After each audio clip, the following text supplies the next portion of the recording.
like off-season edition, there will be more. I actually can't say it about this part, but there will be more forthcoming news about unexpected events. This, by the way, that sounds so vague, and it is, but it's also mysterious, and it is, and it's also not like something awesome. So we'll see how it works out. So we'll get to that in another future episode. Anyway, the point is, just I'm putting a marker here for when the timeline shifted. Anyway. Obviously, you're going to think, what are we going to talk about now? Because there are more roster moves. Like, it's true. Like, by the way, like LPL's expanded a lot in terms of their possible moves because they've got that whole auction system they have to work out that we were talking about with Yamato last episode. LCK is pretty much set. LTA's established, LCS established now. LEC pretty much rumored, but most of them are falling to place. There will be a lot of transfer rumors, but we thought a way we could do this episode that ties together what I talked about last episode of let's do some off-season content too. Is on this show, I don't think we've ever actually done a fun concept that I often have done on that short side select I do with Rich's Wrath and Foxdrop on Rich's Wrath's channel, which is he likes after every split to do like unofficial awards for the split, basically. That's for LEC, obviously, because what he understands is that like actual all-pro system, sadly, has been scoffed forever. And in fact, to this day, Yamato, literally to this day, there are still the same scenarios where if you ever look at those ballots, like it happened this year, it'll be like, oh, what the fuck, who's this person who's making these crazy votes? And then you'll look it up, and every single time, guys, it's so disappointing. It is one of the following two scenarios. They either are a person in media who just voted for everyone from their country, I'm not even trolling, or even worse, that in this case, they combined the both, and it was someone who actually was like in a relationship with someone in a team, and then just voted for everyone in their team, which is like, because the reason that's crazy to me is I wouldn't even think, by the way, you need to get to the point of enforcement. I think the person themselves would know, what the fuck am I doing? This is supposed to be for like history and shit. But for some bizarre reason, they've always just treated those awards as like, lol, who cares? Which I do say, I have an amazing memory, Yamato, and I'm not a hypocrite. I do say, fully aware that like 10 years ago, the asshole in the chat with me now did that. And he tried to play it off as like, it's just fucking joke votes. Gentlemen, who gives a fuck? I'm just voting for whoever I like, and I'm not going to give away. You did that. You actually did that, Yamato. You're basic. Here's what's crazy. This is how I know time travel exists. You actually seeded the idea of bad faith voting and troll voting. So that 10 years later, you could come in like a hero. Like you're like the American government or something, mate. You sold the weapons to the little rogue state, and now you come in to kill them all and clean up with the NATO troops. And you're like, well, this has to be taken care of, gentlemen. This is what I've had now.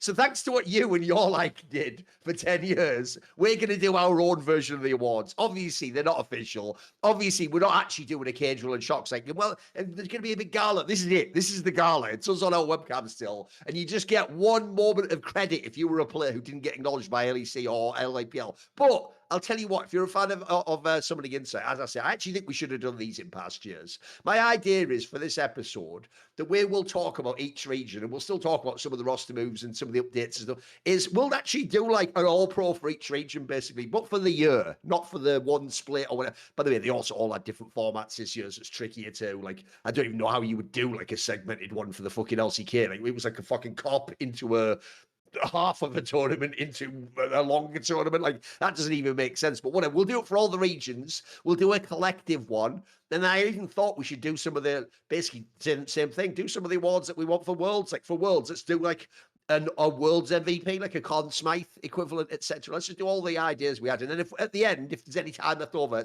/ any more ads to shill, we'll throw a few fun ones in. I don't know, Talent of the Year or fucking some fun ones that Rich sometimes does, by the way.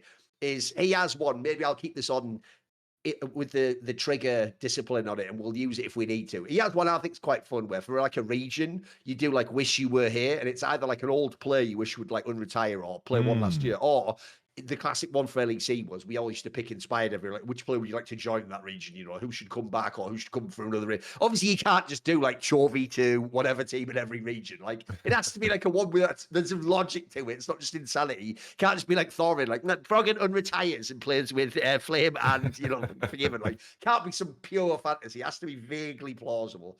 Okay, Yamato, with all that said, This is the off season. It's going to be a long episode. People are going to see. I predict. I'm only just starting it now. We do it on the fly. We don't have timed segments. I predict it's going to be another monster, another 3 or 4 hour monster. Yeah. So, with that said, listen, boys, you ain't paying anything. Did anyone at the door take your ticket stub? No, you just fucking turned on Twitch, or you clicked that YouTube, or you went, watch this in the headline. I haven't even seen this, but I'm a fan of T1, so I must put this right to the comment section. So we all know that's what you're here for. So if you're here for that anyway, we need to pay some bills first, Yamato. So here's my question to you. What do you have to tell me about immediately to start the episode? You know what? I wanted to start us off by saying, in the time span of this ad, I could just go to my fridge, pop a meal, factor meal into my fridge, and then just wait a minute and a half, 2 sometimes, depends on the meal, depends on the region. And then I can be good to go. I have a meal with fresh ingredients, with everything is cool, everything is breezy. I have chosen a meal. I don't get a mystery meal of ingredients I don't like. I get to choose the protein. I get to choose how many carbs it is. I can choose if it needs to fit any specific dietary, requirements. All of that is catered to my choices. In fact, meals just sets you up. You have so much variety. You can choose 7 different meals. You can savor global flavors. You can go all the way to Thailand. You go to China. Asian-inspired meals. I like the Indian-inspired one. I'm trying to remember what is the classic one. Help me out, Thorin. What is the classic? The chicken chicken tikka masala. Yes, that's the one. That's my favorite. That's my go-to always. I kind of throw in 2 or 3 of those always. 97% of the customers say that Factor helped them live a healthier life. I think it's very easy. Adulting is kind of hard. I'm not gonna lie. Like making sure that you go to the shop, you cook, you clean, you do all that jazz. Hours just kind of disappear. And in a world where I feel like everything becomes, everything is fighting for our attention, and there's time to invest into anything. Time is the most valuable thing, and if you can figure out a way to cut all that, the entire process of that, and make sure to still stay healthy, I think this is the easiest way to do it with, of course, Factor meals. I mentioned already that this can support your wellness goals as long as you have your dietary requirements. You can go keto, you can go GLP-1 friendly meals, and there's a Mediterranean diet option. All that jazz is available at, of course, Factor meals. So with that being said, eat smart at factormeals.com/LFN50 off and use code LFN50 off to get 50% off your first box plus free breakfast for 1 year. That's code LFN50 off at FACTORMEALS.com for 50% of your first box. Honestly, always reading the URL, it brings me back to school, when I'm standing in front of the teacher, reading the URL. It's like I'm getting stressed again. I feel like I'm 2 years, like in 2nd grade again. Anyhow, get delicious ready-to-eat meals delivered with Factor. Offer only valid for new Factor customers with code and qualifying auto-renewing subscription purchase. Thank you, Factor Meals. By the way, if you notice, I like the style of where you break the 4th wall and you talk to the audience and you tell them what you're thinking and doing. So it's just my style. Like essentially, people don't know. It's not. I didn't invent this term. My style of how I do my work is called radical honesty. Now, I will say that makes you a radical asshole sometimes, because sometimes I've learned. Sometimes it is the curse of being autistic. Sometimes the problem is what you're saying is true and it is valid. It's just that it's not tactful. It doesn't serve anyone's purpose to say it. And everyone's like, you've hurt my feelings now. It's like, but it is true though. It's like, well, you are right, asshole. So what I'm going to say is this: I actually do plan in the future, because I was thinking about when you were saying that there. In the future, I don't know when, we will do some little skits of like, because I don't want every ad to always be a live read. I want us to do some fun ones where we make like a fun little skit, almost like how they did those Kit Kat ones on the fucking LEC, except obviously we're not going to have a full shoot, we're just going to do like a fun thing on our webcams. And I have an idea. We're going to do one like that for Factor Meals, where what we're going to do, Yamato, is I already have the whole ad in my brain, okay? You ready? So it's going to start with like, the joke is I'm going to be the one reading the ad read or whatever. And what we're going to do is it's going to be you talking like, yes, well, Thorin, I think the way they took Atakan and they circled around for the Baron afterwards. And as you do that, when I do one of my interrupts, well, by the way, how like, and when I start that, the joke is in the ad, Yamato goes like, whew, Then he mutes his mic, right? And as I'm going, like, maybe, and then it's just like, and you just hear me, you know, like in a movie when they pull away from the TV, and you just hear it like blubber, but you can't make out the words. And so you just hearing the odd words coming through, like, you know, like, you know, in CS, like Virtus Pro, like, and then it's going back at Froggen and Mad Life. And then as he's doing that, Yamato's like looking at 2 different factor meals, like, and then he like pantomiming the whole thing, like he picks the one he wants, right? As I'm talking, he goes to the microwave, he puts it in, he comes back. I'm still going about like, and anyway, that's why when people say Cadrill's the most entertaining streamer, actually, and then it's like you go back out again in the sound, you're like eating it, but you're not even rushing it, you're just like savoring every bite, licking the fork. And at the end, right, you end like this with you, even though you'd never do this in real life, this is for comedic effect, you Martin. This is what you call putting on like an air. What you do is at the end, you'd be getting like an actual real handkerchief and doing that thing like in movies, like you know, like that, which no one does in real life outside of movies. And at the end, the joke is like, just as I finish my like little interruption, you like eating the whole meal. Like, yeah, anyway. Actually, Thorin, yeah, it's just the conversation just picks up and saying, factor meal, you can make it in the 2 minutes or so. Like, that would actually be a banger ad, bro. I actually think we got to do something like that. Because here's the other thing people don't appreciate about me, Yamato, sadly, is if you've ever actually watched any skit or any of the segments I did in CS, if someone actually has a really funny joke where I'm the butt of the joke, I'm fine doing that too. Just has to actually be funny or entertaining, you know, like, I'm totally up for the idea. I've always had this when I do CS desks, that it's like a team effort. And the idea is it's like wrestling. Someone has to lose in the fight and be the villain. Sometimes you have to do that to put the other guy over and give him the win, you know. So anyway, with all of that said, nice to get that first ad out of the way. Also an excellent sponsor.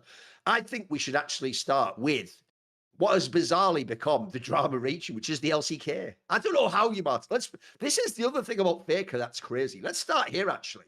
I'll tell you one thing that's kind of fun, because you've been around the scene a long time, and also the joke is, you technically worked in Korea just before all this weird, like, K-popification of T1 popped off.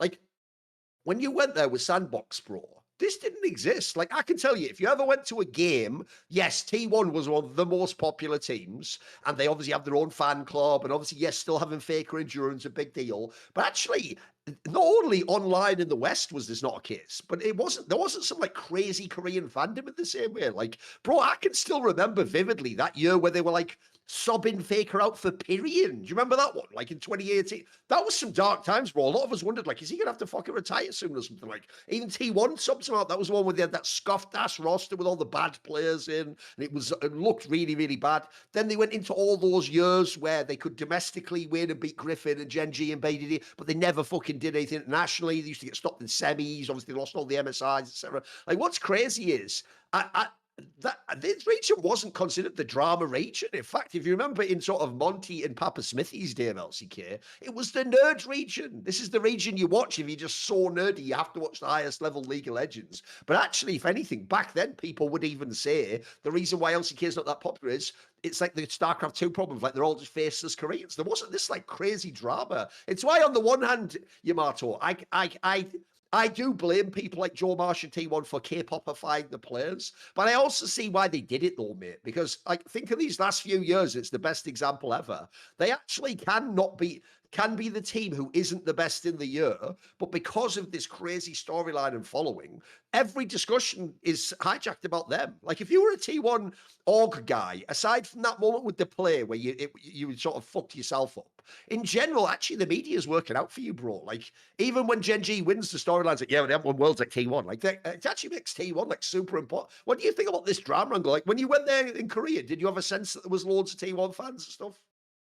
No, definitely. I think like my theory of it all is more in terms of how times have changed, because like I feel like in the last couple of years, especially in like I guess the channels of like, let's say, Western discourse, whether it's like Reddit, Twitter, like the big ones that you would use on a PC, because I'm not involved in like Instagram or Snapchat or what's going on in those worlds, but I feel like these two landscapes have the League of Legends WhatsApp community. Has anyone ever figured out if that ever existed? It still feels fake, I know, whatever. I believe it. It's mental.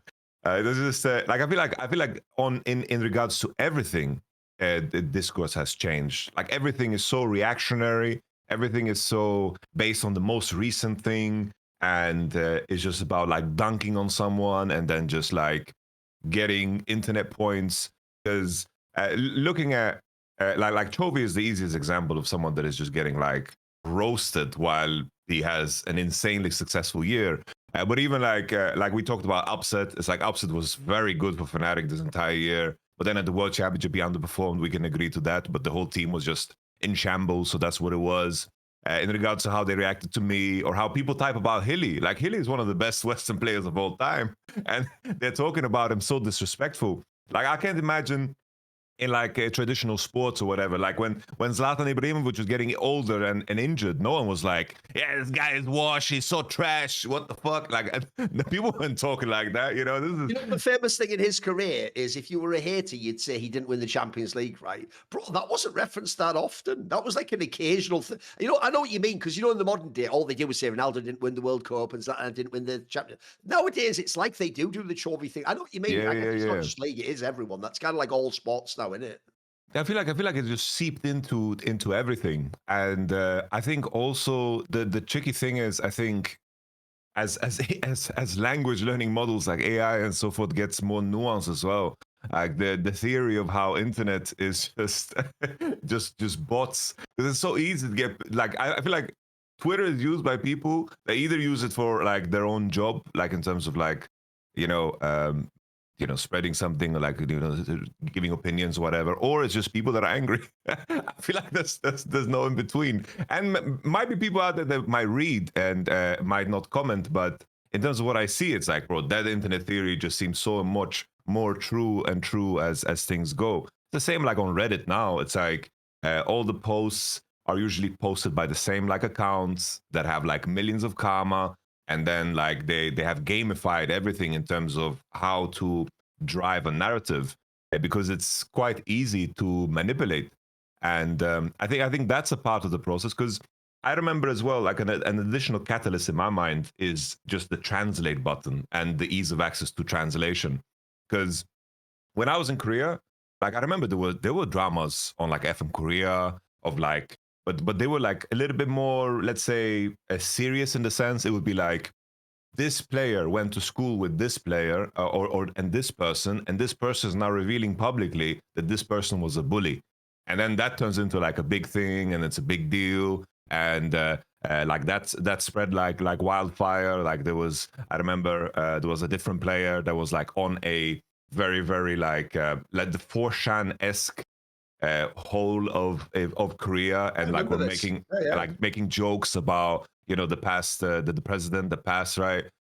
So it's like that type of drama like came through, but it wasn't like in terms of how, let's say, I didn't ever see that whole thing about how people wanted to shape a story that was almost like a movie in a sense, where it's like now we had the Gumayusi departure, and then I think it's fine to speculate, but then it needs to be speculation. But I saw in the community there was a lot of jumping to conclusions about, oh, he left because of the harassment. He came out and said it wasn't because of that. Like I thought that was like a weak angle in the first place. It's like, oh, he left because of harassment, bro. The harassment is gonna follow him. Like these people are sick in the head, like you need to put a stop to it, regardless of which team banner he's under. Or like the targeting of Coma. It's like Coma is the reason T1 is falling apart, which is also like, where is this story really really coming from? I feel like that part is quite new, and something that I didn't see so much of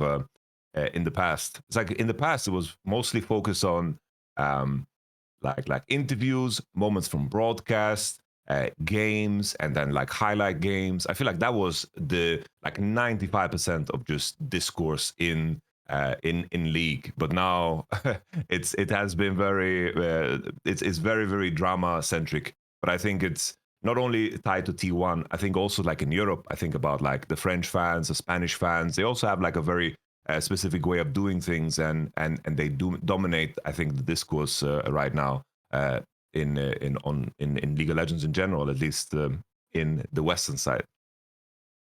By the way, I actually do think that is one thing that is impossible to explain to someone who wasn't there earlier on in the internet is the translation tools. I mean, I actually have this happen in my everyday life now, Yamato. Like, there'll be times where I'll call up some Dutch company to deal with something like utility or whatever, and they'll tell me, like, go to the website on this thing here. And then the person will start trying to explain to me, like, oh, it's on this section. I'm like, actually, believe it or not, Chrome just auto translates me. I can actually read all this. Like, it's actually super easy. So I know what you mean. The same thing, like, actually, drama was way more segmented to those communities. I mean, it was actually Yeah, even the same until CS got massive in Counter-Strike. We used to have this bizarre thing where we had this massive French Counter-Strike scene, but because almost no one speaks French and English, just the French people basically, and Belgians, it meant a lot of their drama never got out, mate. So we'd be having shows where, like, me and Richard are like having to speculate, like, why did this guy join this team? Meanwhile, if you're in the French scene, they had like a whole 2-hour interview where he explained, like, I joined because he told me to come to this. Like, well, half of that was just an excuse to do that accent. Listen, there's not that many. Jesus. There's not that many Was that reasons Kenny S? anymore. Was that Scream? I don't know Listen, who it that was was. whoever it needs to be. That's what you need to know what that accent Yamato is. It started back in the day as Happy, the in-game leader of LDLC/Team Envious, but eventually he became less relevant and it became Shocks, and then just Smith, if I need to do as well. At the end, fuck it, Kenny. He's even a mate, man. Does he talk that much like that? Now he does. He is taking like this, you know. Hmm. What can you say? What can he do? Anyway, whatever. To read ads like this. The best thing about the French, by the way, isn't even like that they sound silly. It's just that weird, like, level just like, what can you do? And fucking, it's too good. It's comedic in itself. I love it. I love it. Anyway, so what we'll do is let's start with our first region. Like I said, the LCK.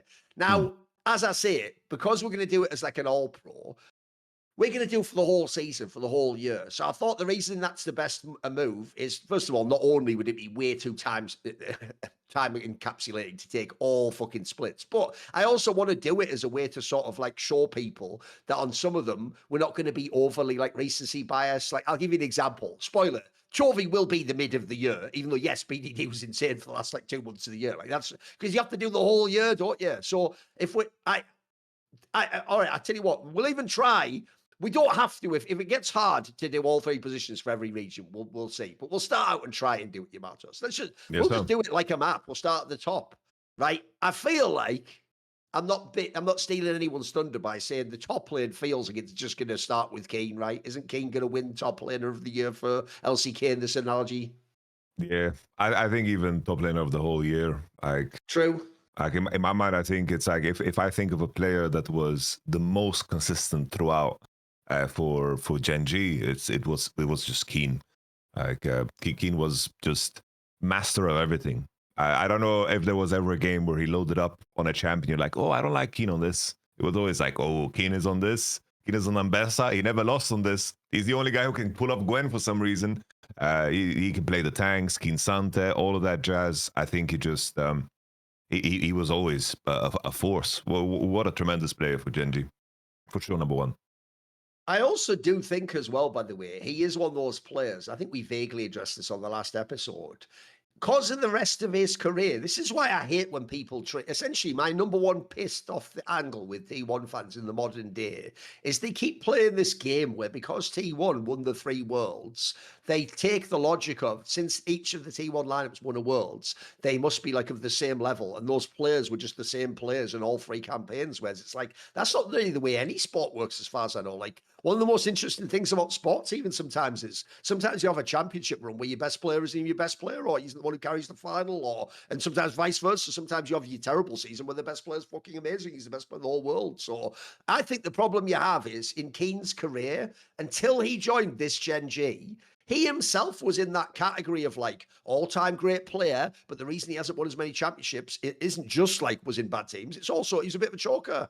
If you put him into those big scenarios, like I would say for me, that sound harsh, he was sort of the fucking aiming of top lane. He had all the parts to his game where you could make a case. Because, by the way, I say that actually mildly critical of aiming, but also complimentary. I've always thought, if you ever watched his game, he looks like an LPL ADC, but he's got mad skills. Like, he used to be super aggressive. He had all the profile to be like one of the best. He should have been, if you think how many years ago aiming came out, bro, he should be in the category right now, battling with the Vipers and the rulers of the world, but he's been left way behind because he's never been able to do it in the playoffs. And for me, that was Kane for a long, long time. He's definitely a very good player, but part of it also was his fault. He never got off the line. Mate, not only last year was he fucking money, this year, I actually don't know what anyone can tell me he did wrong, mate. I thought he was fucking crap. I wouldn't even say it Worlds. I thought he played pretty fucking well, mate. Like, spoiler, when we get later to do, like, all the players, like, an all-pro for Worlds, I think he's probably going to be top player of Worlds. Like, I thought he was really... He was better than Thorin. He's better than fucking all of them, mate. He was really... I'm with you. And I also think he has, in the modern day...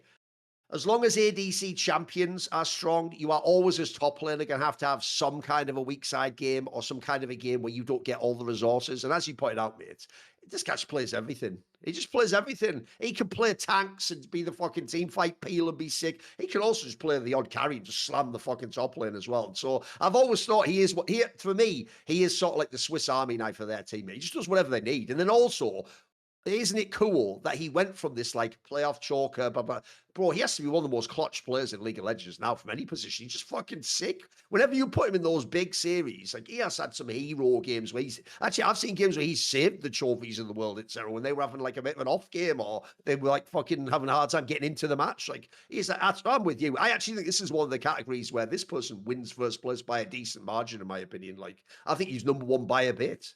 Okay, if we put him number one, who gets to be number two? Who's in LCK? Who's the one that's coming to mind? I think the main two, right, that we need to place is Thorin and Zeus. But I think, you know, the main argument for Zeus is that, like we said on the show here, we thought that Zeus was just the best player in the world in winter.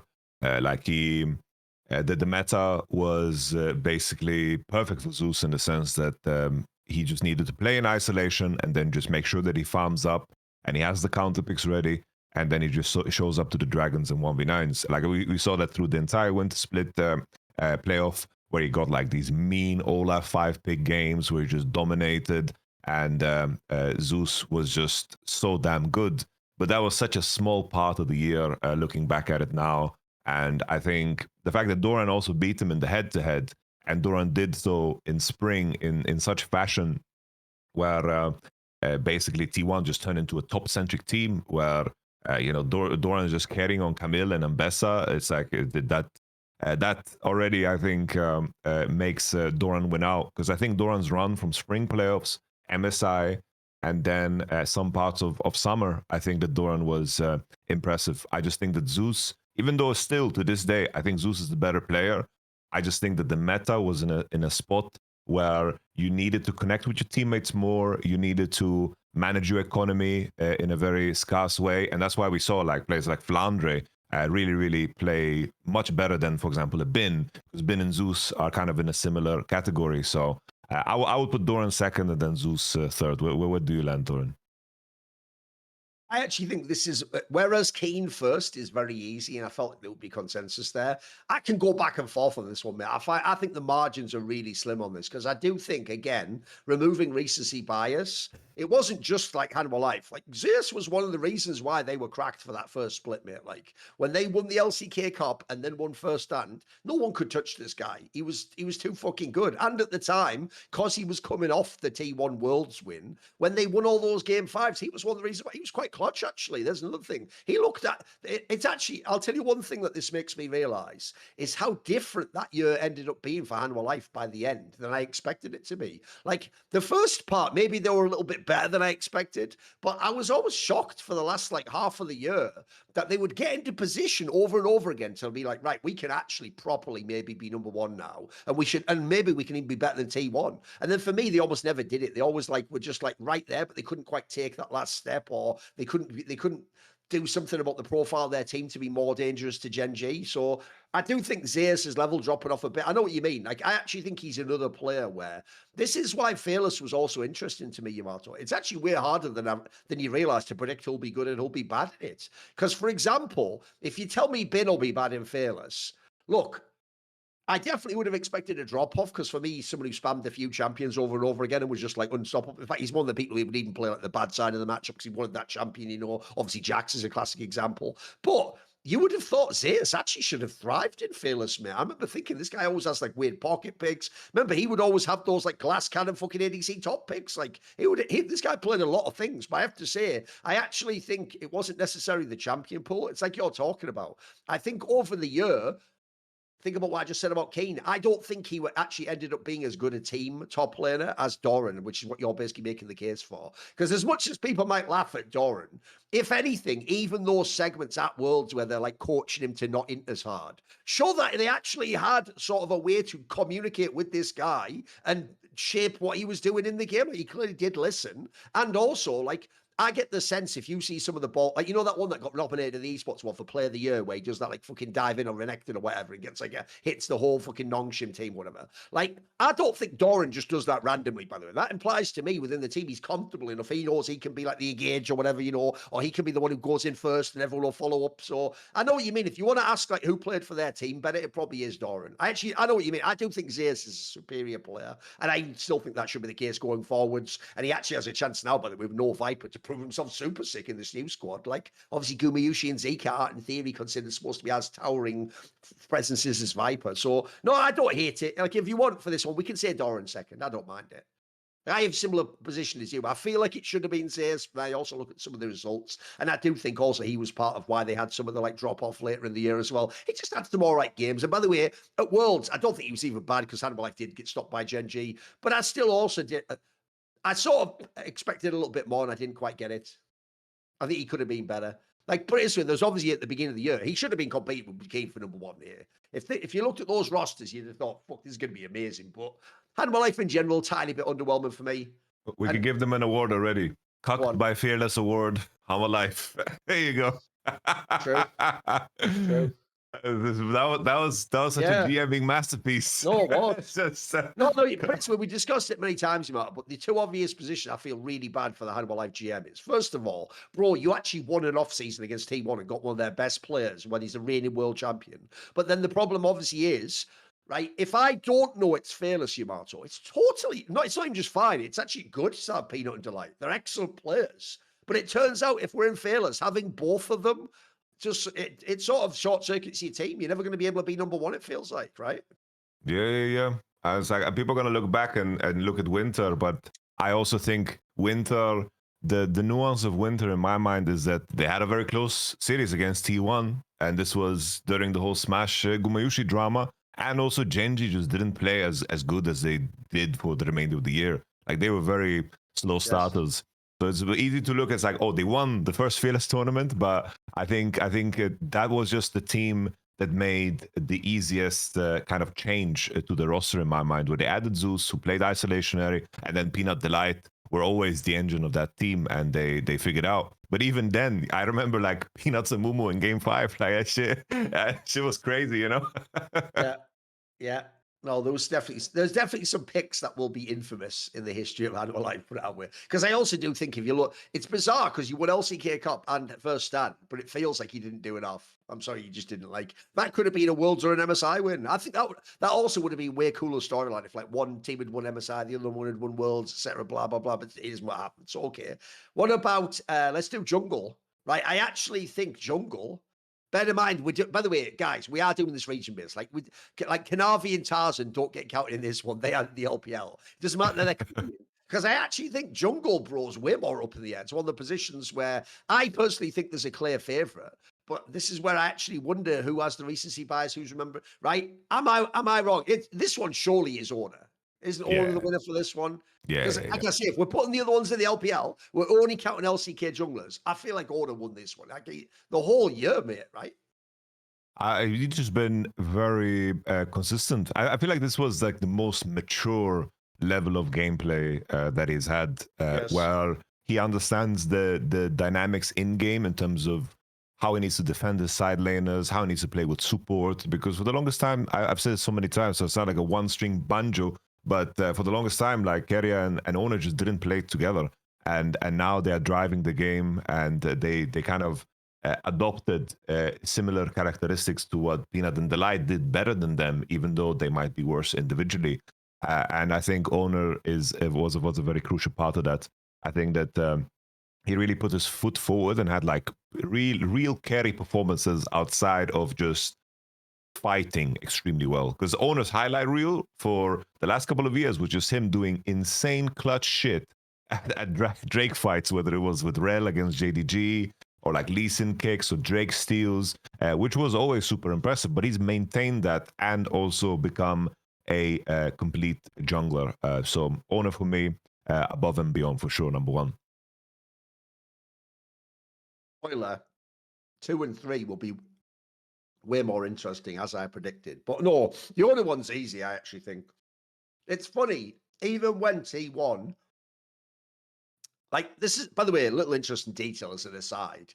Did you actually see that Keria interview that was referenced on Reddit and social media, where he himself says IG was insane in that match, and he actually thinks they're way better than people realize? Like, it's kind of interesting, because if you think back on that game, there was a world before that game, sure, T1 was the favorite, where IG could have won that, and there wouldn't even have been T1 in Worlds. And if that had happened, by the way, I actually think this player at this point in this awards would be the one that would suffer the most, because in history, I just know how plebs are, dude. If there's no T1 in that tournament, look, it turns out Katie Ralston might just beat GENG anyway and win the tournament. But if GENG had somehow won Worlds, every fan would just go on the Gamepedia and they'd go, Canyon, oh, Canyon was the GOAT already. And they would just assume this was like a Canyon year where he was like a prime player and he must have been they wouldn't know he actually wasn't that good. And even worse, they wouldn't know because their brain would go, well, Canyon won this year and Owner didn't. This must have been a down year for Owner. It's like, I actually think this was the best year of Owner's career. I think he was fucking so good. Almost the entire year, mate. I think he was one of the people from the beginning of the year was really good when T1 was actually excellent before they sort of fell off before the playoffs. LCK Cup. I think in spring he was unfucking real, mate. Like there was a point in time where he was actually genuinely, forget Jungler, he was just one of the best players in the world. He was pulling off so many highlight plays. And here's what I think's really cool is, first of all, it looked like it was going to be a down year for T1. They didn't win anything until the end of the year. So I actually like the idea he didn't just win as part of them winning. Because when you win as a whole team, it gets harder to pick apart who's doing what. When you're actually playing really well in losses, bro, or close games, then you can really see the fine margins. And I have to say, I've got to give credit to Order. One of the things in the past was, if I was being polite, which I'm not, I'd do what Zabatine from Hot Take Point Made League of Legends does. I'd say, oh, Owner and Faker just play so well together and skirmish together, you know, and they have a connection. If I was being Thorin and it was Summoning Insight, checks notes, and if wait, I am Thorin, and this is Summoning Insight, I would do the rude analysis, which goes like this. You'll see where I'm going immediately. Come back in time with me 11 years, boys. It was the end of 2014, and a young man called Looper just won Worlds with Samsung White. And what happened was, a lot of plebs, even people I like, very talented plebs, Fear on Fire, talking about you, homie, they were actually taking that logic of, well, if he won Worlds and Samsung's the best, he must be the best top laner. And I would always be like, are you for real right now? Like, he plays on like a cracked out team. And the famous line, if you remember back then, this was what people used to joke. You know, everyone used to give credit to Looper because it was the teleport meta, where if you had the extra teleport and you could teleport behind the bot lane and get that like 3v2 gank off, it was one of the most OP moves in League of Legends at the time. And Samsung was mega out, by the way. They already had this insane bot lanes. They were pushed up all the time. But if you ever got ahead of them and that brush was available, get ready, because it's going to be a fucking teleport and they're going to get a kill and they're going to be right back in. So the joke back in the day people used to say was, to be rude to Looper, they said Looper is Matter's third summoner spell. Like, it's not like he's doing the teleport, because that's like, listen, if my mate saw us teleport, he has to actually like calculate, should I do it now? Where should I do it? Looper, you could tell, they just told him, like, it's like Matter really did just press a button, like summoning Tibbers or something, like, and then Looper would just spin up behind and appear, right? That's what I actually used to worry about Order. I used to watch how he played in T1, especially when he'd come in as this rookie and Faker was this giga veteran. And I used to see that he was mainly good at just following Faker around the map and making plays. And I remember thinking, well, the problem here is, before Rona got here, everyone I know who's like an expert is like, thinks Bengi was overrated, and the reason why he could play with Blank, etc., is actually Faker just tells the jungler how to play and tells them, like, essentially, like, come now, don't come now, I'll join you. And essentially he sort of mini shot calls you on the map. Well, if that was true in the past, I don't even know that it is now, mate. Because I think now in the modern day, because Faker individually isn't as good, he also can't make as many plays himself. He has to sort of like find moments. Oda looks way more decisive to me. I don't believe someone is telling him to do all these plays. Like, it actually looks to me like he's like we're saying, he's taken the final step of his evolution. He's just like a self-made man. He's cracked, bro. He is really fucking good this year. Like, I genuinely think if it wasn't for the rise of Tarzan in the LPL, I would just say he's hands down the best jungler of the year, mate. That's the only person that even comes to my mind. And part of it is also having good international performances. So I'm going to give it to Odin. What a mega year. I think this is easily the best year of his career, in my opinion. So he's number one for me. The question now is this, though. Who the fuck is number two? Because this is tough, right? Because remember, your brain still wants to say Canyon, but can you? Can you really say it? Where you going on this one? You know, I do think throughout spring, MSI, and summer regular, at least the first half of it, I did think that Canyon played very well. Like, he was the only one. I remember those like matchups against T1 specifically. That was like the only ones where owner looked desperate almost. Of course, it's a team thing too, and that is relevant, but Canyon's summer playoffs and then leading into, of course, the World Championship, like that is a segment that is very poor. And coincidentally, at the same time, we had Cuz, who was absolutely insane. Like, I think you can even go so far that at the World Championship, like if someone told me that they were more impressed by Cuz's performance over owner at World specifically, Yeah, no, that's fair. I think that's a fair angle completely, because in the finals as well, Cuz was absolutely amazing. He was. I don't think he was the reason at all why they lost, and he was the reason together with BDD why they won some of those games, of course, leading to the 3-2 scoreline. Because even at the Worlds, owner had some games that looked like very iffy against IG specifically. Like, we were sitting there and thinking, Wei is outperforming owner.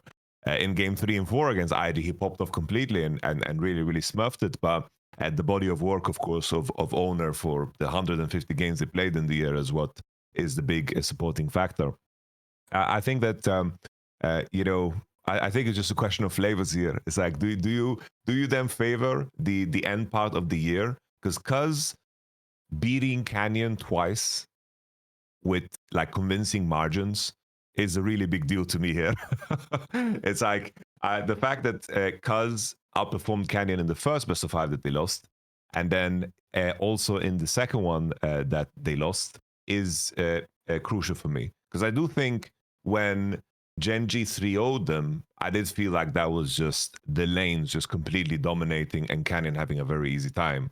Because people don't like to address this one, but Chovy actually like just managed BDD with ease in that best of 5. Like, BDD looked desperate to the point where it was bad, you know? He's always... BDD's magic is like being on the edge in terms of that, the sweet spot of desperation, and at the same time, like a strong determination. But in that 3-0 that GENG slammed on them, that wasn't the case.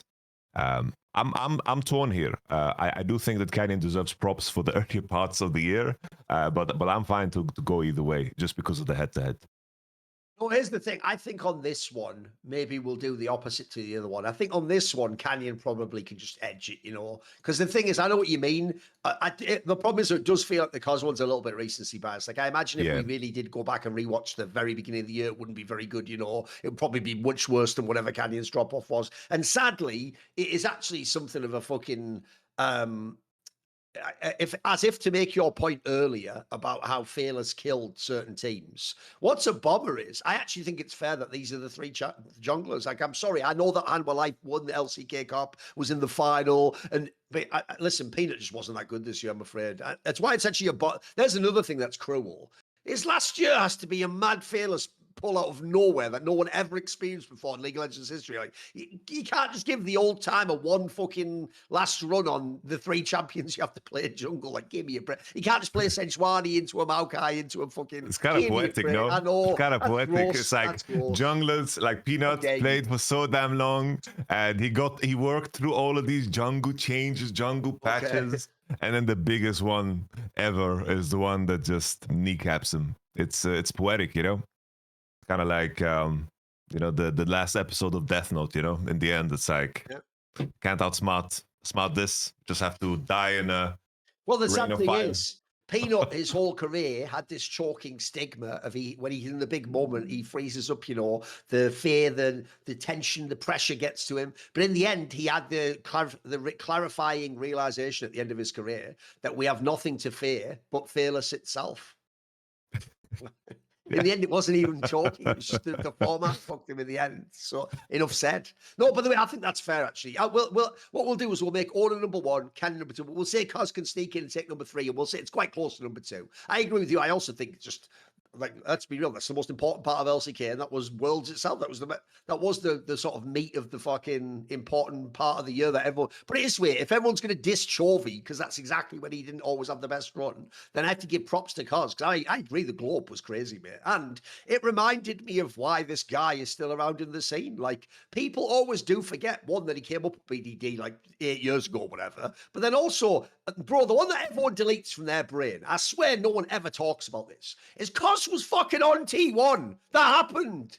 Like, that once upon a time, Faker and whoever else in T1 thought it is fine for this guy to play with us and maybe we can win Worlds. Look, they didn't, and it didn't work out, and I get that, and he sort of failed at his biggest chance. But there's a reason why this guy's had chances over and over again. He does have talent. In fact, you saw it in this Worlds. Like, bro, he's got some hands. Tell you what, he can make some fucking players. And what I loved in that Worlds as well is, this is actually the cool thing, believe it or not, about the KT run, is aside from BDD, I do think the others were on sort of like a Cinderella run, bro. They was almost like they couldn't believe it themselves. That they really did play with no pressure. Think about it. The second they got to the Gen G game, they were supposed to lose. Then against T1, they were supposed to lose. Like, in a weird way, that sort of removed the pressure. These guys just played an awesome fucking game. Some of them I don't even think are good players, but I tell you what, they almost fucking won Worlds.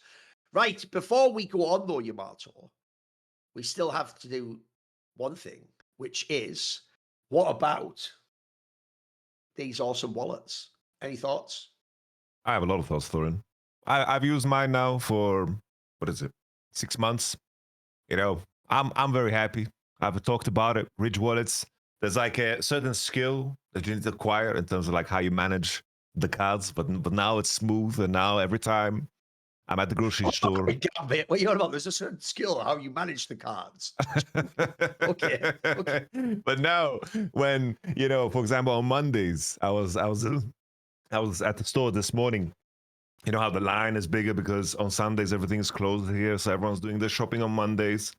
And then when I pull out my Ridge wallet, I can just feel how the store stops for a moment, and they're like, "Damn, what is he do? What has he got there?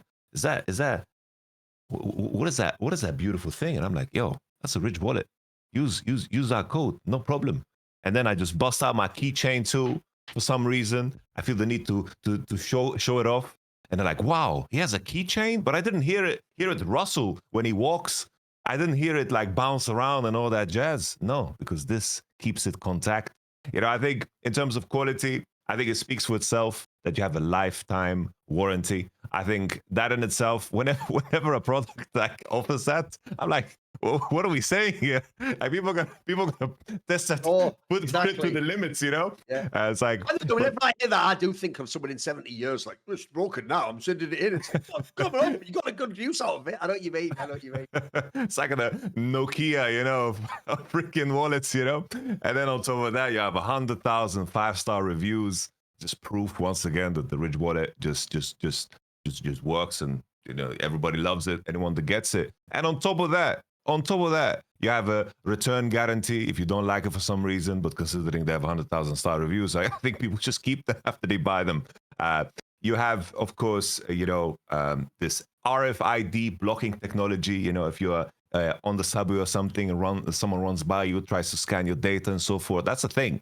That's actually a thing. I don't want to scare you too hard because I don't want to add more paranoia to your life, but that's actually a thing. Having that already covered feels good. And, it isn't only about, of course, wallets. I mentioned the key carry. There's also suitcases. There's also power banks, all built with, of course, the same durable, and sleek design. This is just a perfect gift for anyone. And now, as of course, the holidays are coming up. And there's also now, you can say hello to, of course, the Ridge Wallet 2.0. It's a new thing. It's 10% lighter. I always like it when things get lighter. I think that's a very, very cool aspect of it. I haven't updated yet because they did send me like the new one, but I haven't updated yet. I'm going to slot my stuff in there ASAP, because lighter is of course cooler. You have the tonal logos and matching and the plated cash straps. And of course, you can add any modules that you would like an AirTag attachments. Like I lose everything. I think I would lose my head if it wasn't attached to my damn body. So with that being said, now it's time. Black Friday, huge sale. Ridge is having it. Head to, of course, raidge.com and get up to 47% of your order. This is the biggest discount they've just given all year. That's ridge.com for up to 40%. 47% off your order during the biggest sale of the year. After your purchase, just let them know that we sent you, of course, just to make use of that Black Friday sale. And our code is, of course, SI. Maybe you can combo it. You have to go take a look, take advantage of the Black Friday sale and just buy this item and keep it for your entire life. Like you can be, like you're going to be on your deathbed, like 90 years, maybe science. You're there and it's like, now you get to carry the Ridge wallet. And then it's just an item that just travels on for generations. And then for some reason, if it breaks like 500 years down the line, you're like, oh, lifetime warranty. And then you're there on your spaceship, you visit the Ridge wallet office and you get a new one. Lifetime warranty, baby. Basically, Ridge wallet is in the future when we're so distant out. They're so durable that one day in some sort of a Fallout post-apocalyptic world, as you say, it'll become some sort of like a talismanic heirloom passed down from father to son. And at that point, you know how things get, like the legend will get out of control. Like instead of it being like, and it has a lifetime wallet, it's really durable. It'll be like the ancients foretold it could never be destroyed. It would survive the ages and people imbue it with magical abilities, But I know what you mean though. By the way, about it getting lighter, I'll give someone an analogy, and you'll be able to get it. Right, I was doing that boomer thing way back in the day where I was actually quite slow initially with my smartphone adoption. Like I got one, but I didn't use it I never used the internet on mine initially, and I didn't have the Twitter app, etc. I used to be like a boomer and think, well, I'm at the PC. And so one of the things I used to think back in the day about phones, and spoiler, everyone's going to get where this is going, I was wrong, was I used to think, I don't want one of these giant ones. I want like a normal one that goes in your pocket, like the old school one, right? But that meant the screen was tiny, and because I'd never used the bigger screen, Yamato, I didn't get it. I thought, well, all I want from my phone is to be nice and easy to fit in the pocket. Well, the joke about a phone is anytime you go to a bigger size screen on a phone, it's impossible to go back, bro. If you ever have to use your old phone, you're like, what was I doing? This a quarter of the size. So similarly, it's the opposite for wallets. You might think to yourself, it's a big deal. But if you ever try, bro, if your wallet ever gets dirty or something, you just put some cash in your pocket or something, you do your old wallet. Mate, it feels mental now because I'm used to having this really slim, small wallets in my pocket. That's not causing it. Put it this way, no one is going, are you happy to see me? Or is that a giant dick in your pocket? No one's saying that, although, listen, write your own jokes on that one. Listen, they do go, they go, that's weird. You got a really sleek, well-designed thing in the other pocket, but then you got a massive anaconda going down the left side, Thorin. I go, exactly. Listen, I thought I'd just set it right there, kid. Then he took it. Listen, can't settle down. Anyway, they call me Viper, actually. I tell you what, I do a lot of solo work. Listen, I do a lot of solo work also. Ridge.com/SI. Black Friday sale, come on, exactly. Now 47%.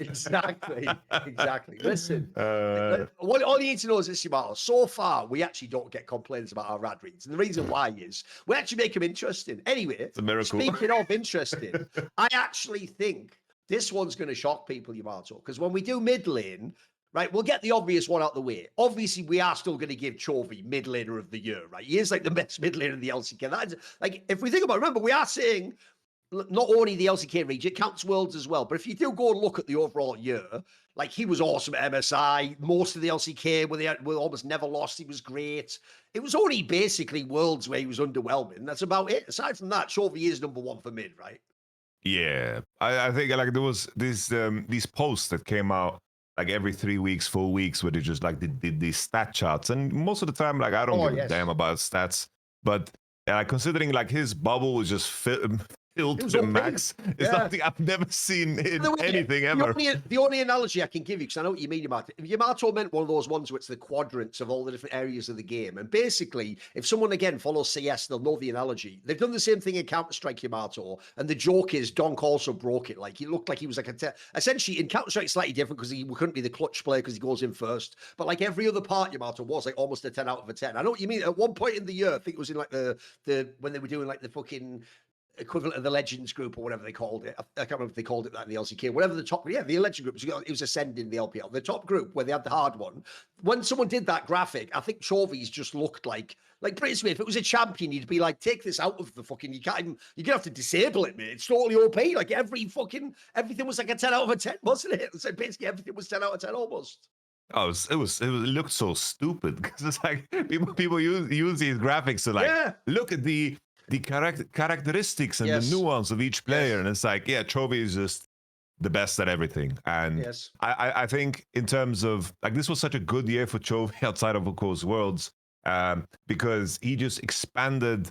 He's been expanding on a skill set time and time again. I think this year he added like a level of looseness, and he added like the extreme like clutch factor, even though that was a thing already last year, especially because of that like LCK, the spring best of 5 that he played against HLE and T1. He was absolutely crazy. But he just added the last layers of his game where he can still, let's say, do jazz while perfectly doing like the classical pieces. He kept the farm numbers up. He did the Chovy things, but at the same time was always there to impact the map at the right times.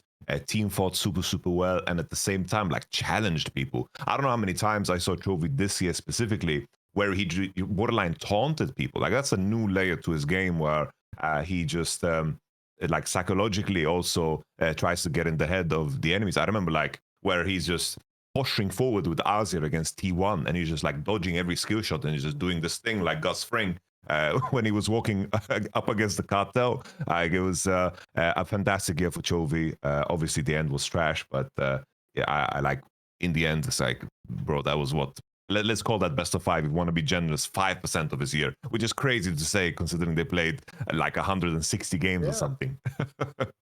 No, by the way, I also agree on that last part as well.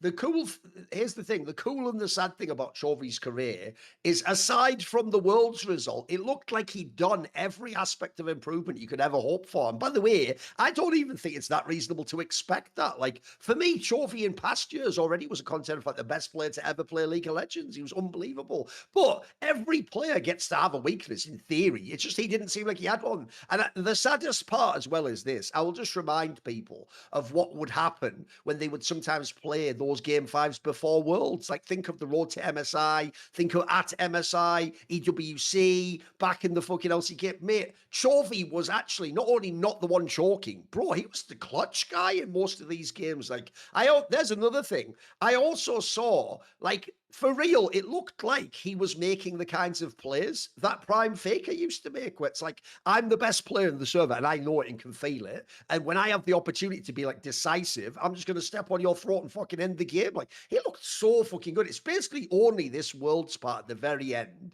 that sours the whole year. But I know what you mean. Like, that is the thing. Even if you think Worlds is really important, like, for me, I think the number should be more like 30% of the whole year, like for the entire world. It's like, it can't be more than that. It can't be the majority. If it's the majority, then what are we doing in League of Legends? Like, and I can tell you, it also doesn't make it the sense for it to be the majority for the pros in the LPL and the LCK. These guys practice way too much, guys. If these are just off-season, pointless tournaments leading into Worlds, like, they're not. Like, that is the regular season. In the same way as, yes, the best analogy is football, Yamato. In the same way as, yes, the Champions League in theory is the most prestigious club competition.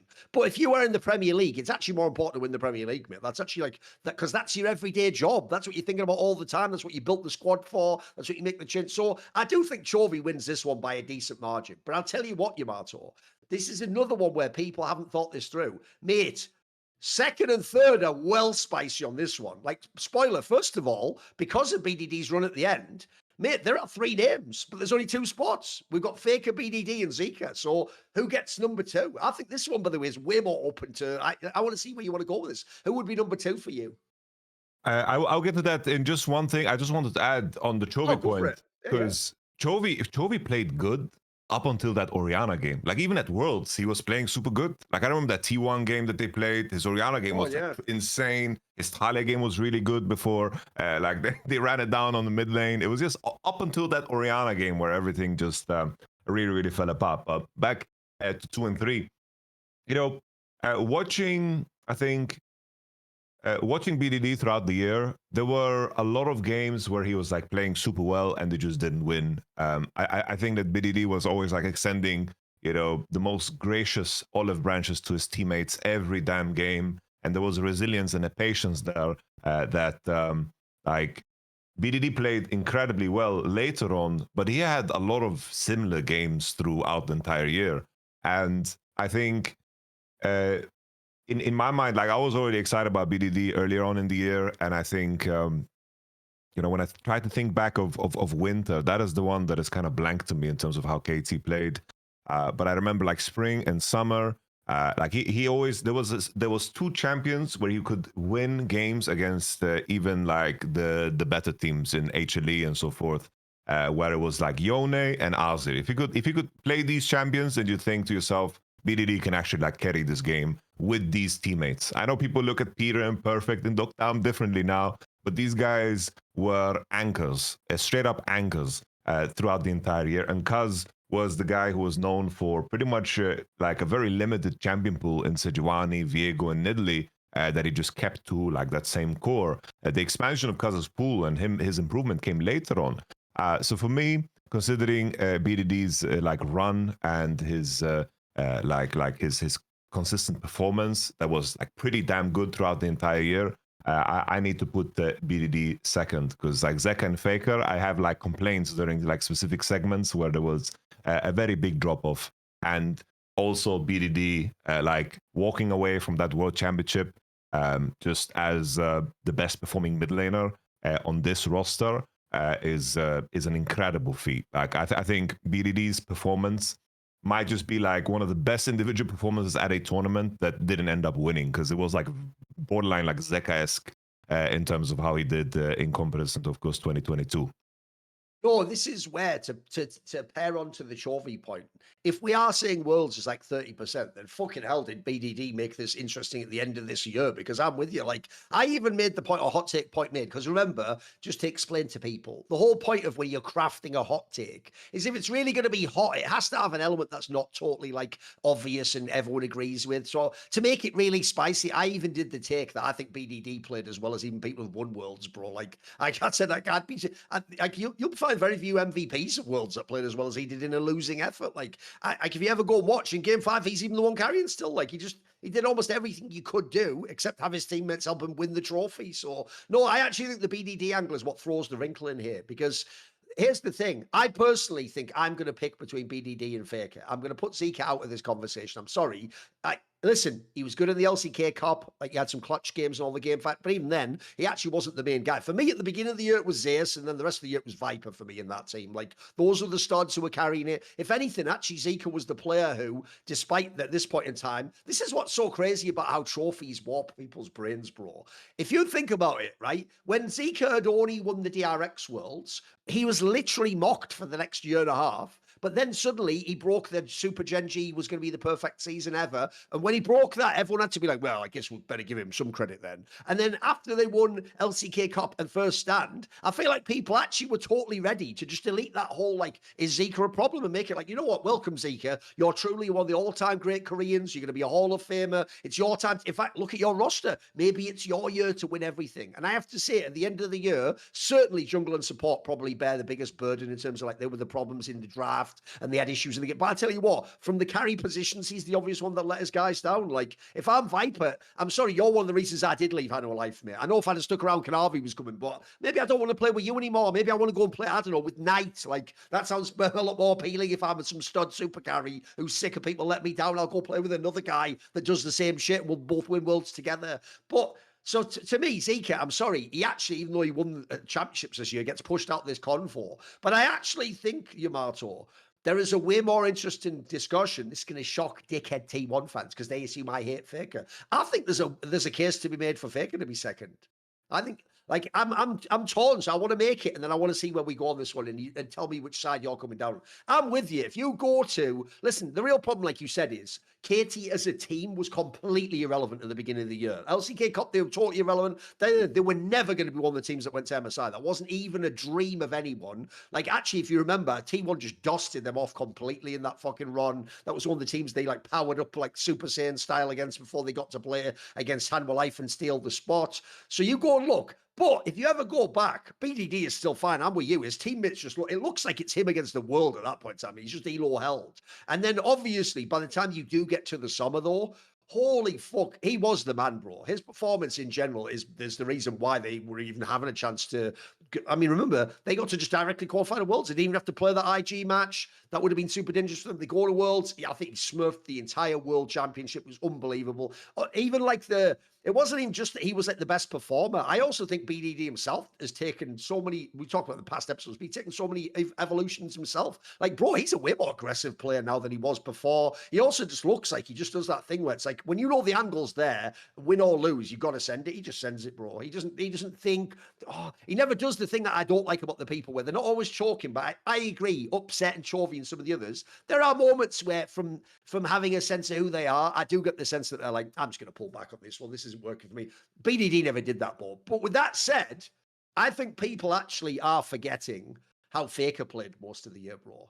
Because if you go back, I'll just remind people at the beginning of the year in winter, when the whole drama in the team was there's no Zeus and they got Thorin, and then it was all just about Gumayusi and Smash. Bro, Faker was playing fucking dope at the time. Like him and fucking Order were really good. Like that's one of the reasons why I do agree with T1 fans. That format in the end now looks really unfair because the playoff team that you played in the single elim was the fucking winner of the whole tournament. Like if you'd really had a double elim, look, I don't think they would have got a first stand, but they could have come third. They could have been in the battle for a second. They were really good at the time. Like actually, GENG hadn't fully come online, and Faker looked really good. Maybe in the spring he took like a slight dip at one point, but I remember also there was times he was very good at that time, mate. Like he looked awesome. For me, he only really. I even thought, by the way, MSI was totally fine. Listen, at MSI, I'll say maybe Chovy and Shanks were better, but he could be third. I'm totally fine with that. He's still a very good player. He could still be a big player in the big games. He was obviously clutch, etc. My issue is just maybe the playoffs of LCK, but then I think people are forgetting this is where Faker gets to have a Worlds buff. What I don't like about the past two Worlds, Yamato, is for me, it's more like Faker did what a veteran superstar should do. You let your young balls who are in their fucking prime, the Zeyas's, the Kerias, they have their big games where they're carrying. You just wait for your angles. You wait for that key game where you have to make the decisive play or something. Like I always say about that final last year, he didn't really carry all 5 games, people. Go watch the first 3. Like, there's some ways doing nothing, but you just remember the really memorable big game moments where he carried. I'll tell you what, that was the past 2 Worlds. This World's Faker was just cracked, bro. Like, I think basically, with the exception of being outplayed by BDD, I think he was like, if BDD was the best player at Worlds, Faker might have been the second best player at Worlds, and that's a totally reasonable statement. Like, I think the top 3 at Worlds was BDD, Faker, and Keen would probably be my picks if I had to take 3 people. So I actually think you could make an argument for Faker to be second. I do think he was very good this year, and it certainly wasn't like he could say in past years. Like, it wasn't that his whole team was just so awesome that he got the classic, like you saw in the All. By the way, another reason we're doing All Pro is Koreans did the same thing as usual, guys. All of GENG was first team. All of the fucking Hanwha Life was second. They're all, except for BDD, they're all fucking bombs like that, bro. I don't know why they do that. It's just who they are. Faker could actually be second. Would you argue against that?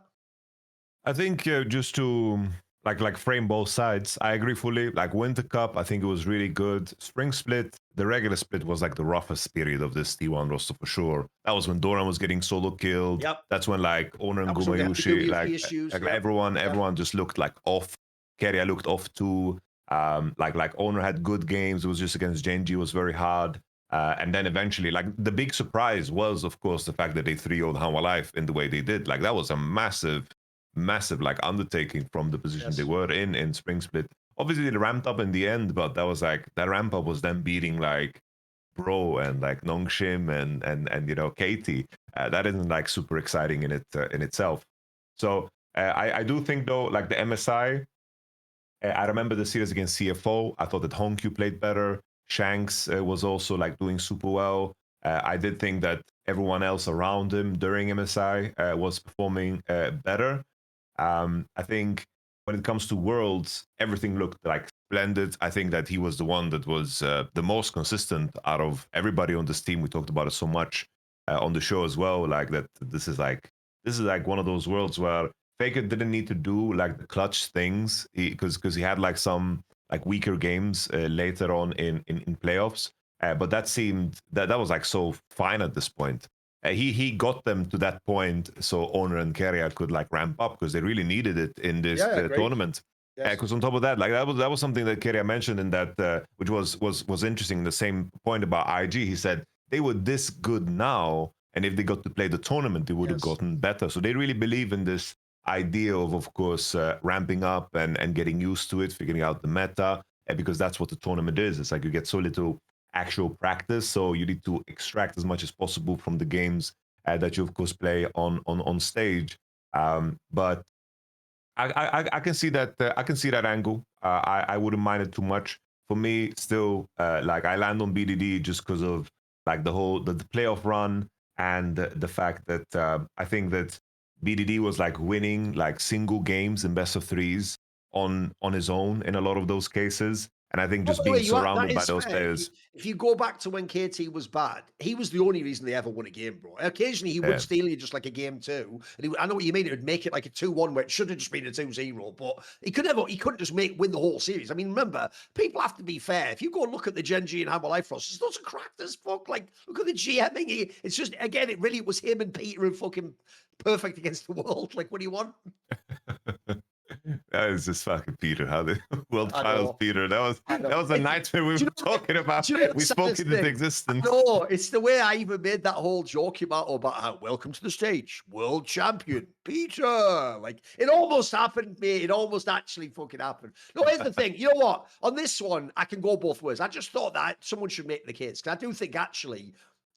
It's funny that he there's a world where he could have not won Worlds. Like, I think he could have lost to IG. They could have lost to Anyone's Legend. They could have lost to KT. If they hadn't have won Worlds, I think it's the same with Order. People would have thought it must be a down year for Faker. I actually think this is one of the better years for Faker. I think he was better this than the last couple of boys. Like, I think he actually genuinely had a pretty good fucking year. But I'm with you. We can give it to BDD, especially because he definitely was Elo held. I don't care what anyone saw at Worlds. He was Elo fucking held. He was Elo held. Also, that actually, since you're bringing it up as well, that does remind me, that whole Keria thing. Bro, what I actually love about that is people won't realize, because when I saw that quote, I also thought it's so dope, Yamato. Because notice he wasn't saying, oh, IG in the match when I played them was the best team I played. What he means is, at the time when both of us, IG and T1, have only just started our world's journey, they were really good already and they were like dangerous already. So his point is, if they'd have had more time like us to play the Swason in the first round, they could have like figured things out in the meta. Because essentially what Keria and T1 have learned is they consider Worlds like a really long exam, Yamato, where it's like, right, you've just got to like figure out these parts, but as long as you get to this point at the end, you can pass the exam. Like, it reminds me, because what I love about that, by the way, is notice how different that is from how fans think about teams. So I'll give you an example. If we all think about Chovy and Gen G, we don't think about it that way. We think about it as he was already at the top, at the best level you could be at. Something went wrong and it went down at Worlds and then they lost. And wow, what the hell happened? What I love is that is like a winner's mindset to be like, right, it doesn't matter how we do early in the tournament. I've said this in Counter-Strike, by the way. I believe this is how people have always thought. Because I've noticed when you become the dominant team, you often don't dominate in the group stage anymore. You're just trying to get out by any hook or crook. It doesn't matter if you get out by one round, by one fluky clutch, because you know if you just escape, mate, you're the team no one wants to see in the playoffs. Because once you're in the playoffs, you get a chance to level up, to learn from your mistakes. And so I'll tell you a cool quote. I don't know if I've ever told you this one before, but it's one of my all-time favorite sports quotes, bro. It's actually a fucking amazing quote. And it shows you why Michael Jordan is the GOAT, bro. Have you ever heard this quote where someone once was doing an interview with Michael Jordan and he said, I've never lost a game. I just ran out of time sometimes. That is so dopey. Because think about it, guys. What he means basically is like, if there was no limit, I would just win. Like eventually, it's like, Pete, by the way, technically, I'll give you an example. You could say the same thing if you remember that fight last year, the first Volkanovski versus Islam fight. At the end of it, Volk was just piling it on him. Remember, he had him in like fucking, he was mounted on him. He's like, you could say the same thing. He could be like, bro, if that fight continued, I'd have won. Like, how could you have gotten up? I was gonna. That's actually a dope mindset. Because notice how it's the opposite to the Gen G thing of like, but I'm already the best. Oh shit, I bet. hope I can hold it all together. It's like, no, if you're a winner, mate, you got to have that thing of like, this is a puzzle to solve. And even if I'm shit now, as long as I get through this first gate, I'm going to have a chance to figure it out for the second one. Then I'm going to figure it out. That's almost like they're playing a video game. I think that's fucking cool, bro. That says something about their mentality that I really fuck with. I think that was a dope. I think it was a really revealing quote from Keria.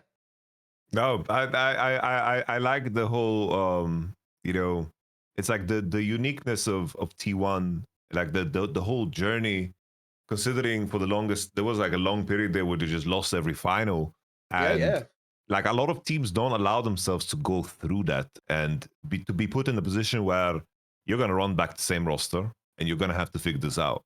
In a lot of cases, like a lot of teams that lose 3 back-to-back finals and they lose against DRX there and that spot that they lost. Yes. And then like people from that position, you know, roster changes happen in a lot of places. Yes. And there is a character and an experience and a charm to the whole you know, how they manage like the pressure moments. And it seems like this is something that they've reflected very daily on, because whenever any of the ZOFGK guys always talk about how they approach the World Championship, is always so damn revealing, definitely.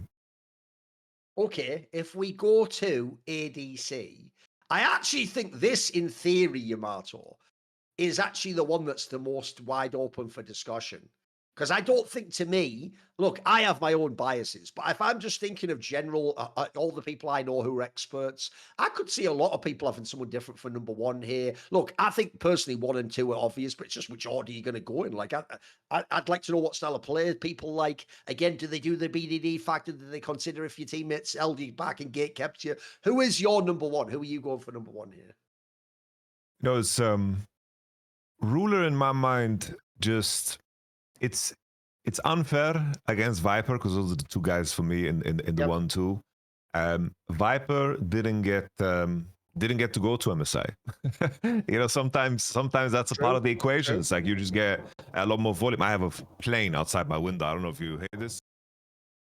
It's all good. It's all good. I'll just keep talking. We can't hear it now. It's okay. Keep going. Basically, because Ruler's big ramp ups, like his winter and spring was quite lackluster up until we reached MSI, and then it was like, wow, damn, that's Ruler, the guy I call the GOAT ADC right there. You know, it's like he just showed up, and then I think that he never kind of let go. And then Viper, a very like question of flavors, right? Do you prefer a player that performs 95%? Did you do something to your mic? Is that the volume's gone down a bit now? No, I think it's just my microphone reacting to the plane. Oh, like okay, the plane is outside my now. window. Keep going now. It's okay now. So basically, Viper, I think he performed at a 95% throughout the entire year, while Ruler dipped down to like 70 maybe, and Gumayusi went so far to dip down to like 50 and 40s because it was like some of those games. He wasn't even playing. Yeah, it was. He dipped down to 0 at some point. You know. But Viper had 95%, 90%. He was very, very consistent. But when I try to think of like the counter argument against Viper, is like what are the big Viper moments this year? You know. Like with Ruler and Gumayusi, that's so much easier. With Ruler, definitely so, because I think even Ruler, I think he was the one who got completely sold by Genji's strategy in the KT series, because I think he was the only one actually like playing. He was actually the one playing against KT when he actually had Ezreal in a good spot. He actually carried the damn game. Yes. And I think that Ruler from MSI all the way to the World Championship was just so damn good, and just was willing to squeeze so much out of situations. This is a tough one. Like I'm willing to give you the shot here in terms of choosing. You can go. I tried to throw you the grenade on the hot potato. I'll throw it back. I see. Okay, right.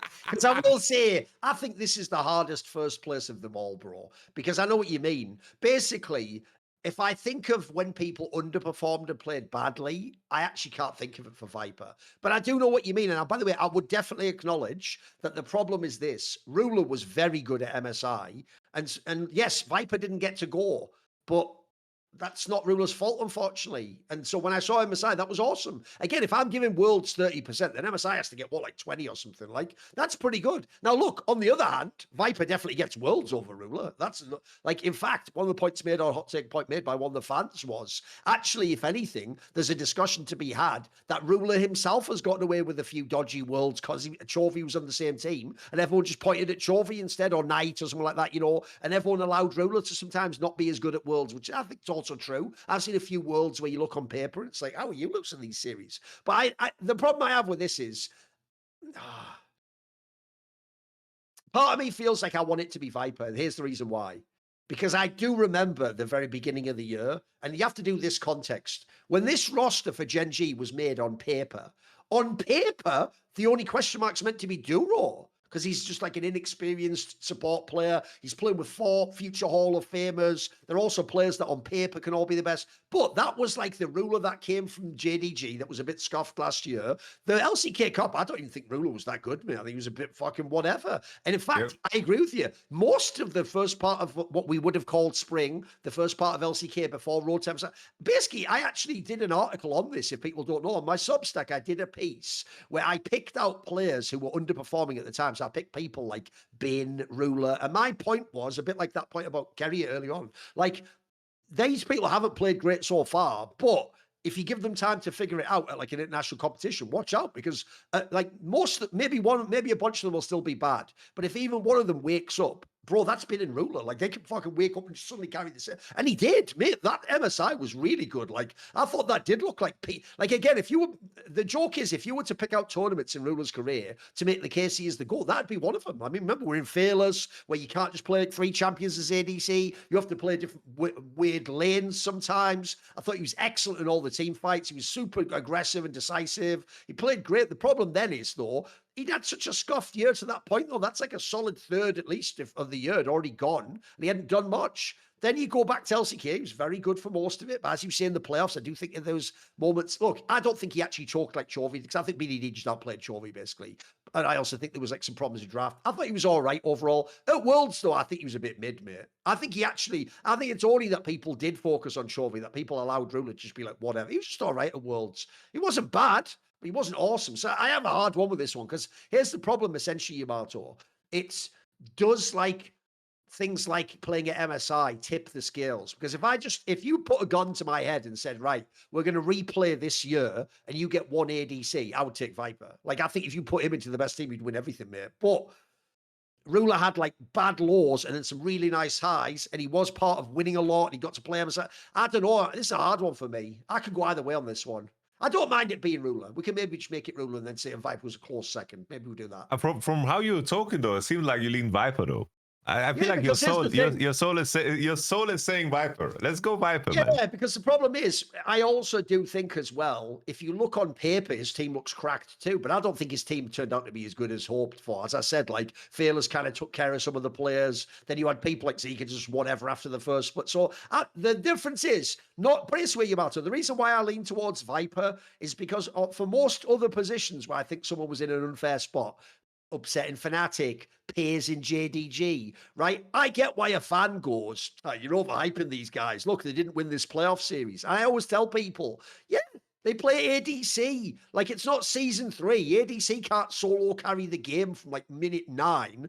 Bro, Viper apparently never got that memo. Like, this guy was trying to solo carry every game, and he was really fucking insane. Also, here's the other thing, mate. One thing I loved about this year's Viper, because in past years, he had really strong hands, but he could also have his own fuck-ups and faux pas in team fights. This year, I felt like the reason why I would pick this guy as my ADC this year is because if I'm the mid laner or the top lane, bro, I know exactly what I'm going to get out of this guy. He's always going to be in the right spot. He's going to do max damage. He's going to go all in on the fight. And it's up to us. If we do our part, this is why it must be awesome to play with someone like that. If we do our part, we win the game. That would be the confidence I would have. So yeah, if it's debatable, I want to push it to Viper. But I don't hate it if someone wants Ruler. I think it's close enough. Especially because, as I say, it's different to hard carry a team into relevance than it is to like have a very good team and then win a giant international tournament. I've got to give credit to Ruler for that MSI run too. I think it's also an awesome tournament. Right. The question is, though, who the fuck is the third? Is it just Gumayusi? Does he get to be third? I think in regards to, let's say, the rest of the field, Because obviously he has to like, get Worlds, right? He did have a great Worlds. I give him that. He had an excellent glow. By the way, that's even the thing that I'm talking about, Yamato. I do think Gumayusi is overrated, but I don't think he's overrated at Worlds. I'll tell you what, he's had 3 amazing Worlds in a row at this point. It's fucking sick. I think it's just like I look at the rest of the field and it's like Dokdam aiming. It's like they're not making it through. It's like Diable. I think the fact that he was a rookie was very impressive in Sure. isolation, but you could see the rough edges there. There was a period in spring where I didn't think that Diable was like that precise. He kind of had like a very similar year to like Kalis, but without winning winter or anything. Like very similar in terms of how he is as a player and how much he tried to push. But in my mind, I think Gumayusi, MSI, Worlds, it's like Worlds. This year at Worlds was very, very similar to, in my opinion, what Faker was at last year's Worlds, where he was willing to pick champions that he's not comfortable with in good spots and still like do decent, like not play like a Gala Kaiser, but play decent enough for them to like win the game while under the gun at 1-2. And just that Ash game in terms of how he performed on Ash in Game 5 against AL, or even the finals, I think that he just had so damn high highs under the most amount of pressure that you can have. And for just Worlds in itself, it's like if there's a player that like stood out, I do think that Gumayusi does a lot of props for that. And in context to the other parts of the conversation, is like I saw that Nymera posted like his All Pro of Worlds, right? And he put Viper, and I think that Viper was also like just fantastic at Worlds, just to bring that into context. But Gumayusi, I think the main issue is even though his winter was non-existent, he played like 2 series and then he was out. And then in the beginning of spring was also very rough around the edges there. Like they died 2v2, like Koki. Like there was this famous like moment that is just burned into my brain, which W's into the enemy team as Koki. They were very rough periods from Gumayusi. And before, like I don't see why like sometimes the community discourse is like as if that is like insulting to point out. I think that just makes the story so much cooler that he like overcame like basically the equivalent of like Batman being, in that prison where, the daughter of Ra's al Ghul like grew up. Like the fact that he had to like climb up and do like a leap of faith, like him climbing without the rope was basically him picking Kaiser when they won 2 and just letting go of the rope and just jumping and climbing out to then retake Gotham, which was of course the World Championship. So for me, I just think that there's nobody else that stands out in terms of like having a great performance throughout the year besides maybe Diable, but I think Gumayusi just gets too much points for MSI and Worlds in my mind. Yeah, I do. I put it this way: I don't really think anyone else can take that 3rd spot, especially because of the Worlds run. Like he was excellent at Worlds, and I agree with you as well. He definitely wasn't given like all the best spots and positions and picks all the time. Like sometimes I also do think that's also why, if you notice, this year I actually have an additional bias to ADCs, which is I think their role is the hardest one under Fearless, especially because you're playing a dual lane. Like sometimes you can even get a champion, but then like the lanes are fucked up and the comp isn't quite there. Like the amount of times I've seen someone on the right pick, but then like the comp doesn't get completed, and it's like, where's the tank? Or like, fuck, Guys, about come on, there's no CC or something. Like, it's like, enjoy this nightmare fuel game. Like, it's gonna be really hard to play. So no, I've seen some bad ones, mate. So I'll give Guma. I think at the end of the year he did like redeem himself. Speaking of which, by the way, I'll tell you what. First things first, there was a point in the year though, Yamato, where Guma's game stunk. And he even had to clean up his act, right? He could have used our 3rd product of the show. He definitely could have used Mando. Do your balls stink? Just I think that's a common thing, but they don't need to. Most balls stink, I imagine. I don't come to a lot of proximity to balls, but I have experience with my own. Balls that really stunk 10 years ago when they were stuck in Diamond 2. That was a worrying trend. That's such an old school reference. Yeah, and then he put on some Mando and Pentakill Fnatic with Darius. There you go. Okay. Classic. It's like, balls might stink, but they don't have to. It's like, when you're on a night out, and you are doing the whole party thing, and you know you're out on a nice day or something, and then everything is going well, you might go home, and then you know things escalate, and then in that moment, you know, there's a lot of thoughts that come into your mind. You're thinking, "Ooh, did I sweat? Was I out there? Did I dance a little bit too hard? What's gonna come out here? What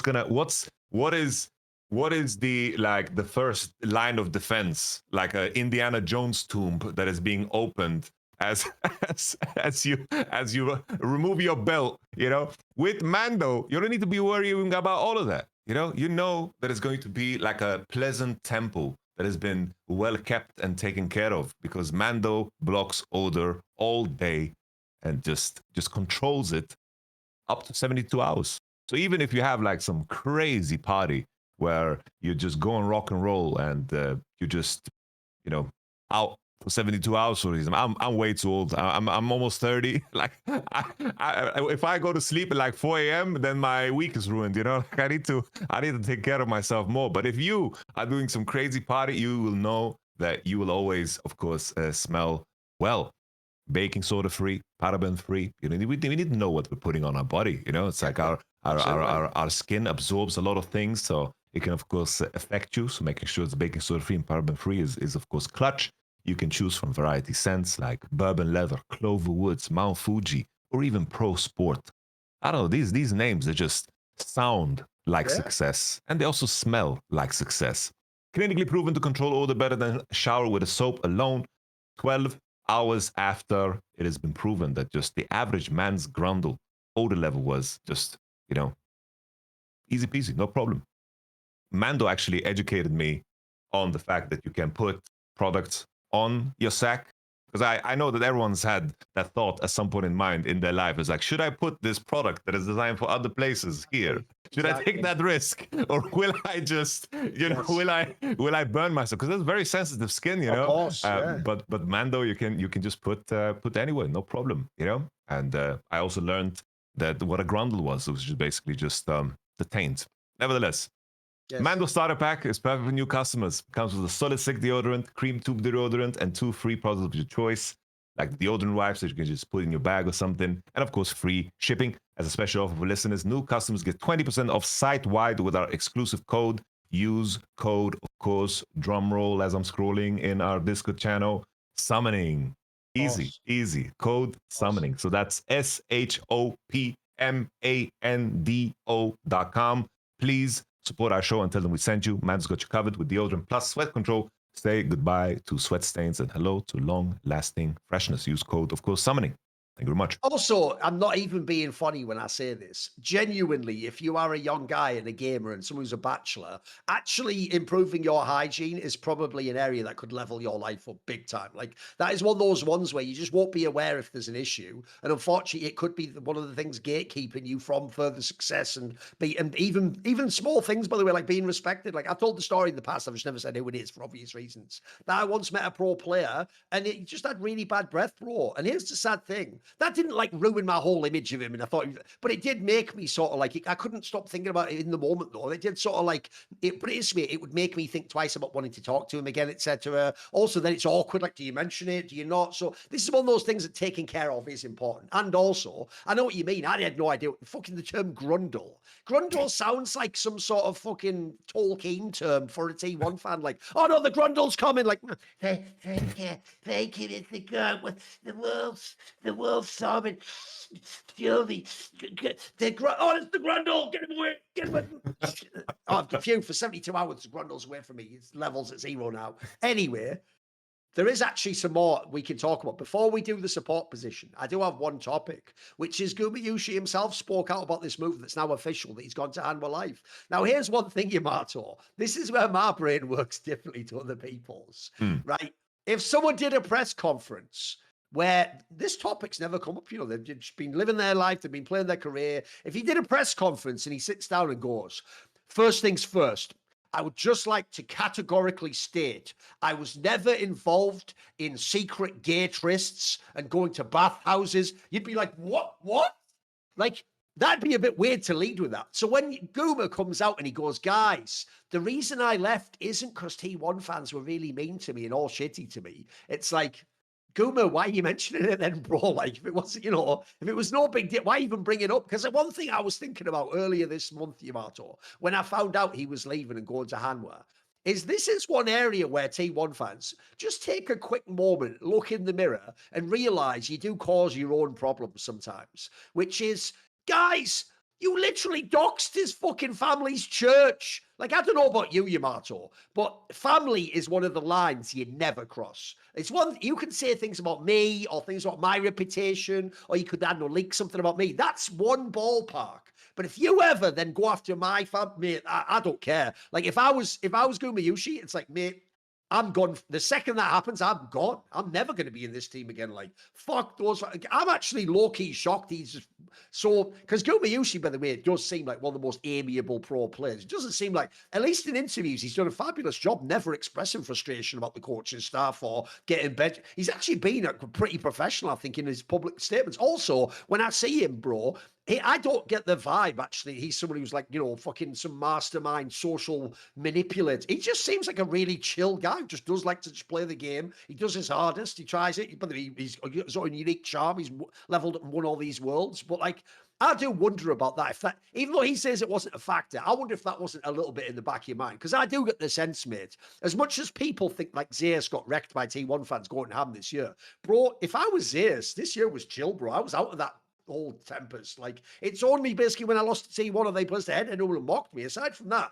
I was just not, I didn't have the scrutiny of the T1 fans. I didn't get blamed for losing a game. I just got to enjoy my successes. My failures probably didn't seem as big as when I was in T1. Because remember, as we were talking about earlier, Yamato, every time T1 loses a final, it's the end of the world. If you're not faking, it's the end of the world. You're the guy. This is why Thorin got lucky he won that Worlds. If you don't win Worlds with Faker, you're not a guy where I just didn't do great. You're the guy who didn't win Worlds that year with Faker. He wins with everyone else. Like, why didn't he win with you? That's the problem, right? That's the problem. Hooney has to ask himself back in the day, like, fuck, I had Faker, I had Peanut, you know. So I want to know, what do you think about that angle? Because that's one thing people did forget about. T1 fans make it sound like Guma's only looking at his career. Like, mate, he had a very stressful year. Like, there's a lot of reasons you might want to just get out of the sort of social media bubble. And if you play for Hanwha, I don't think the pressure's the same, mate. I think, look, the expectation is to be pro the same. You want to win Worlds and win LCK, but I don't think you got that like insane fan pressure to the same degree. Is that your read? Would you have a different take? No, I think it's for sure the case. I guess there's like varying degrees on in terms of how like it affects you. It's like there's also, I don't know, like the T1 fandom is so large that you have like 50 different tribes, you know, where like some are allied, some are not. Because I think like even the T1 fans are like, they hate like this T1 gallery thing. Like they are the ones that are like making like demand letters and like, yeah, they are the ones like sending funeral hearses. They are the ones that also dox like the church that I believe Gumayushi's father like works at, you know, like they are the ones that have been they're always like they're actually like barbarians from thousands of years ago, and then they sacked the church and took the fucking what's going on? I know. This group is completely mental.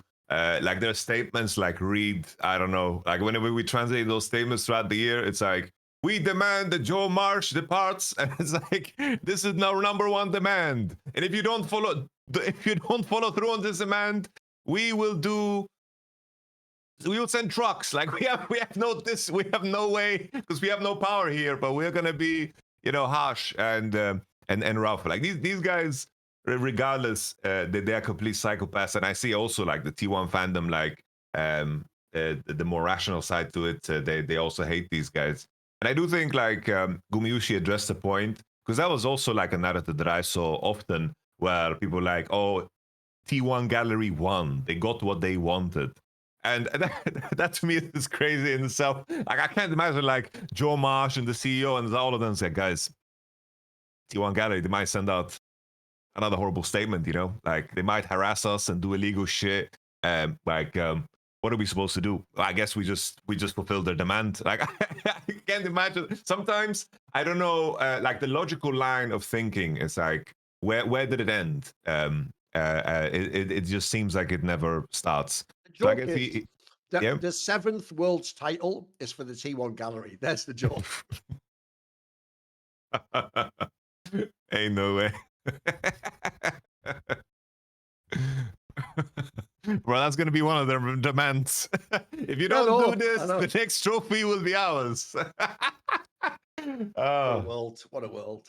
No, so it's like I guess addressing that, if I don't need to do so, I guess in terms of where the narrative is, like it seemed like he wanted the departure from T1 to be as gentle as possible, because it did seem like he said this to kind of Yeah, protect yeah. T1 a little bit, which No, kind I of know what you goes mean. It together. almost feels to me like he did it as a favor to T1 as well, so the fans don't feel salty to T1. You know? Yeah. I think it's like because for the longest time, Gumayusi was always talking about how he wants to retire at T1, he feels loyal to T1 and so forth, and I think that his actions kind of reflected that. We got like some nuggets and pieces from like leaks, like T1 representatives said that he was offered a position, and then Gumayusi didn't want the position where he could get subbed out. He wanted guarantees.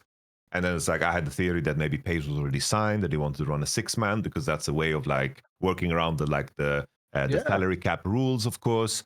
In terms of where everything landed, like I can imagine from Gumayusi, he just wanted to kind of protect, like help T1 a little bit by stating this, and at the same time, like I wouldn't be surprised when Gumayusi is done with his player career that he won't be like just back at T1.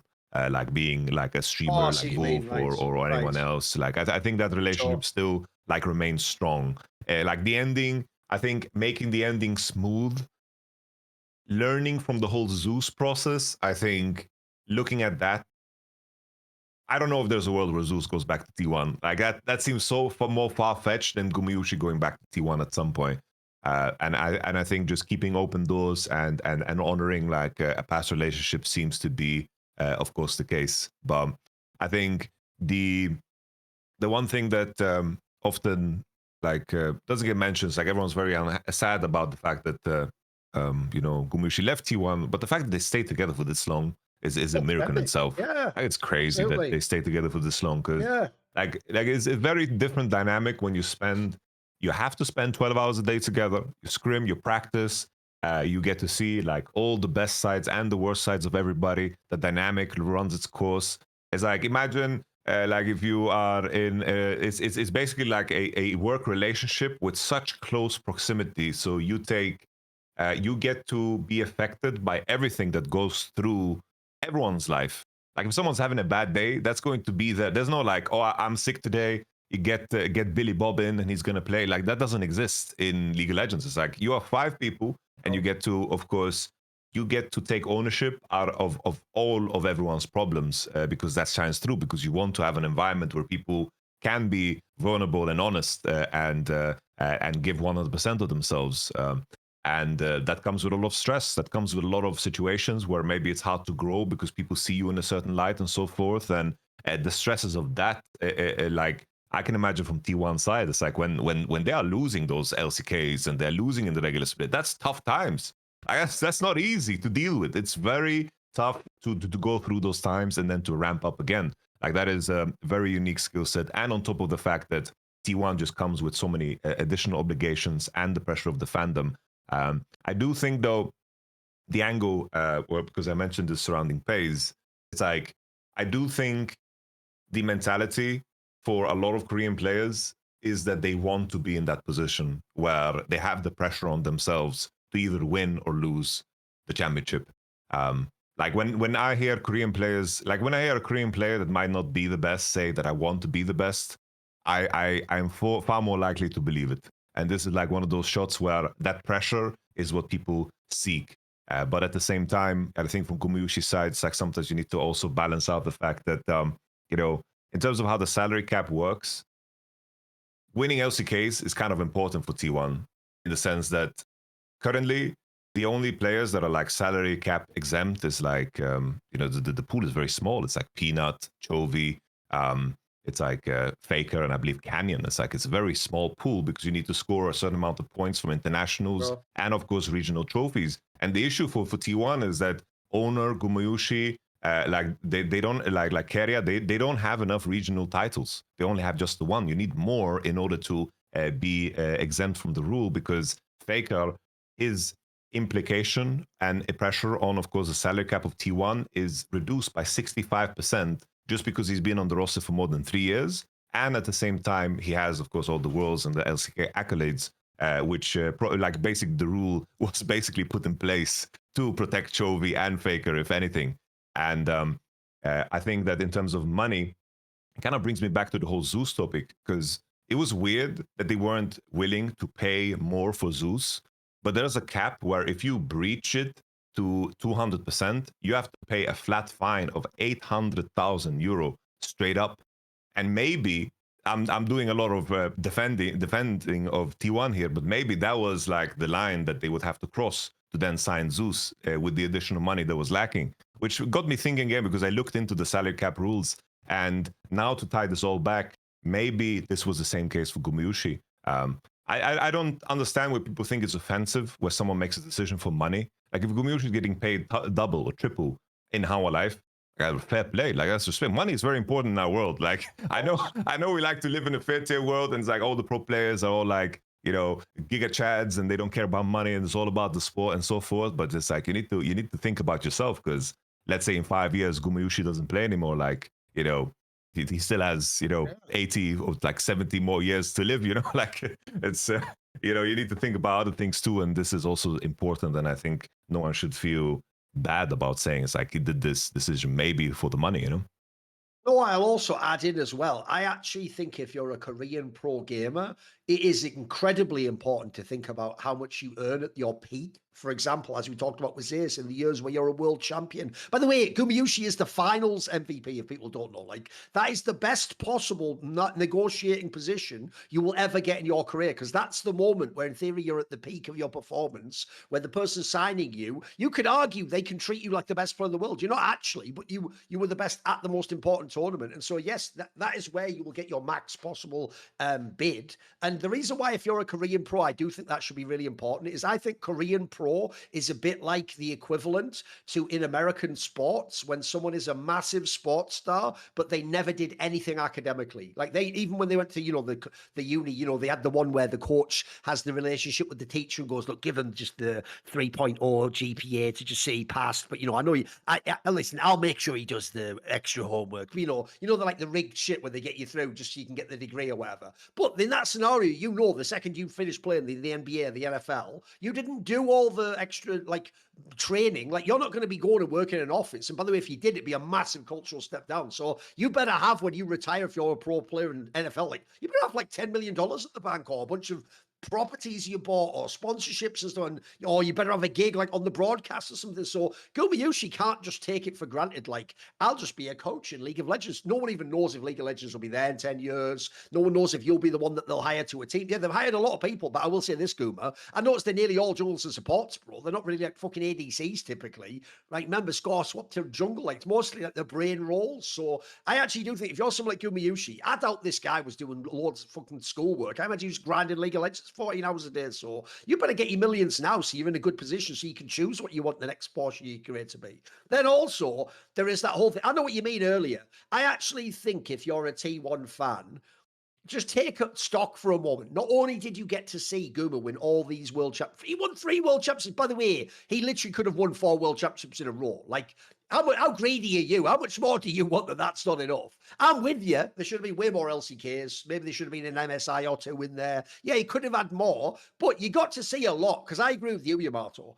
Most teams in League change players anyway. And by the way, this is exactly the player you would have changed, because he's had all sorts of weird issues over time. And then obviously this year especially, there was the whole drama. Like, it's implied, I'm sorry, that like actually another rare, you know, earlier during Worlds, there was that weird moment where T1 fandom and Thorin were like, we will ally just to destroy Irene. And then after that, we are back to being enemies. It's like the same thing happened with me and Coma. It's like, you know what, Coma? Wait a minute. You think he's overrated too? You know what, Coma? Maybe I've misunderstood you, sir. Let's have a conversation about Smash. Because I'm with you. Like, I do think it's implied, like, maybe Coma didn't think he was as good, or maybe he'd like a different type of ADC or something. I do get the sense he's the one who spurred a lot of those moves. And I do also think, if you're a T1 fan, I totally get it. If you win Worlds, party is like, well, the reason I don't want the roster to break up is I want to see that roster beaten. Like, if they go to the next Worlds and they fail, fine. Kick whoever you want, sell whoever you want. But you want to know, could they have done it again? Could they have done it? Could they have made a 5th Worlds final? You'll never get to know that, but I agree with you. That's so rare anyway in League, that you get to stay together for 2, 3, 4 years. Like, just appreciate how extremely rare that is. I mean, again, I was a massive fan, I've told you a million times, Yamato, of JDG 2023. I'll never get to see that roster play again. Like, that was a one-off year, and it was so expensive. It was literally win everything or bust. It's even implied to me, even if they'd have won that Worlds, they might have broken up afterwards. Like, there never could have been, sadly, a year 2, and forget a year 3 or 4. So you already got a lot if you're a Guma fan. You really did. You got a lot out of that. Okay, also, another thing, oh, by the way, it is actually now in theory confirmed as well. GENG just keeps the same roster. What do you think of that? Because it's the same topic, basically. We can spur into that, can't we? I'll tell you what, Yamato, I'm actually really excited by that, specifically because of what I've seen from T1. I'll tell you what, mate, the team was this close to winning it. That reminds me of 2022 fucking T1, bro. Like, I feel like if you give this team more time to play together, first of all, by the way, if Canyon ever just plays well again, they're going to be so scary. And also, I just look at that squad and I'm like, if you are the GM of GENG, you didn't do anything, but you nailed it. Like, you already had almost the best players you can get at those roles. You already know the squad works. It also functioned so well as a team prior to Worlds. I think that's a great example of running a roster back if you have the choice. I think it's an excellent move from GENG. I like it a lot because first, I don't think there's a lot of upgrades to be done. It's like even in the world where they got Tarzan and Kael, for example, maybe you could argue that it's an upgrade, but this team doesn't need an upgrade. No, like, no, exactly. They need to digest the hardships. Maybe this is like they look at what T1 was and what they actually like if you try to replicate T1 success, I guess it's just like the longevity of the roster. And I think that it will feel a lot more comfortable knowing now that they are going into another year and they have that experience with them. I think that being on those same lines and like treading the same water with the same group, it does seem very different. Because in the end, it's like all of these guys, they had periods where they were the best player in their position by a margin, like throughout the entire year. And you mentioned it yourself. It's like it's just a bunch of future Hall of Famers. And Duro has made quite the statement for himself in the first year, as people will notice when we discuss like the support 1, 2, 3s. Yeah, we'll do it next. And like I think it's really, really good. Ryu as a signing is very interesting, considering he was from BFX and he worked with like basically like the rookie rosters, right? He has gained some experience, has been in the scene for a very long time, and I do think that that's an interesting move up. I don't know how to judge it, but based on the fact how GENG has done their signings of like finding prospects from other teams, like they have an insane track record. It's like Delight wasn't really on the map, my map, when he was on Bro. Like he had some like decent games, but I didn't think too much of him. Duro the same when he subbed in for Jonghoon in BFX. Like they have a very, very good eye for talent, I feel like, GENG. And I do think that while GENG is like memed on as an organization just because of like their Worlds performance and so forth, it does seem like all players that go there are so damn happy. And like I really like, for example, the story of like Ruler. If he left the LCK, he always said that the only way I'm coming back and playing in the LCK is to play for GENG again. And to have a play like this to basically declare loyalty for you is also like a super good thing. And it seems like GENG is like a well-ran ship because still, regardless of how the year ended, this was a fantastic year. And I think running it back just makes sense. I'm hyped to see more of this also for sure. Okay. Right. What about let's do it. I set it up now because I thought obviously the support one. I also think this is an interesting one because here's the problem, Yamato. This is another Gamepedia question. If someone sees that T1 won Worlds, they're going to just assume this must have been another peak Keria year. It must have just been cracked. Especially, by the way, if they look up any of the drama. Wait a minute, they were swapping out ADCs at the beginning of the year. Oh, it must just be Keria. I have to say, this is a hard one for me, Yamato. I'll set it up like this. Except for very rare exceptions, so essentially that's what we're asking ourselves, is this one? I do think, I made fun of it earlier, I hate the approach that they take in LCK, where if GENG wins almost every match, all 5 players must be the best at their role. Like, the same thing happens in Counter-Strike, Yamato. When they do the Headshot TV top 20, I hate that if you are like a truly dominant team, bro, they'll just put all 5 players in the top 20. Whereas to me, that's like, whoa, what are we doing here? Like, if you want to use a different It's a sports looper thing all over analogy, again. yeah, if you want to use a sports analogy here, I'll give you an example. If you want to say, I prefer Messi over Ronaldo, cool. You know what? I don't, but I get your angle. He's a fucking sick player. We can make that argument. In certain seasons, maybe he was better. But here's the problem. If Barcelona wins in this equation, and then you go, right, well, my best players would be Messi, Xavi, Iniesta, Busquets. Like, what are you doing, bro? Like, what? They're all just the best. Like, also, if they're all the best at once, doesn't that take away from some of their greatness? You know, does that really ever happen? It's very rare that you actually have a super team where you really do have like the best striker, best midfielder, best. You know, you just don't. It typically tends to be that, like, in this equation, I'm sort of saying in my model of the game, having a really insane player in certain positions is making it easier for the others or skewing what their performance looks like. So the problem with this team is, on paper, the other four names are insane, even if Canyon wasn't quite as good. And then they're number one team. So you want to look at Duro and go, normally in league history, you're probably getting carried a bit. You know what I mean? Like you're playing, bro, you're playing with Ruler. You're playing with Chovy and Kane. Like you've got Canyon as the jungler. Again, if essentially Duro looks like the ultimate dream fucking job for any support. Like, give me that squad. But I'll tell you what, this is where I'm a bit torn, Yamato. Just watching with my eyes, though, holy fuck, was he good? Like, in fact, I'll even argue when Ruler was shitting the bed at the beginning of the year, sometimes this guy was playing well and it was Ruler letting him down. Like, I actually do think, with the exception of maybe a few games at Worlds, I think this guy was so, like, it's actually nuts how good this player was. And so I'm torn because part of me feels like, can he really be the best in this sense? But I sort of think from what I saw in my eyes, he was. Like, I know it's mad because, by the way, I do think Keria, I personally have him as my GOAT of support. I think he's the best to ever play that role. But I think for this year, I think I would give it to Duro first. Are you in the same boat? Are you in the Keria boat? Where are you going?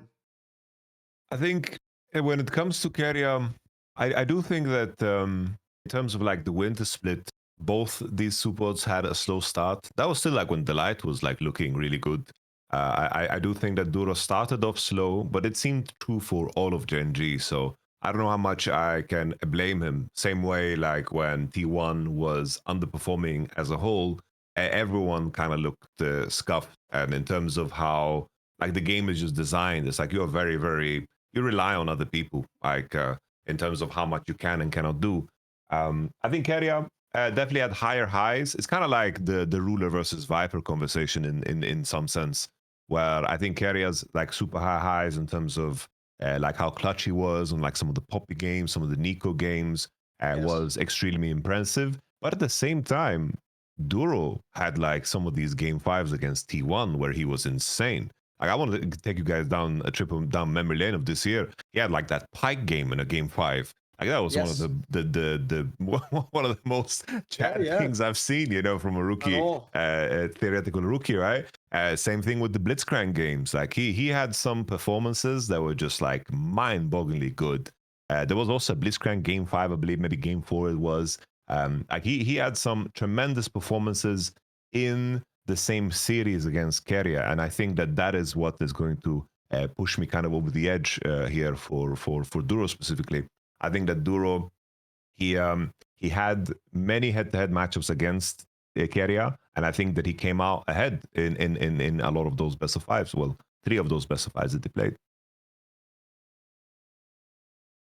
So are you actually siding with Duro overall, though? Yeah, I'm fine with that.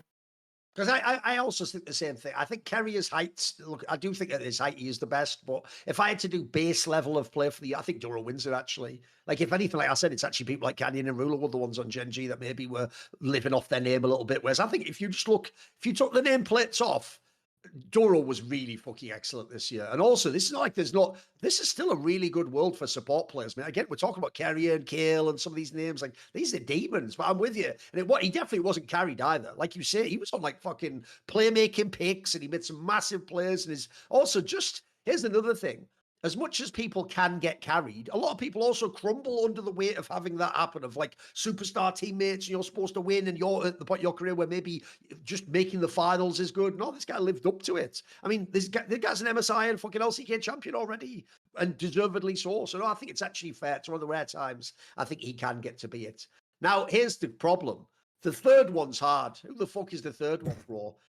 Because I think that third one for ADC and support really drops off a fucking cliff. If you notice, like, who the fuck is the third best support? Because like, part of me doesn't want to say Delight because it's like he didn't have a particularly good year. Yamato, this is the year to flex Delight. Maybe it is, except then even then it's just off worlds, really, isn't it? So that's the problem. So remember, here's another crazy one. At the beginning of the year, by the way, it looked like it was Lehens because he went to Nongshim. Suddenly they were like relevant. Even in part of spring, they were good. Sad thing, they fell off a cliff and they became shit. Luckily, Beryl isn't even in this conversation. He's fucking looking through the glass like, oh boy, I wish I could have Christmas in there, but I'm a poor street urchin. Like, he's not even fucking at this table, mate. But is it Delight? Does Delight get it by default? What are we doing? Does Peter get it for Worlds? What are we doing, bro? I was just Peter or Delight. I feel like we put Peter in there because it's funny, you know, because I can choose both. I think we put Peter in there.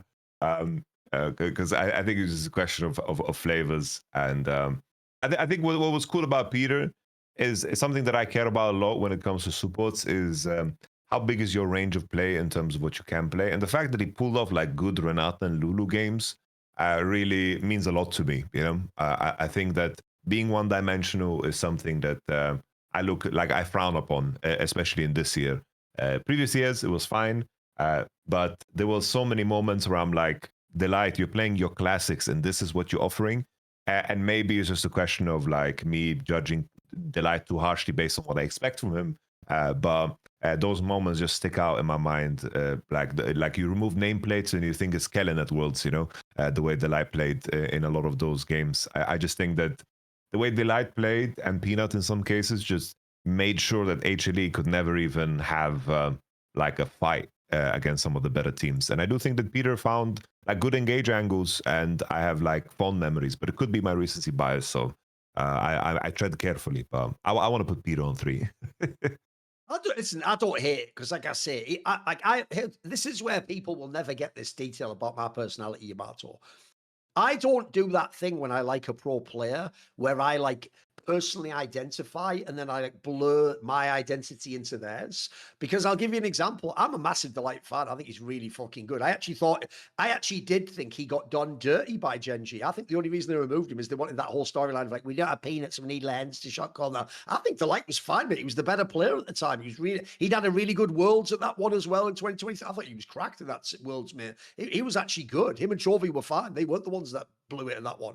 But I get why he got moved. The problem is this wasn't a good year for him. This was one. And if I look at his teammates, mate, I have no excuse. He has fantastic teammates. Like on paper, this should be a year where he could win everything. He should be in the conversation for first place in this call. Whereas if you notice, we're almost just like, does he get third just because no one else can even be there? Like again, Beryl's a joke. All the other players, there's just no one else that goes in that spot. So I sort of feel like Peter should get it almost just as a gesture because he did do fucking an awesome job at Worlds in really high pressure, and quite frankly, as a little David against Goliath, like playing against monsters. So I still don't even believe Peter will be that good going forwards in his career, bro. I think he's just going to be an irrelevant player. But tell you what, I'll give him that Worlds. He was cracked, so we'll give him that one. Right, the last top one is this, Yamato. Since we're closing up LCK here, it might be an obvious one, but we'll just do it. LCK Player of the Year, is it Chovy? I think it just depends on, I guess, the angle. Like, the thing is, it's like if I had to pick a Genji player, I would probably go with Keen over Chovy. I think that maybe it's a question of who he had to compete against. But I felt like Keen was above and beyond just the best. But there was no BDD in top lane, you know, to contest them. It's like the closest we had to BDD was a Doran. And like, I don't need to say more, you know? Doran versus BDD, like that's your competition. No, you've made a case for yourself there. If second place is Doran, you know? Because I know what you mean. Here's the problem. I still think I would go with Chovy, though. Here's why. Because even though I acknowledge Keen was excellent, I also think, one, as you pointed out there, I don't think the competition is as hard. And then two, I also just don't think, this is why I actually give him props for being a utility top as well. I don't think you have to be the carry all the time in top lane. Mate, I think if you are Chovy, like the whole game starts with you. How's your lane doing? Are you up in here? And at this point, here's the craziest thing about Chovy. It's why the haters have to focus on Worlds. Here's what you don't get, Yamato. In a weird way, we're winning against the haters, and here's why. Before, they used to just call him a choker in all senses, Brooks. He didn't even used to win LCK. Now he wins LCK for fun. Then it's like, yeah, but international. But suddenly he wins all the MSIs, Chovy. So now they can only say Worlds. It's the same as if you're a fan of Ronaldo, by the way. The good news is we won. All they have now is they didn't win the World Cup. That's it. They can't say anymore like, yeah, but where's your champ? Oh, shit, he's got all the Champions League. Well, but what about that? Oh, shit, he's got like loads of Ballon d'Ors and Golden Boots. World Cup. Like that's actually a good sign that there's only one thing left to say because, mate, Chovy has everything else. It's like you said, those charts, like, he was like a 10 out of 10 in almost every area, or like 95% IL or 99% or whatever. And then lastly, I'll just put this out there. Bro, people will forget because of how badly Worlds went in some of the important games. Mate, this guy was so money in the bank in game fives. It was crazy. Like, I would see him lock in that Aurora. By the way, a tricky pick to make play. And I just knew he was going to win these games, bro. He was so, and he wasn't just winning them like, you know, I have the CS and no, he was making the decisive balls. He'd flash in plays and fucking like, follow me, get on my back type Maximus shit from Gladiator. Oh, I think it was dope this year. So I still think I would give it to Chovy. By the way, I don't hate Keen as a pick though. It's between the two of them, really.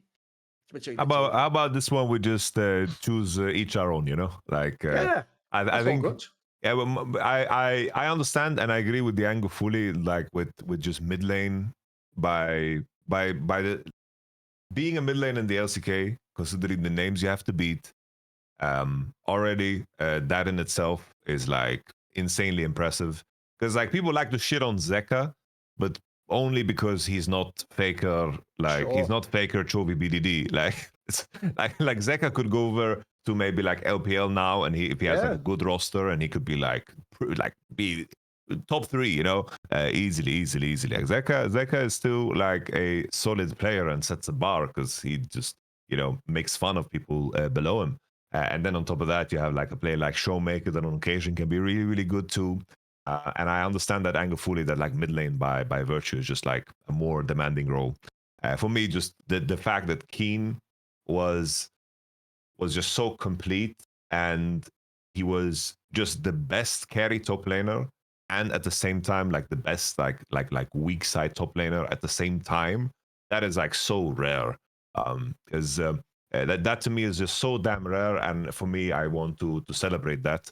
And I think if I were to throw in like another name that I saw was being floated a lot, and depending on the day, I'm also leaning towards that, is because it's like play of the year. I feel like can be interpreted differently. I feel like you and me, we always go for like who performed the best in all of the volume of the year. If you handpick 5 games, what's gonna happen? What's gonna be like revealed to you?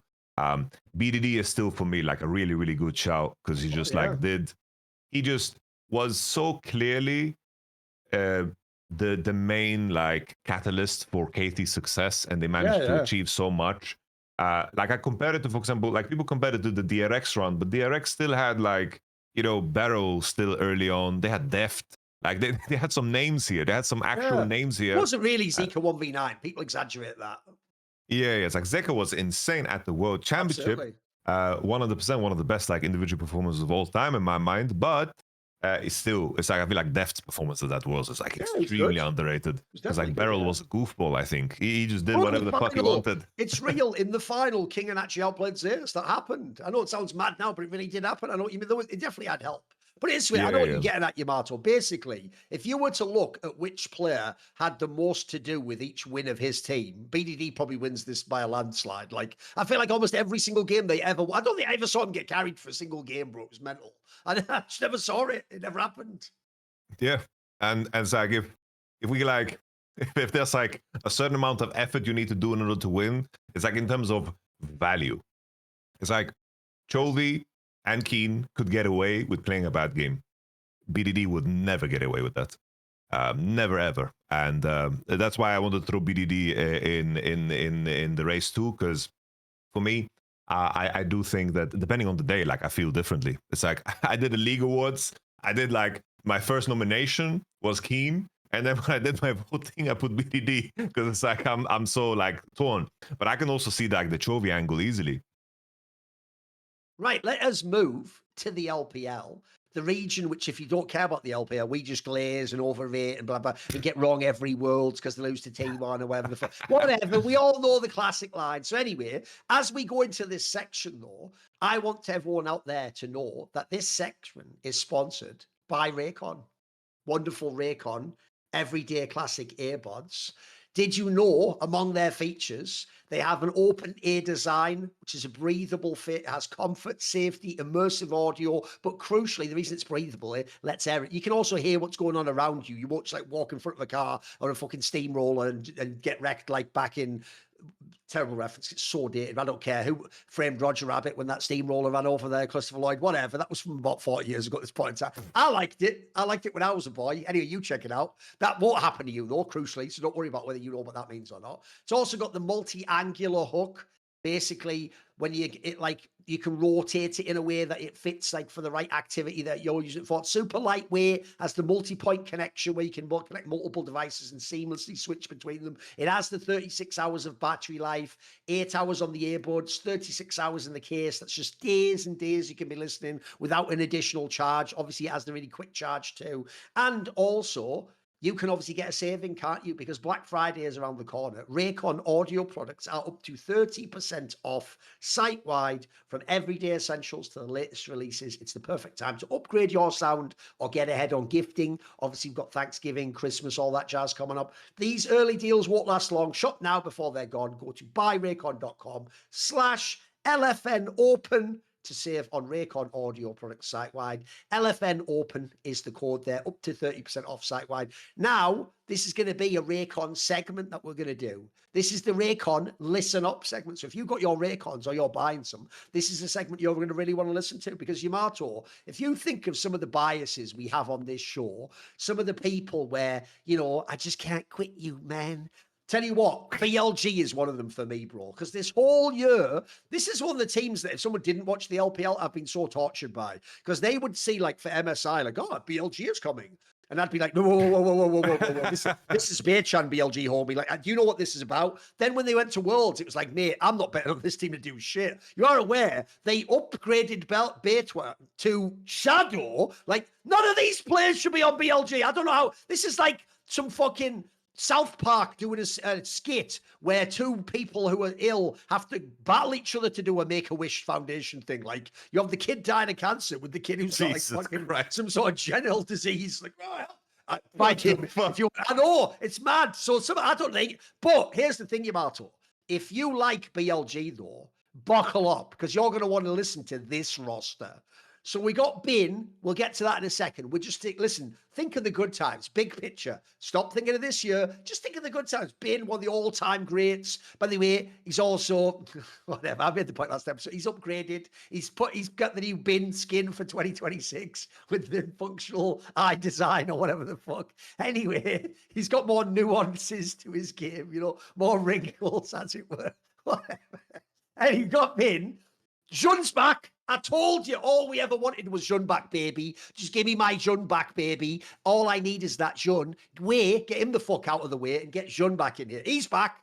Knight is back. And if anyone remembers, by the way, Knight and Jun were motherfuckers at the beginning of 2024 when they played together. They were smurfing because they were just hands all day long. And then in the bot lane, the aforementioned Viper is rocking up to the bot lane and he's going to play with On. And by the way, that means Elk is gone, but that means On, the super aggro engaged guy, is going to be playing with mate. This roster, like, I'll give it LCK's best team at the moment should always be the number one favorite for Worlds. But I'll tell you what, if you ever wanted a team from the LPL to have a chance to recreate what I described about that amazing JDG, this is the closest thing I've seen to it. Mate, I am super hyped for this roster. Like, for real, I feel like, first of all, I think this team should just run the LPL. And then secondly, if it can be good enough, you can put it this way, I am preparing to do the delusional thing where when Worlds come, I pick this team to win. I think it's not impossible they can be good enough to do that, because I just look at this squad and I'm just imagining, mate, all I'm thinking of is imagining some of these 5v5 team fights. Holy moly, this could be fun. What are your thoughts on this roster, if this indeed is the real BLG roster? I think on paper, in the LPL, this is probably as good as it can get. Like, maybe you can do some side grades. Like if top lane was like 369, I wouldn't mind, you know, something like this. But I do think that this is as good as it gets. Like I truly think this is like the final flame of like the LPL, because I think even though the LCK, I agree with you, should be like favorites coming into the internationals, Billy with this roster, I just don't see how you can create a roster in the future, especially with how the talent pool is being choked out and so forth. Like I don't see how you can ever build a strong roster than this. And for me, I'm also getting super excited. My main concern is that in terms of how this team has made decisions, it seems so like I don't know, so almost reactionary, like player driven. It's like, just swap us as jungler, he's bad. And then they switch him out. And now it's like, so as someone who's a coach, what you're hinting at there that maybe a fan won't understand is, bro, players can be even more reactionary than fans. Because as you're saying, if you have like a bad week in scrims, sometimes they try and kick a teammate out, and you're like, bro, 3 weeks ago he was our best player. But I know what you mean. For pro players, once you get bad, they feel like you're just bad now. Like they just want you out. Like I know what you mean. This looks like they as a squad almost just did like a fucking WhatsApp to kick people up the team, the jungler every time, didn't it? It felt like that. I know what you mean. This the Billy WhatsApp community. Yeah, exactly. Exactly. The little poll. Like, you're up, mate. Shadows in. And remember, they were trying to get JJ at one point. Oh, it's ridiculous, isn't it? I know. Every week a new jungler. I love it. And it's like, Shun was incredible on JDG, I think. Like him and Pace were the two best players by far. And last time Shun was in this roster, they made it to the finals, and he wanted to leave. He left the team, whatever, and now he's back. There's a lot of things that makes sense, but it's also like one of those things where, like, if for some reason things go good, like go wrong, which can happen. Like maybe you lose, maybe something happens. How is this team gonna then react? It's just that they've built such a culture of like, we're just gonna make these fake solutions and hope it gets us somewhere. I think that's like they're never actually addressing or dealing with their actual problems, because there's like inconsistencies in like how Bin approached things in terms of how he played, how he approached the map. I think that you can also levy some criticism towards On2 in terms of his consistency. Absolutely. And also it's like in terms of how they just improve as a squad. I feel like Billy is like improvement as a team in terms of like team concepts. Just hasn't been there, because like if we compare it to like JDG 2023, like these guys were so masterful in team fights. It was so clear that was like so thoughtful and played around, and they had a clear identity.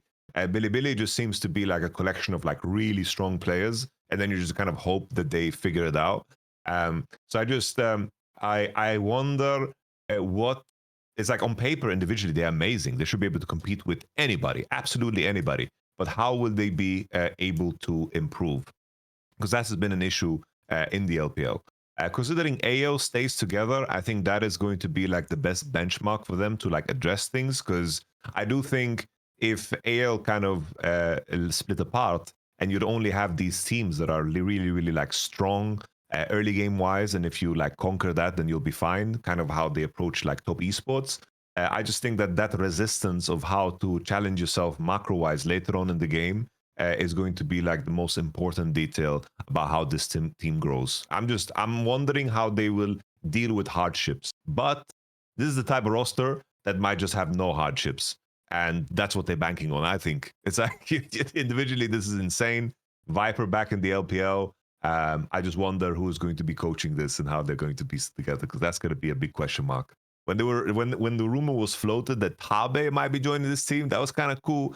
But at the same time, Tabe has just this history of like taking undervalued teams and bringing them up to a high end. But it just seems like Tabe and Knight are always going to like be avoiding each other in terms of grouping up together. So we are just not ever gonna see that. So I'm high for Billy, but I think how will they deal with losses? That's my I'm scared, because they are keeping Shadow and Beishuan on contract. They have 3 junglers. Oh, that is because that almost implies, by the way, they're still just like, but we might need these guys. Oh, you don't just fucking. By the way, Jun this year earned his just a full starter spot. Like any concerns people had, because I saw a lot of people had copium at the end of 2024. Like, but it's fine because Wei was the one they won summer with, and he helped fix their problems. And I always used to think like, yeah, he brought their level up, but the difference was Jun made like highlight players. Wade was just like a good player, bro. You saw this year. Not only was Wade not as good as Jun was in their team, but crucially, when Scout went to shit in GD, mate, the Jun guy, basically it was Jun and Pace against the world.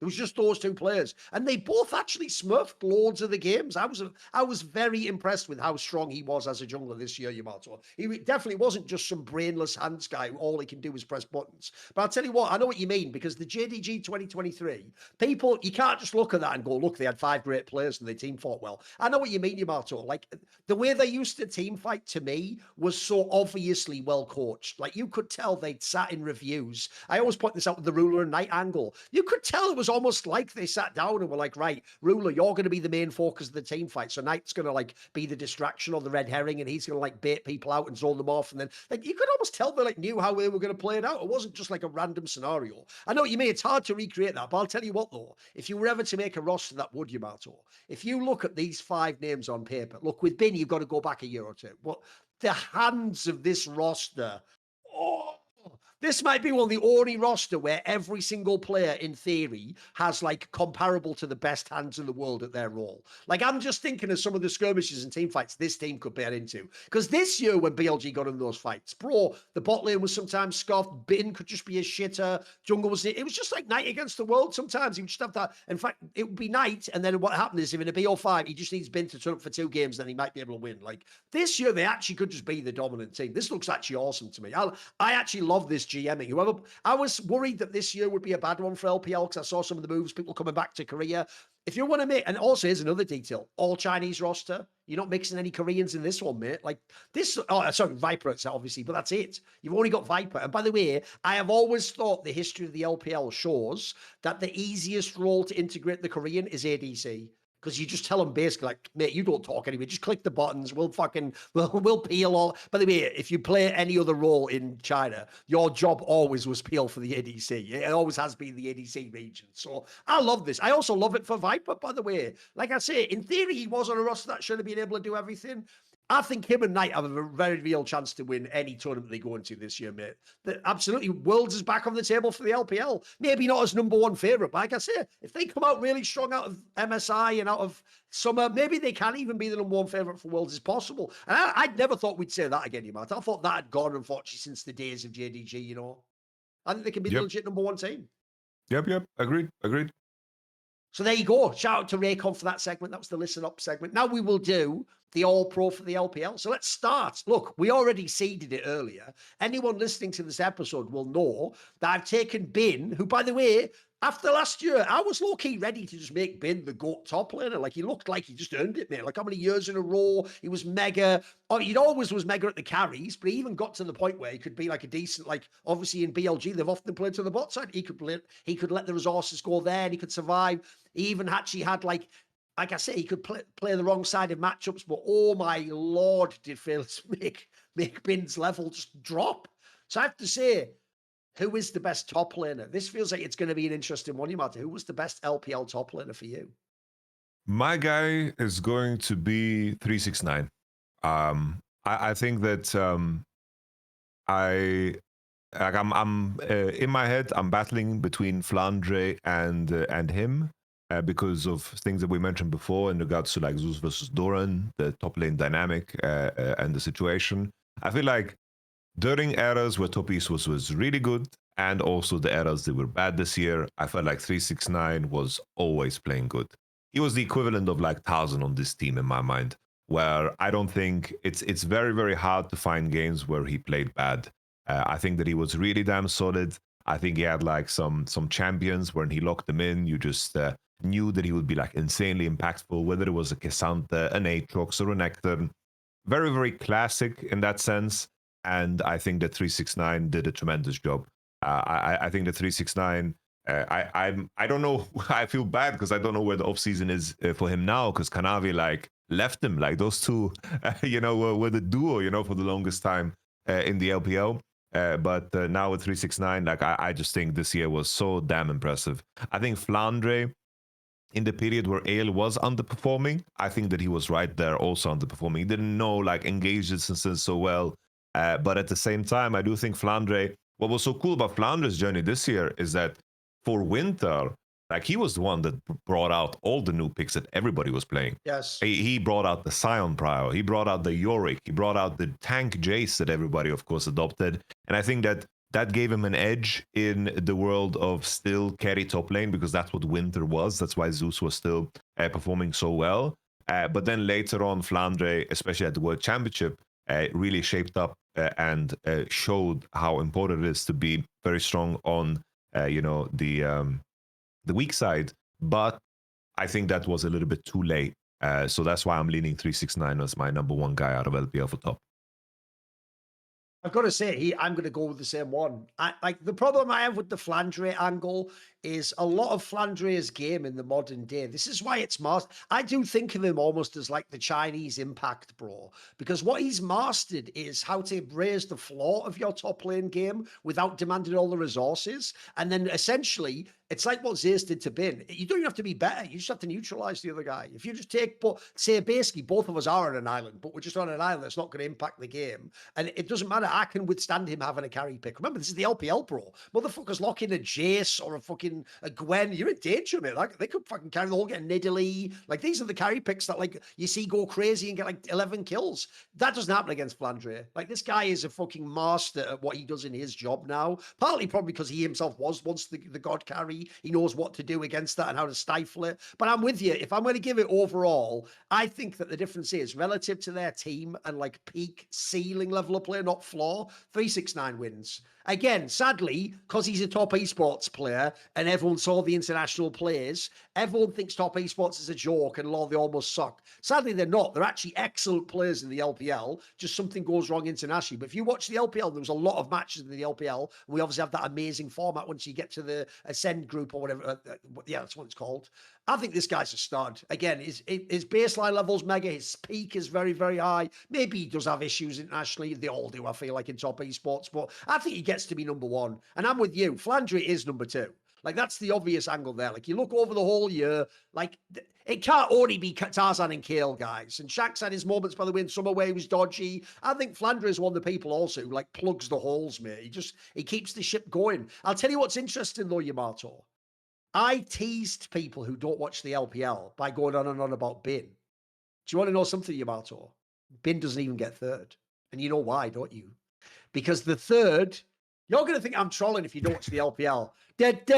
He's back. The Shy is the third, by the way. And it has to be, because if you actually saw him, bro, this actually was one of the better years of the Shy's career for real. Because not only here's the thing, he wasn't as abusive when he would dominate, but first of all, he did have those games. He had those Nidalee and fucking Jace games and the ones where he just smashes. But also, mate, I always used to say, even at his peak, the Shy could win you any game, but he could also lose you any game. This year, he was way more reasonable. I can keep saying, I keep using this term. He was responsible at times. At times, he would actually be the one carrying the sort of dead weight of like fucking Rookie having a bad game or Mako shit in the bed or the jungle having an issue. If you look through most of the games this year, he was the best player on their team. Like, he was actually just a very good player. So I know it sounds like a meme, but I'm going to put the Shy third. Do you disagree? No, I think it's fair. You know, the argument for Bin would be, I think his summer playoff was good. That's where he was played very well, I think. And I think that the ramp up in spring in playoffs, but that was also on top of like the underperformance of other teams. Like they did, of course, in the end qualify to MSI. And I do think that just spring playoffs, summer playoffs, that's where Bin like played good. But the rest of the year, I was kind of underwhelmed by Bin. And it might be one of those cases where we have like just the expectations are just so like just strangely just crazy off of the nameplates alone. And I do remember like how bad the Shy was and IG was in winter. You remember when we were like depressed over NIP beating them and shit? Like we were there at one point, but that was such a small part of course, the season. So I think putting the Shy third, I think is reasonable. Yeah, I think Bin could be third too, but I think putting the Shy 3 is way cooler. So in a 50-50 position, I'm gonna lean to the Shy here. What about if we go now to jungle?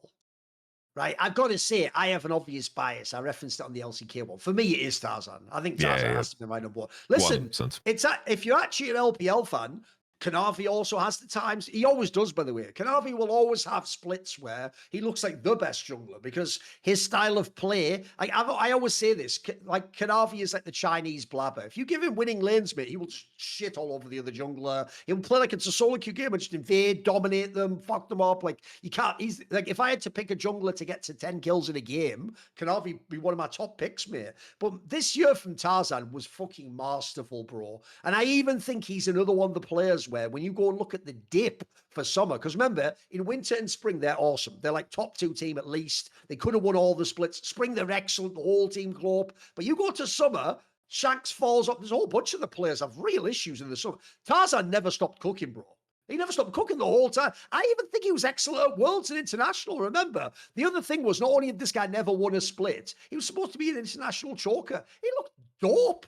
This is another one of those players where, like, pretty swear, Yamato, if you're making an all it wasn't my fault Worlds team, then, like, Tarzan's the jungler, BDD's the fucking mid laner, and Viper's the ADC. It's like, what did these guys do wrong, mate? Like, they just carry fucking games. Oh, that's a team right there, by the way. It's also a spicy fucking roster, isn't it? Yeah, it's a pretty banging start to a line. That could be like team of the year next year. So for me, Tarzan has to be number one. He had everything, bro. By the way, here's what's cool. He still had the brain jungler games where he played really smart and played the picks that people want. Then he would have like, I told everyone, all you need to know is nobody could play Zed like this motherfucker. When he wanted to just be like the carry jungler, he also could just smurf like that. So to me, he's just, it's why it's so cool to me. Like I told you, you know, the satisfaction I said I would get from seeing Chovy win Worlds. It's like, it's one of the absolute best players ever. Just sort of clicks in the last piece of the puzzle and you get to enjoy the whole thing. Tarzan's done it for me, bro. I know he hasn't won the tournament yet, Worlds, but like he has now, for me, become a master of jungle at League of Legends. Like if I had to pick someone, gun to my head, he should be the best jungler next year as well. Like,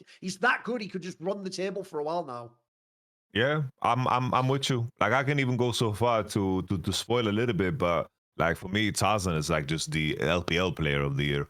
Like I think like him and Knight were maybe in competition, but Tarzan was so damn good through and through. Like this, like you couldn't have asked anything more from him. Because the same way, like I framed Keen, like he played all styles. Like he just played everything beautifully. He was always like, if you allowed him to pick late, he would always find a pick to break the game because he was just capable of playing everything. Like you mentioned, Zed, you can say the same thing for Kiana. That's something that a lot of teams and players kind of struggled on. People thought it was OP, maybe because of how he played it. You know, him and Kanavi were like the only two that stood out. So Tarzan, I think him together with Owner, for me, like Tarzan like edges it out like slightly just because of the consistency throughout the year, which is a little bit higher, especially at the World Championship. And with that in mind, though, like I think Tarzan is just a clear number one for me. Yeah. And then second, I feel like this one has to be Kanavi for this one. Yeah. I mean, like I say, I understand why people go back and forth because the weird thing about Kanavi, like I just said earlier, is this, Yamato. If he is ever the best, he's going to also be the MVP of the whole split. Because if you ever watch his team plays for him. I'll tell you what, though, he's one of the players. Here's what I love, Yamato. Even though here's what's weird about me as a fan of esports. On one level, if you notice, I do have a bias towards a sort of Monty, almost like StarCraft chess thinking of like the game should be about very high level, like macro decisions with like nuance, and it should be like a very difficult and a lot of information. So part of me did used to fuck with the old tracker's knife era of jungle, which basically was the ultimate Korean meta. That was like the style where it's like, it's not even about like it's about like tracking the opponent, telling your team where he's going to be, timing his camps, getting ahead in all that shit that you could do back then. The problem is, at the same time, though, part of me has also always enjoyed, because I come from a Quake background, just mad skills. I also love people who just dominate and just destroy you with skills and talent. And so I did worry way back in the Tracker's Knife era, like, oh, fuck, jungle is just going to become only people like Score and like genius junglers and Peanuts. You're not going to have those like super sick Lee Sin. Mate, Canavi is one of those players that benefits from that jungle change bit, back to where you can just be like a mini carry. Like, this guy is so... if you want to talk about peak mechanics as a jungler, he is so cracked, it's unbelievable. Like, I will say, he definitely has like some frailty in his mindset, as you've seen at some of the world games over the years.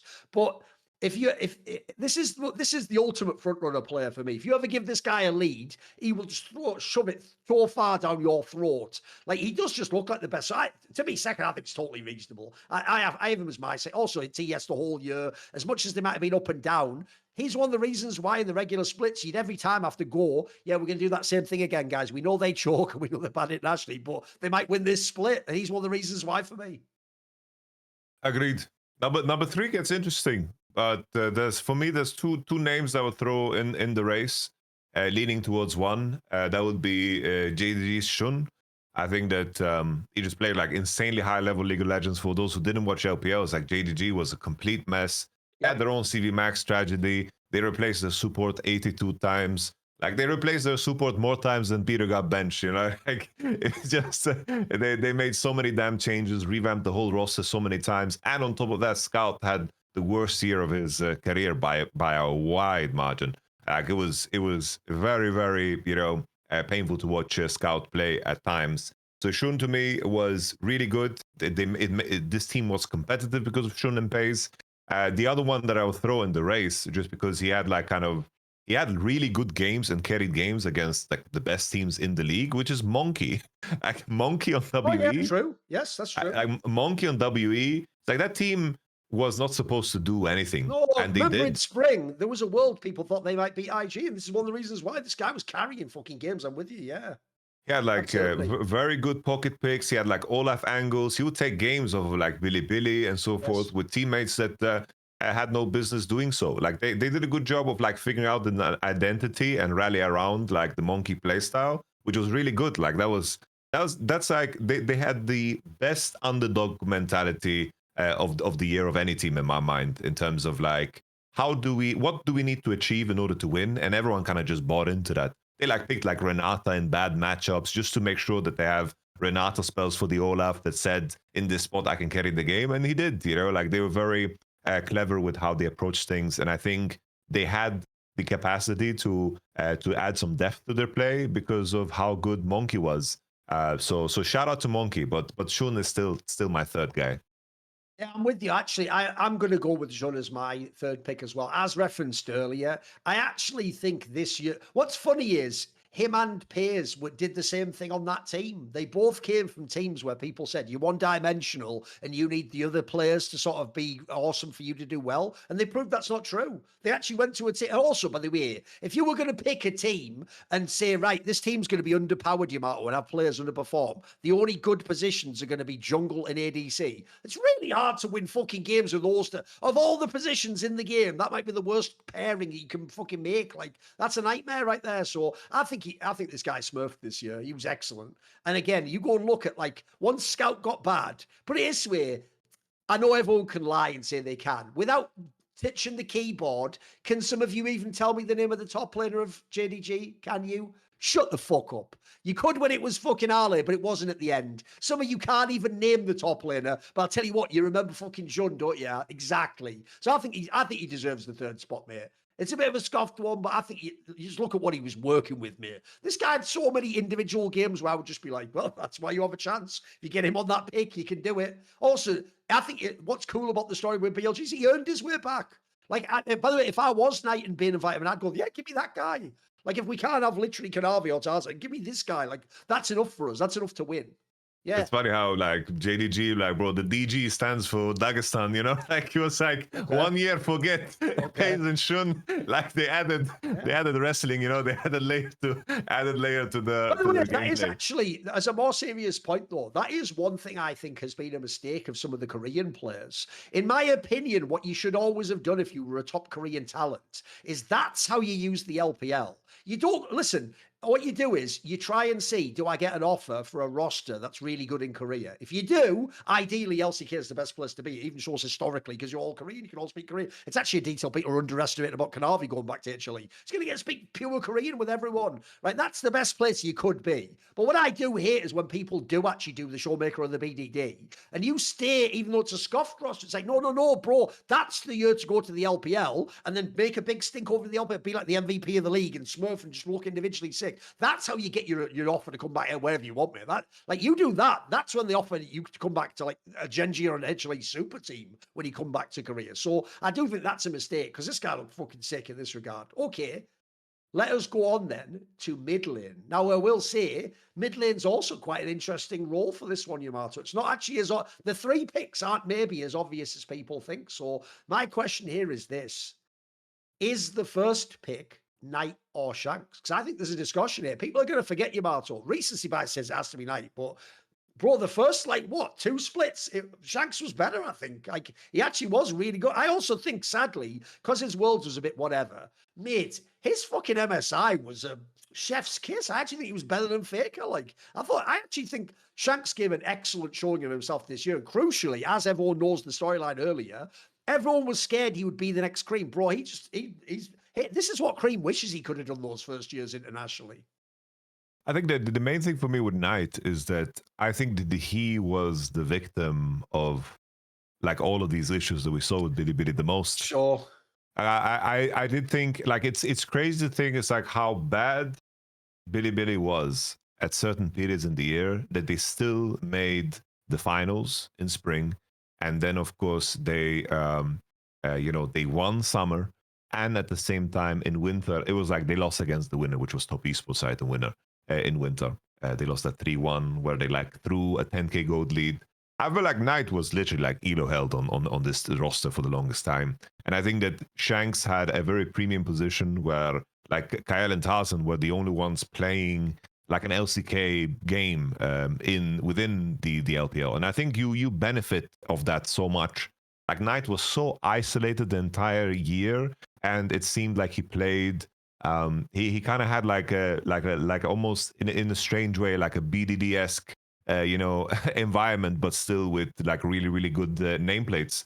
Because the situation with like Wei, I don't blame Wei and Shadow and Beishwan for like underperforming in a lot of those games because the circumstance was just very strange. But Knight was still the victim of that. Yes. And whenever Billy Billy pushed through, it was because it's like Knight was always performing, and then like someone else also stepped up to the plate, and then like together they made it over the finish line. Because that to me really stands out. I think Shanks was really good at MSI. I agree. I think his spring was really good. His summer was weak in my mind, which that's the one where I think he loses points, because that's where I thought that Cream overtook him in the summer specifically, and Cream kind of went ahead of him. And then Shanks had like an okay Worlds. I was not too high on Shanks at Worlds, because I did think, like, looking at how he like postured, I never thought that he was taking like the correct risks. He was the type of player that wouldn't like win you the game because he was too afraid to lose you the game at the same time at the World Championships. I kind of looked at him more critically, because I did think, you know, in that T1 series, right, it's easy in game 5 to blame Hope because he had the chance to carry the game. But I do think in that series, it's like you say, Shanks didn't lose you the series, but mate, he could have won you it as well. There was a bunch of games where, like, I was just waiting for him to play a bit better, and then he just kind of like played to a 6 or a 7 out of 10, and then just let the other team win. Yeah, because it's like in the end, it's like also, I just think AL had such a strong supporting cast. It's like Flandre, Tarzan, Kyle, like that is just that you just have so much information on the map to like breathe. And I did feel like what let down AL in most cases was when Shanks and Hope just didn't play good enough to win you the series. And I think when Shanks did, that's when they won spring. That's when they were so competitive at MSI. Because you can even go so far to say that Shanks was even performing better than Chovy. Like, that's how good Shanks played at MSI. But I think that Knight was Elo held. So for me, it's Knight on the number 1 spot. Okay. But I'm happy with Shanks on 2 and then Cream on 3. Here's the thing, I am torn with that, because I do think Shanks also went lower than Knight did over the year. I also do agree. I think Knight is the only player in BLG that can say I'm almost blameless for this year. Like, in general, I'm the reason everything good happened, but I'm not really the real. Because I agree, almost every other part of BLG by the end fell apart. Even the bot lane had times when it was a bit sus, you know, it just was. So I don't hate it, but I think I would edge Shanks. I'd maybe put Knight second. And again, I say that someone who has a bias towards Knight. Now, here's what's interesting, Yamato. I'm going to do it. I don't give a fuck. Listen, homie. You can see the grin on my face.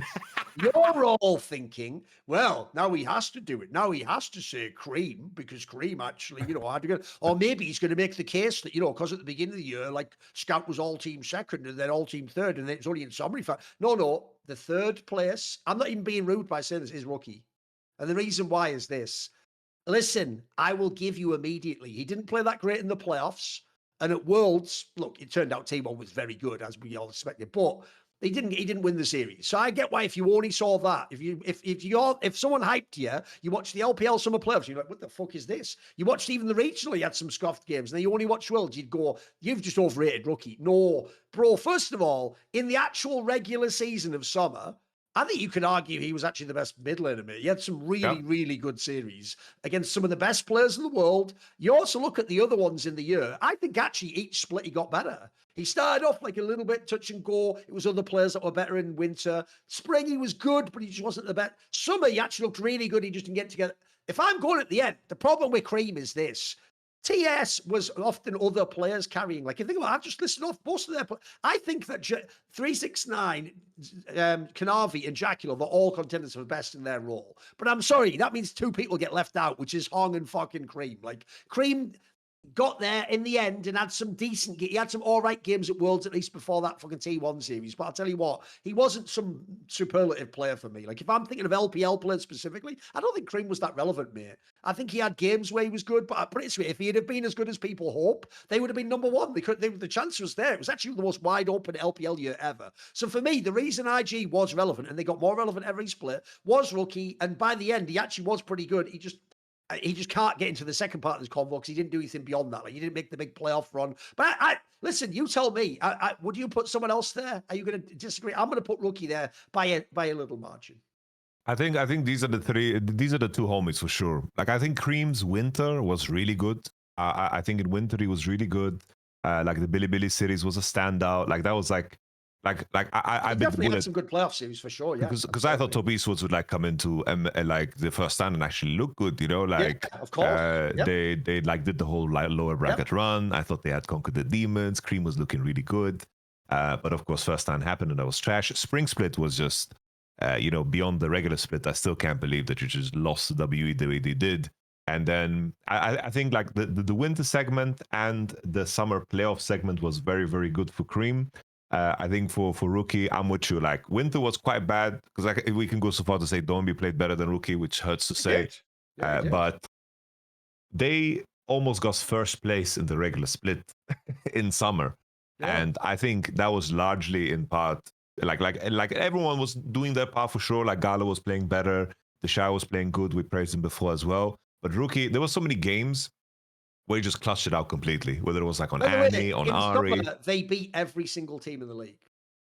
Rookie had a nasty highlight reel, absolutely nasty highlight reel. So, like, for me, I don't mind landing either way. I don't mind landing on a little Rookie. Probably if I try to remove all my biases, which is very hard, maybe I inch out a little bit on Cream. You know, you can make the case. I think it's fair. Yeah. I don't think the other names, like Dombey, that was just winter. Zhao was just like, he had a good floor, but he never excelled that much for me. So I think these are the three. I think that's fair. Right, Yamato, speaking of removing negative things and focusing on the good, what about AG1? That's a wonderful product, isn't it? So if you don't know, guys, AG1 is obviously a bunch of excellent well-made nutrition products where they have like superfoods, vitamin support, etc. Now, one of the cool things is at the moment, especially where we live in Europe, in the more northern part, it gets darker in the winter, doesn't it? It's darker for longer. You don't get as much vitamin D. And if you don't know, that means either via your diet, via food, if you know which foods to check, or via supplementation, most people are actually vitamin D deficient. Actually, it's worth looking into this because it can have a bunch of effects on your health, mental health, whether you're depressed, how you feel about energy levels is a classic one. A bunch of these things. This is one of the reasons to think about something like AG1, where they're taking care of it all for you. Obviously, we have all the holiday meals. If you're American, you got the Thanksgiving. If you're European, you got the Christmas. By the way, here in the Netherlands, little random detail, piece of fun culture information. Did you know in the Netherlands, they have their, like a different version of Christmas called Sintermaas, where a guy called Sinterklaas, not Santa Claus, there's a totally different story about it. He looks like Santa Claus, but he has almost like a Catholic Pope type hat. And the story goes that he comes from Spain on a white horse, and he comes in like November. It was like last week or something. So they even have their own angle. The point is, everywhere in the world, you've got all these different like ethnic and cultural dinners where you're having fuck off massive meals with like delicious like baked goods and luxurious, rich, overflowing plates. Well, if you're going to be doing all of that, then you're going to need a full spectrum of micronutrients from whole foods to help fill in the gaps, aren't you? It can't just all be your delicious grandma's cherry pie, can it? It's also got to make sure you got all the good stuff in there. And it's the end of the year. Think of all the stress, things catching up, reflecting back on the year. Well, they've got prebiotics, probiotics, enzymes to help support regularity and gut resilience. By the way, as you get older, I'll give you a pro tip if you're a young guy. You might think your stomach is made of iron and can withstand anything. The older you get, and Yamato knows this, mate, you start to respect that gut lining. You start to learn the consequences of certain decisions the night before. You know that guy where he goes, add more spice to it. You start going, whoa. You start having a flash forwards to yourself the next day on a toilet, making hard decisions about life, coming to realization, sweating, thinking back on what you've done and if you're a good person and whether by God's grace you will escape this time with no permanent damage. Well, I'll tell you what, you want to have a proper set of things like they say there. They've got all the prebiotics, the probiotics. They've got all the things you need to support good, healthy gut health. So head to drinkag1.com/summoning to get a free welcome kit with an AG1 flavor sampler and a bottle of vitamin D3 plus K2. That is the thing you need for the supplementation for the vitamin D. If you don't know, part of the trick of supplementation is also why it's easier to get people to take care of it for you, is you don't want to take vitamin D on its own because then it'll cause actually like a deficiency in K2 or whatever. You need to take both together and then they combine and they help. And by the way, everyone in the Nordic countries hopefully is aware of this by now. So you get a free bottle of vitamin D3 plus K2 when you first subscribe. That's drinkag1.com/summoning. So thank you to AG1. As I say, I actually think one of the best ways to sell their product is they take the thinking out of it. You just pick out the one you want with the profile of what you need to add to your life, and they'll make sure it's all balanced with all the right stuff, and then you can go ahead and enjoy it. Obviously, as usual, you can go check out all the reviews online, where this is one of the most like touted products on the internet. And yeah, I think it's actually awesome. I think it's actually pretty good stuff. So thank you to AG1. Thank you to anyone who uses it. Let us know if you like it. Right, now we will move on. Yamato, I think this is actually one of the more spicy sections. Bot lane for the LPL. Now, in theory, it's a bot lane region. I'll give everyone a little history lesson very briefly here, which is in the early days, if you remember the beginning of like what the Chinese region, when it was even becoming the LPL, the original dominant team was Team WE, wasn't it, with Wei Zhao? And at the time, Wei Zhao was one of the pioneers of ADC. And what I was told basically is this, from people who know all these games, that because in Dota 2 and Dota, they used to have a legendary player who played their equivalent of AD carry, the carry position, the number one position. And the player was a player for IG called Burning. He was actually one of my favorite players of all time.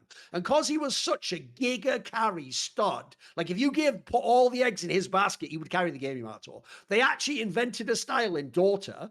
You're gonna get this because you're gonna immediately think of what the parallels. This is where they copied it from, guys. It was called 4 Protect 1.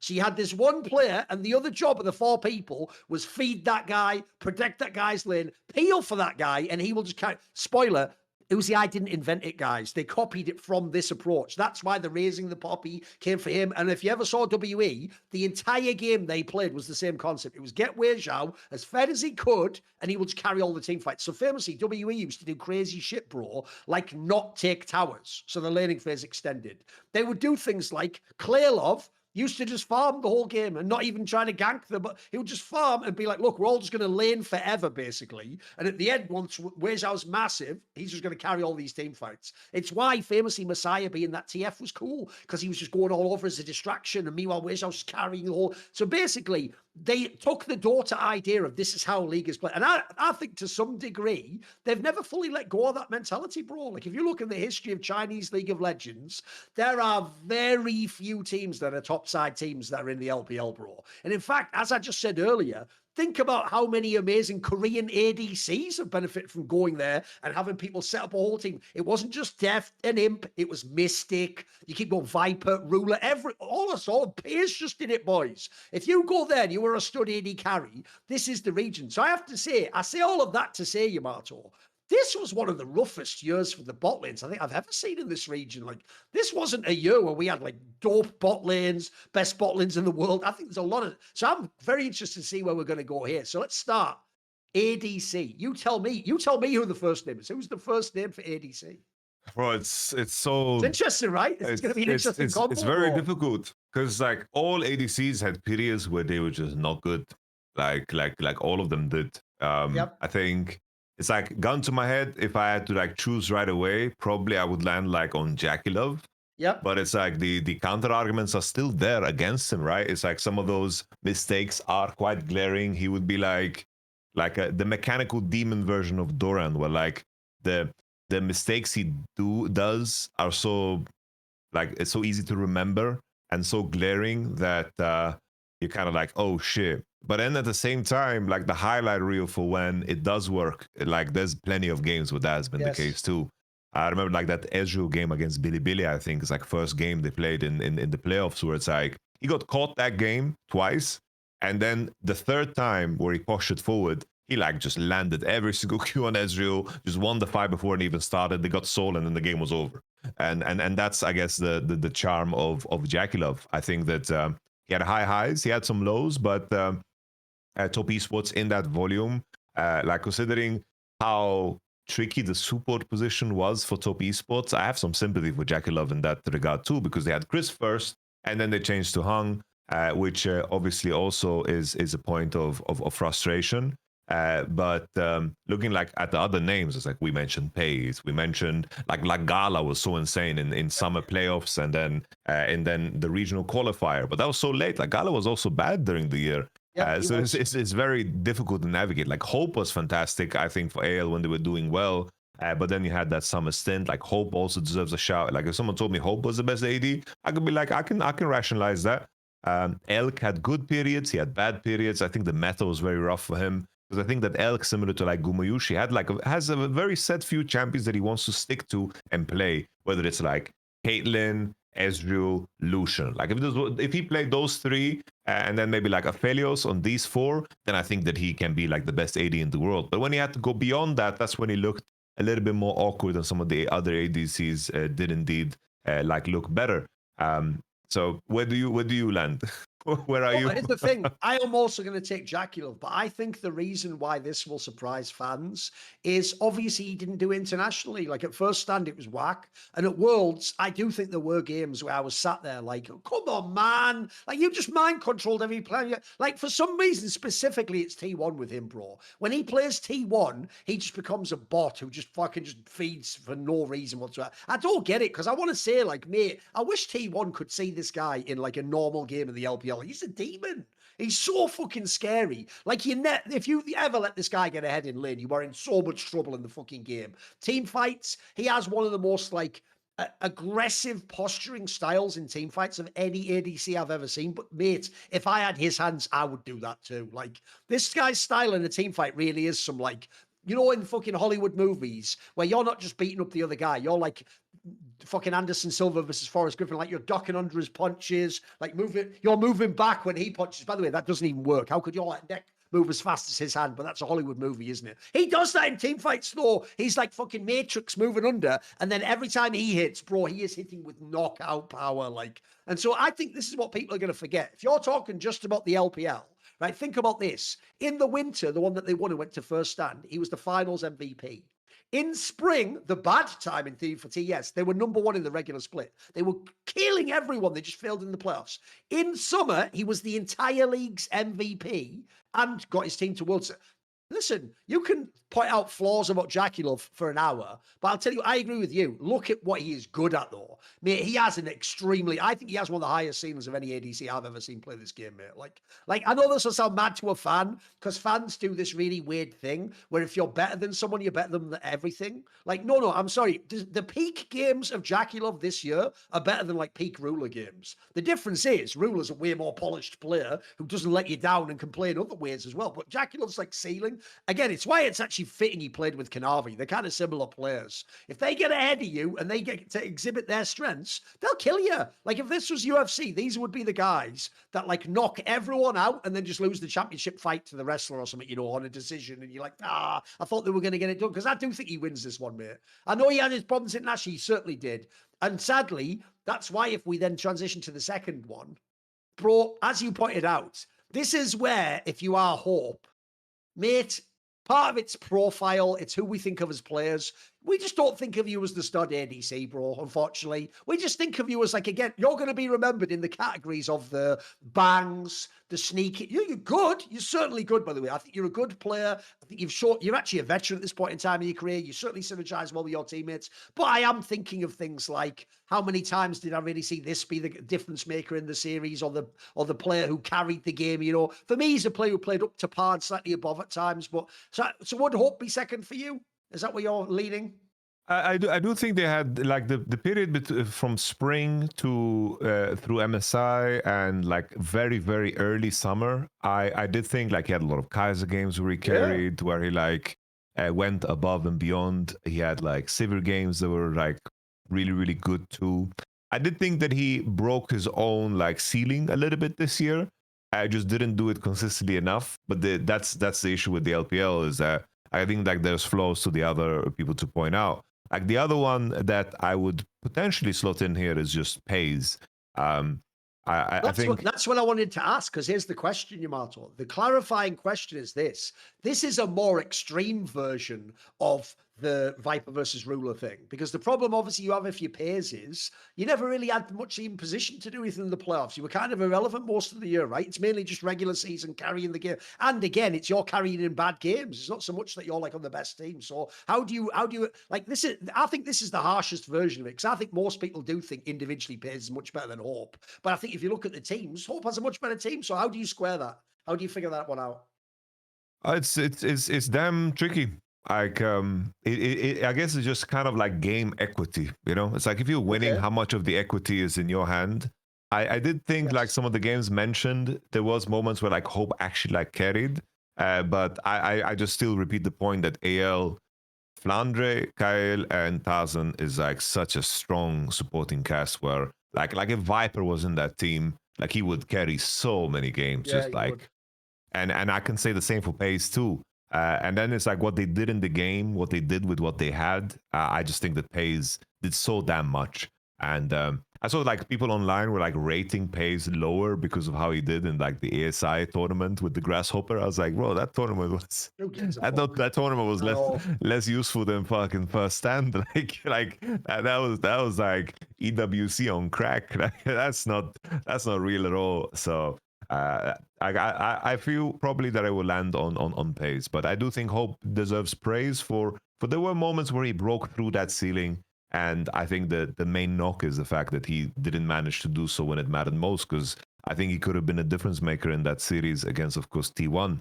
And I think in terms of his summer also looked like very rough, and he was very champion reliant and didn't stand with the test of time. And it's like Gala, the final guy. Like I think Gala, the last, let's say 2 months of the year, I thought that Gala was phenomenal. absolutely insane. During that period, I think I can go so far to say he was just the best AD in the Bro, I'm LPL. not even But joking. before, Think about how rarely people pentakill. This guy, off the top of my head, might have pentakilled like 6 times in a 2-month span or something. It was nuts, wasn't it? It was like every week he would do one, mate. It was nuts.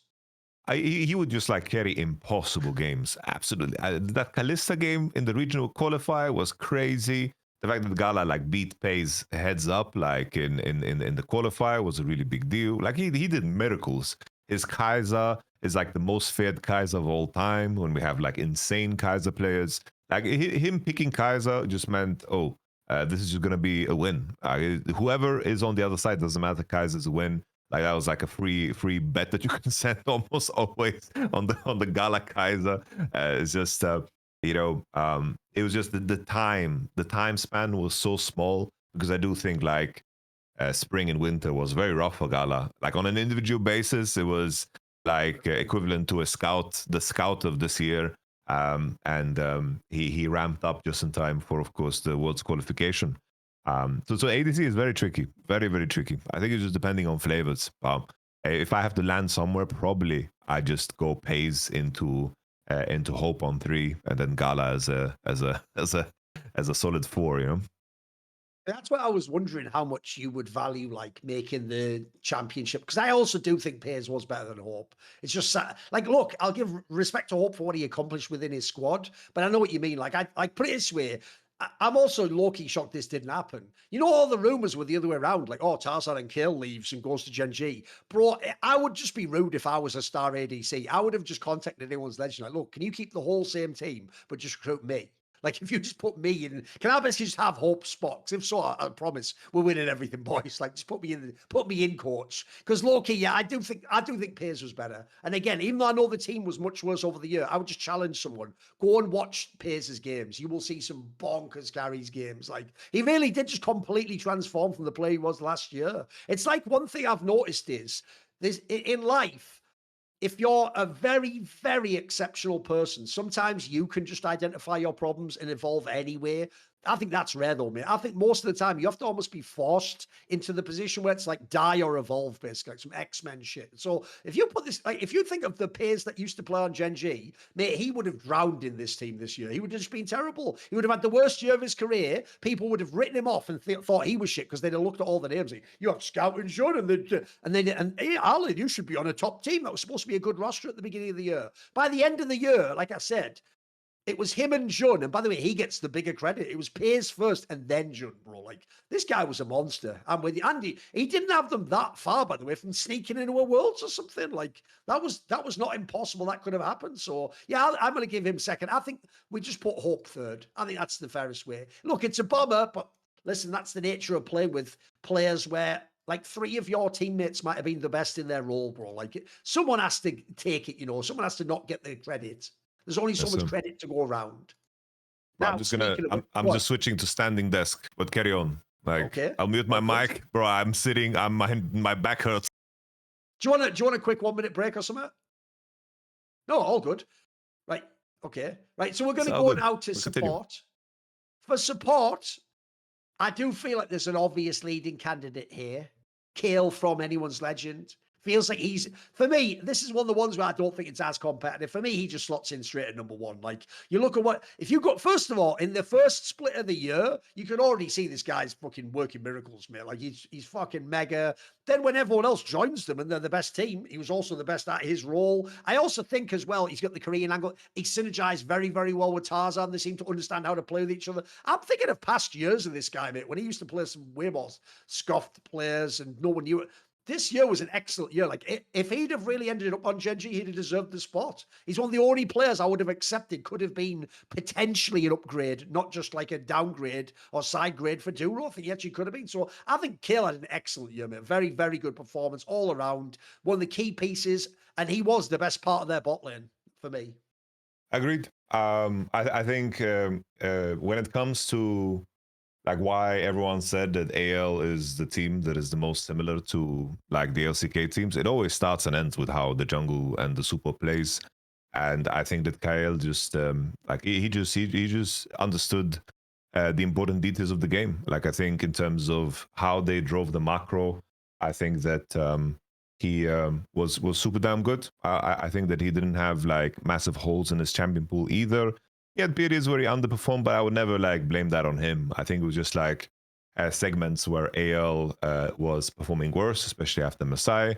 And I think if you look at it's like once again the question is, it's like KL was really good, but it's also looking at the other candidates. It's like 2 and 3 gets weird really fast. like going into 2 and 3 is like we just have a bunch of flawed players. Exactly. Well, I'm So- with you. Kayla's the only standout player. He's the only one where I don't really see what the argument against him is. Yes, sir. So it's like for me, it's like if I have to put someone second, it will still be on. Like Probably should be. still, it's like in the ramp up when Billy made into playoffs and they ramped up for playoffs. Like the reason they went to MSI, I think, was because of On. Like he was smurfing his face off there in spring. I think in summer playoffs was also pretty damn good, and they still had like really good lane phases. On would be like my second guy. Number three is also damn difficult because It gets tricky now, mate. It's like Mako had for the majority of the year, like before He Way. had a really bad start of the year. He was really fucking. I know what you mean though. By summer, he was smurfing though. Yeah. Yeah, before like Way saved him. I don't know. Like when Way Yeah, came through, true. Mako started playing. True. We have some of the new guys, right? Like G-Way, Vampire. Like Yeah. these are players that had like If FPX wasn't a terrible team, the J-Way guy actually looks really good, mate. He should be on a top team, I think. and Vampire, I believe, is rumored to join JDG with the rest of the That squad, was one of right? the rumors, Like, yeah. so it's like Vampire and G-Way, they had like the equivalent of like Peter, you know, in the sense of like they ramped up and like found like good engage angles and like are decent supports. It's like the other guy is like, I can't put Hang here. I can't. He can't, Like, I know. He's too much of a goofball. I know. Like he does some insane Yeah. shit, but his mistakes are even insaner. Like he just goes on like crazy in sprees. I don't Yeah. know. It just looks like it's No, a but prank here's and what it's just a trust test. People how he need to be plays. careful. Don't make the mistake of thinking because when Hang joined TES, they like turned it around and got good again. That's like we're joining IG. It's not really him being awesome's making him better. Like something about the chemistry works, but I don't know that that's actually like a top player. I know what you mean. For me, Hang he's not a serious contender for like best support. Come on. Yeah. This guy, I don't know. The way he played is as if he was a cannonball that was fired on the behest of his teammates. Like I don't know. Like he could just drop a 0-3 in 6 minutes, just like that. Like and you think to yourself, what the hell is going on? And the next game he wouldn't skip a beat. Maybe it was like the top Esports identity, but in the end, it's like what you did in lobby is what counts. Also, by the way, on the whole odd thing, I know it might sound harsh because we've just flamed BLG, but the moment On got actually good again, like I remember, like I think it was like spring playoffs or something, he did a little run. You could see the difference immediately. Like this guy clearly is like in their team, he's like on some core JJ. Like you always engage. Like he's just always the guy who has to pull the trigger. And the difference between him doing one of those stupid ass ints that ruin the whole game or carrying the game is enormous. Like this is one of the players that could gatekeep BLG, but he's also one of the reasons when they got shit together, they could actually be like a contender for the league. I'm with you. And this is just the most scuffed position, unfortunately. Like, you know what this made me realize, Yamato? I always in the offseason just pull for great rosters to be built. Watching this particular one, where I've been trying to figure out this role, has made me realize, actually, for the sake of the LPL, thank God Kale didn't leave the league, bro. Like, what the fuck would support position be? If he did, like, it'd be dire. And meanwhile, in Korea, they're just like, yeah, Delight, he's just sort of not that good. He's at the fourth best support. It's like, fuck, you know, like, the disparity is crazy. This is crazy work. You have like Ming announced he's back. And I'm with you. Some of the other players at support that are good, they're just not on the good teams. Like, I'm sorry, like fucking Jue on FPX and PP God on NIP. Those aren't good enough teams. Sometimes those teams are in the shit group, for fuck's sake. Like, you just can't be the best if that's the case. Like, you'd have to be like twice as good as anyone else for my money. So I think that's fair. Okay. Let's go. Actually, wait a minute. Before we leave the LPL angle, are there any more roster angles that we've missed on the LPL? Is there anything we've missed on I guess the this? big one, right? It's like what was rumored is now that Tabe is joining JDG and Yeah. he's bringing over Hongkyu from CFO. Oh, yeah, and yeah, Junjia and Gala. Okay. And then I believe it's Vampire and finally Xiao Shu, the top laner of that was on JDG this year, Yeah. which is very interesting. Tabe Magic and cannibalizing all of the LCP. Like just And mate, those are the two players. Listen, I get Doggo also's pretty good as well, but like those two players were very key for them. Like the Hong Q guy, it's actually sad how it went in that fucking match against KT, because now people are going to again forget. Like he was excellent early in the year. Like he was smurfing it like MSI in first stand, mate. He was very good. it's like as good as you can kind of get as a mid laner in a rookie year in modern league. Like I know, I know, like a faker is incomparable in the old days, but even like Chovy in his rookie year, he only played one split right in summer. He was really good in, of course, the regular split, and then they had the stupid format where they got to only play one BO5, and then they, of course, they lost the regional qualifier against GENG because it's like mid lane. It just stacked with so many players with so much experience. It's like it's synonymous with experience. Every international, it's the same mid laners that just show up, no matter what. So the fact that Hongq was competitive and also just smoked his entire region, I think like everyone's just watching that and knowing like, yeah, somebody's gonna pick him up. Let's see who, because it was like I remember I know that there was talks of him like maybe joining LEC, maybe him joining, of course, LCS as well. Like this was a target for many and for good reason. So I'm going to be excited to see this roster and how it's going to be working together. Tabe always has a vision, you know. I feel like this team has good enough pieces that they can be dangerous, but I don't see them beating AL or, of course, Bilibili. But maybe Tabe has the magic sauce. The Tabe factor obviously is what makes it more interesting, because that roster is like some really good players, some all right players. It's a weird blend. So obviously we're hoping he's going to like weave it all together into like a coherent team. Because one thing I will give Tabe props for, this is why I worry a bit about his career, Yamato. He seems, as someone who's been a coach yourself, people do get divided into different types of coaches. And unfortunately, his type of coach is a really unsatisfying one, because I call them floor raiser. You bring them to a squad and they do things like they cut out the fat, they figure out the profile of the team, they streamline it, they seem to sort out the comms. But the problem is you get the squad, so it's at the point, like I said, whether you could win championships, you could be really good. But then the perception of Tabe people have is he just doesn't often get over the line. He doesn't win, he doesn't get the international result he needs. And so that's why he has to keep moving on. Like it feels like people like, thanks for building the squad, we're going to go on now. And then he goes to another fucking team and they gamble again, because I'm still waiting for it to work fully for this guy. Like surely we get 1 year where there's a run where I want to see him get like an MSI or a Worlds. Come on, I want one of them. Give me one of those, Tabe. And listen, this isn't his best roster, but this is an exciting one. If this team can be relevant internationally, he will get a lot of credit. It's like one of those weird things where LPL is different in the fact that they like sign coaches last. It's like in every other region, coaches are signed first. Yes. And I do think that there's a sentiment of like undervaluing coaches, and you just see like the same names kind of rotating around. And I wonder if there's an aspect to that where you kind of get lowballed as a coach. And at the same time, I'm wondering if Tabe is just aware of his skill set, because he is very, very good at raising the floor of players and them tapping into their potential.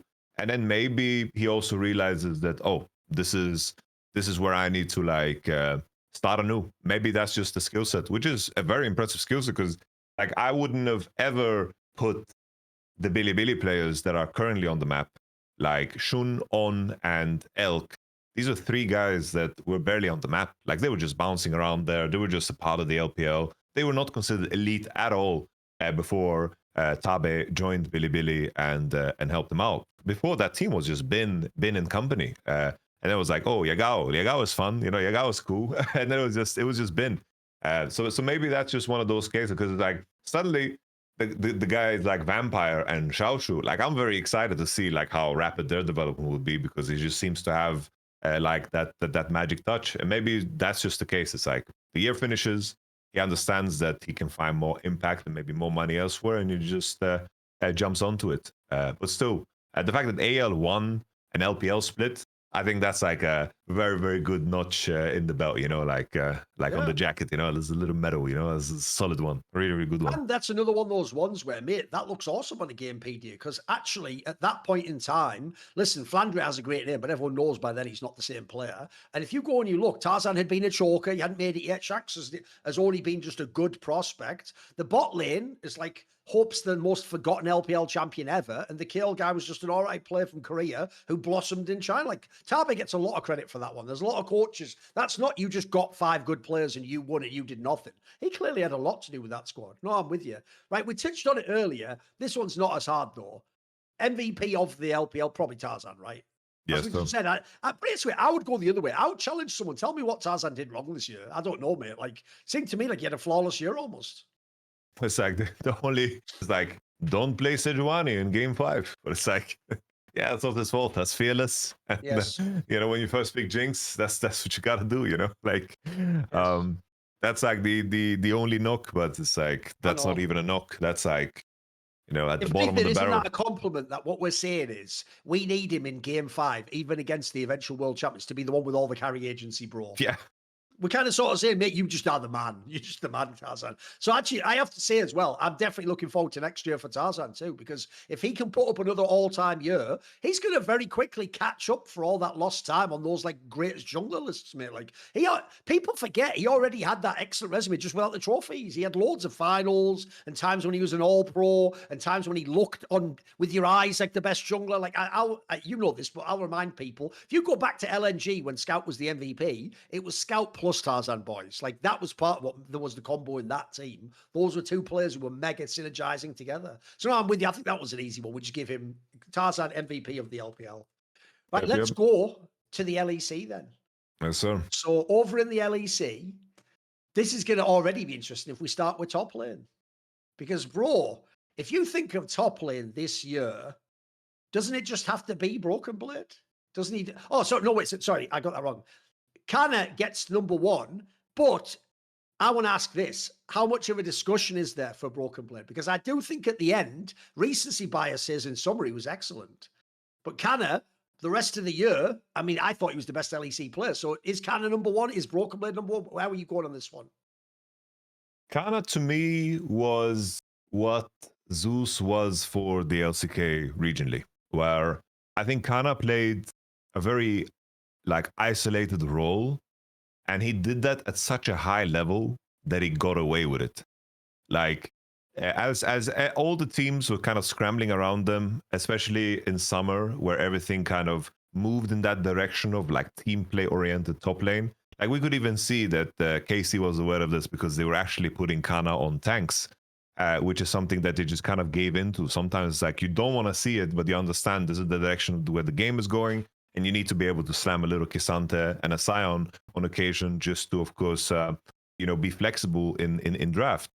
I think, though, Kana was so damn good at enforcing his way of playing. And I think he kept KC relevant during very, very bad periods.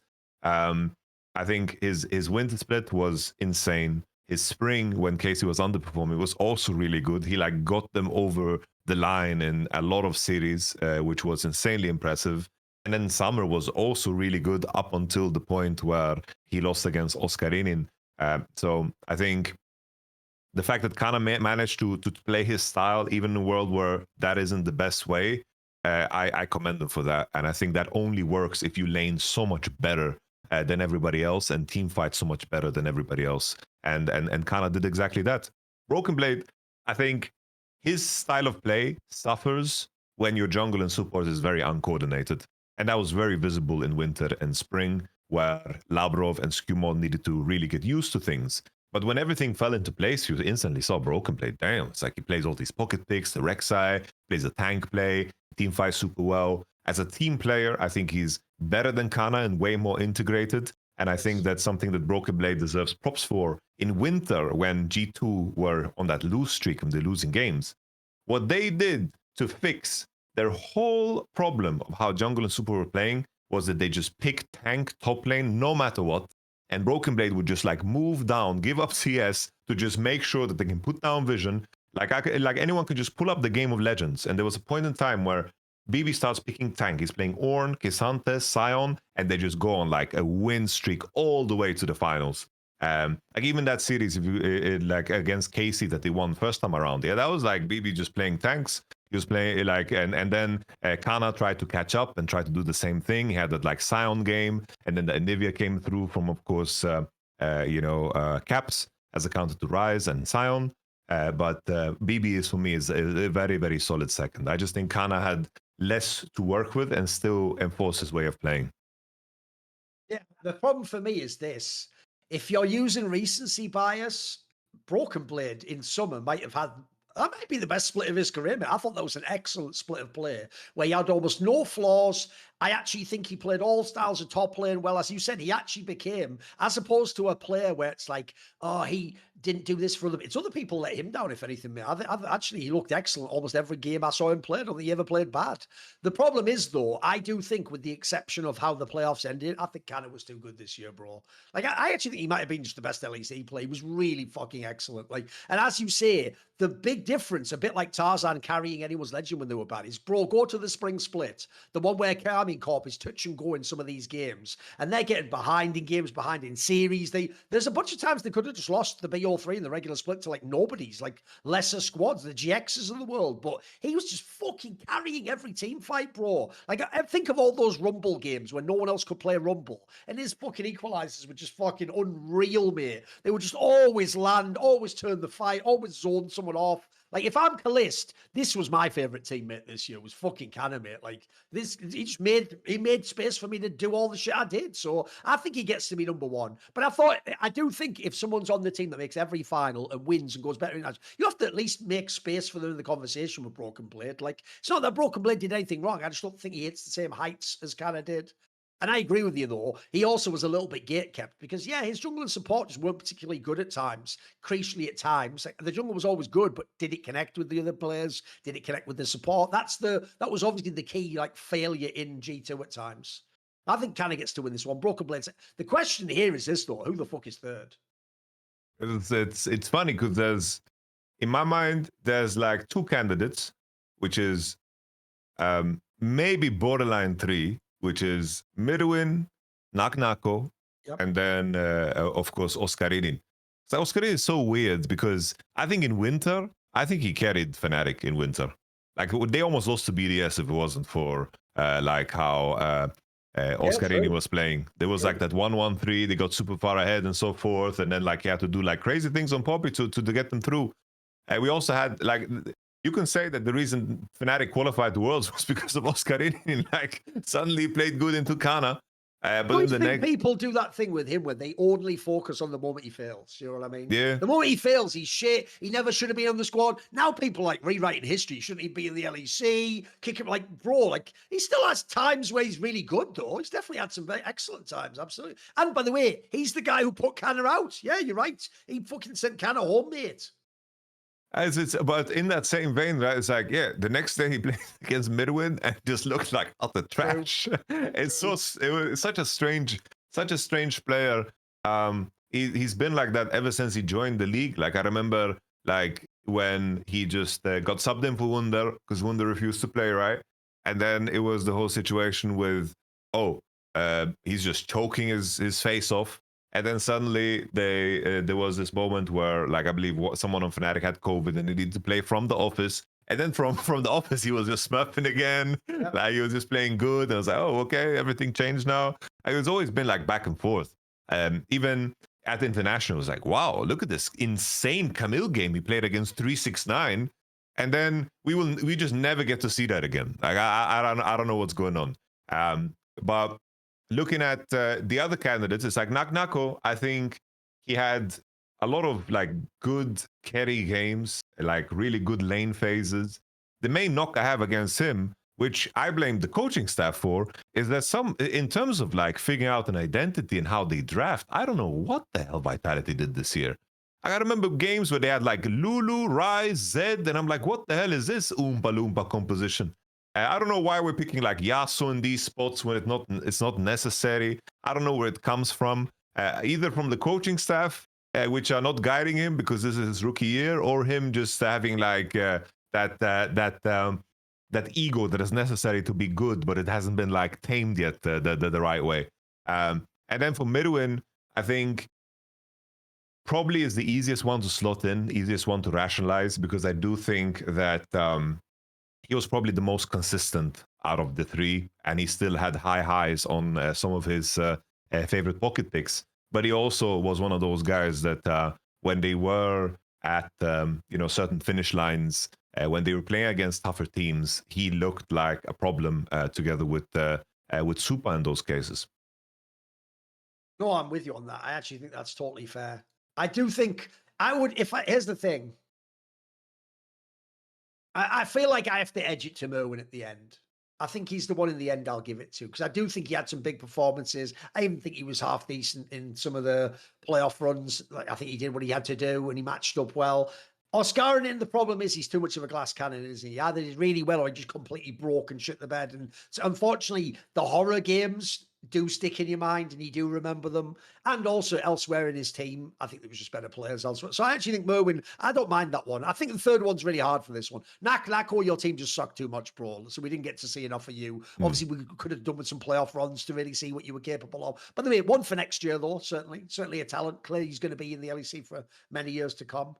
Okay, jungle is also an interesting one, Yamato, because if you think about the year, well, after winter, everyone was ready for Yike to have the big turnaround year of his career. Obviously, at the end, Skewmon got the championship, etc. El Yoya, a guy who's basically the entire team story of his team is built around him and the idea of what he does. I think this year, Razork, even though he never got it done in any of the playoffs, there were some regular splits where he was cooking again, boys. There was times where he was making those plays, and there's a reason why in 2 out of the 3 splits, Fnatic did go into the playoffs as they could win it all. Like, this is actually one of the more stacked roles. So who is edging it out? Who is number 1 for Yamato?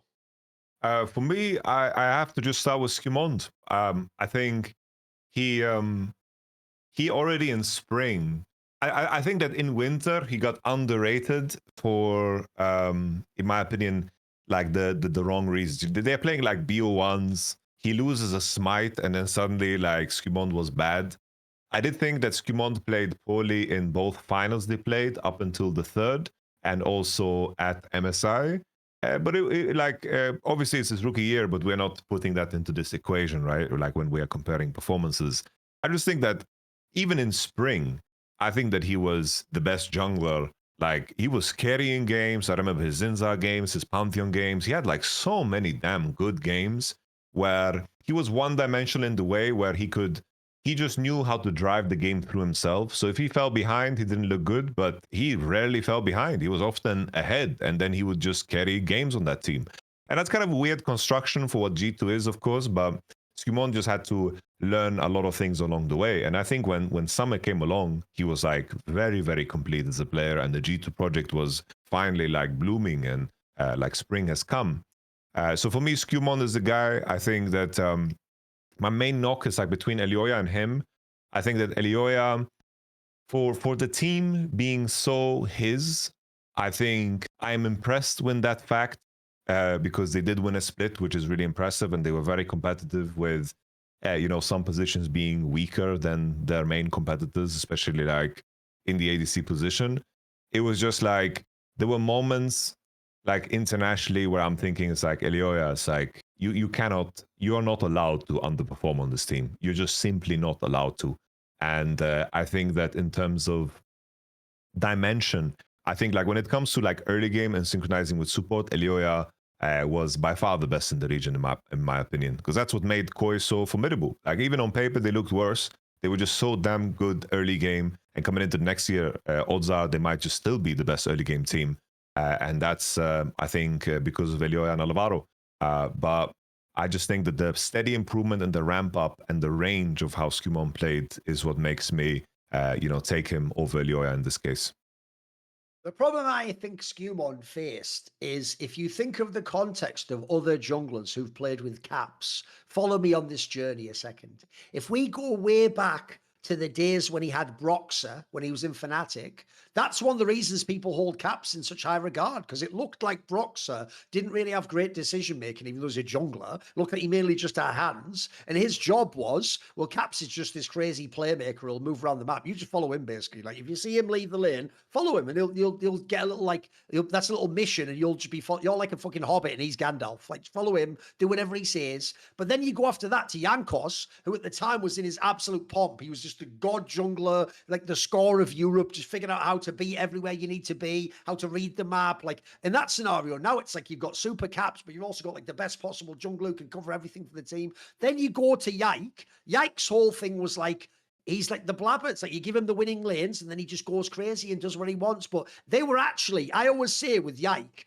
bro, they put the training wheels on him at the beginning. They were like, listen, since we know you're trying to be like a star jungler, we'll just make it really easy for you early on. Like, we won't make you do those hard picks. We'll make you do like all different styles of jungler. Just do these things we're asked for, A, B, and C. That's enough. And then he grew into being a good jungler. And even then, I think there was a slight disconnect. So when Skewmon came in, crucially for me, he's different to all those junglers who just referenced. If anything, he's trying one day to be a Jankos, but he's nowhere near that level of like team play and comms. So what they did, I actually thought was quite brilliant in this team in G2, was it's clear they took the opposite approach with Skewmon. They were sort of like, listen, just figure out your individual game first. Like, we'll let you just do your things, what you're good at, and then we'll sort of figure out how that connects into the rest of the squad. And bro, I think it's worked. Like, I actually do think they didn't just gamble, in my opinion, 1 year. This was clearly a 2-year project with him. If it's good, we're going to get him settled in year 1. Year 2, next year is when he's going to cook. And then we'll know if we're going to keep this player, if we're going to go for another one, whatever we're going to go. I think that's all. They've nailed it. And again, that's why I said the coaching staff of G2 does deserve mad credit for this year. You look at what you just said. The 2 worst matches of the year for Skewmon were the 2 finals. But then you go and look at that 3rd final, and it's a masterpiece. He's fucking sick. Even, by the way, internationally, where he definitely had some nightmare games, in each of the international tournaments, though, you can take 1 or 2 games where he has an awesome game against a GENG or could be anyone, Hanwha Life. You could go look at the squads out there. He has these games where he had the fucking Mundo game at Worlds, mate. He has a couple of games that are just like, these are peaches. You can see the potential that they're like feeding into as a squad. So I do think he gets to be number 1 overall. Because my problem is, I'll give Elyoya mad props whenever Mad Lions does anything at Koi, because he's the engine of the team. But I also do think, we said this on past episodes, bro, we can't every fucking other week go, Elyoya and Alvaro are amazing at jungle support. Wait a minute, this team can't win past 30 minutes when they have to close out the game. Someone's not doing their job. Bro, there's not a 3rd supportive position. Like, you've already got him nailed, so someone's not there. I'm sorry, if you're Elyoya, we're going to give you all the credit if you win, bro. So that means when you lose, we have to ask, were you part of it? And unfortunately, I do think he was. I think essentially what I've learned from what team he played in with Humanoid and Kazi back in the day is I could believe this guy's like a genius at the early game, mate. He seems to have a fantastic mind for like early jungle pathing, maybe even knowing like how to get a specific lane ahead, how to unlock. The problem becomes he just doesn't seem like the strongest jungler at like closing out the late game macro. It seems like they always just like bleed out all the fights. Like, they win all these skirmishes and get all these ganks off, but then the last half of an MCOI game, unless they're super, super far ahead, they just bleed out the game and you just end up so unsatisfied. Like, come on, Elyoya. Like, you could have been the last 1% that won you the match. So I do think he has to be 2nd. But I'll tell you what, Yamato, I actually think 3rd is wide open, bro. 3rd is very spicy, because here's what's funny. Think about it, right? We'll run through them. You've got Yike. Bro, Yike's the guy who spent 2 splits, his own fans going, please don't put him on Vi. That was a real narrative for 2 splits. You've got fucking Razork. A lot of people, even Fnatic fans, wanted Razork fired. Even though, by the way, I think he's still outrageously talented. And it's why actually I get why teams gamble on this guy, because if you're ever the guy that makes it work, you'll look like a genius. You'll have a sick player. But I'll tell you the name no one's mentioned so far that has to be considered. What about Shio from Heretics, bro? I know Heretics, listen, they were irrelevant. They were never going to make a playoff fight. But I'll tell you what, in the games he did play, I think he did fucking some amazing work. I think he had the worst mid in the fucking league. And this guy was fucking smurfing some of these games. What a polished player. It's actually a player I hope with this new squad gets a chance to really show himself off. What do you think for the 3rd one? Where are you leaning? In basically, in my mind, the last guy you mentioned is my guy for 3rd, Shio. I think that in terms of Team Heretics didn't accomplish much, but in the games that they did, I do think the equity of props, this was majority of it was always in the hands of Shio. Everyone else was very raw and like rough around the edges, like rookies, of course, and like Camilo wasn't ready for the LEC at all. And navigating that, it's like you go into every game that you play competitively and your mid lane is going to be in a worse position. That's that's a nightmare for for a jungler. That's already like you're playing the game on hard mode. You know, it's like an Elden Ring speed run when the guy just runs like naked through the game. That's basically Shield, and he's just dodging and weaving and rolling.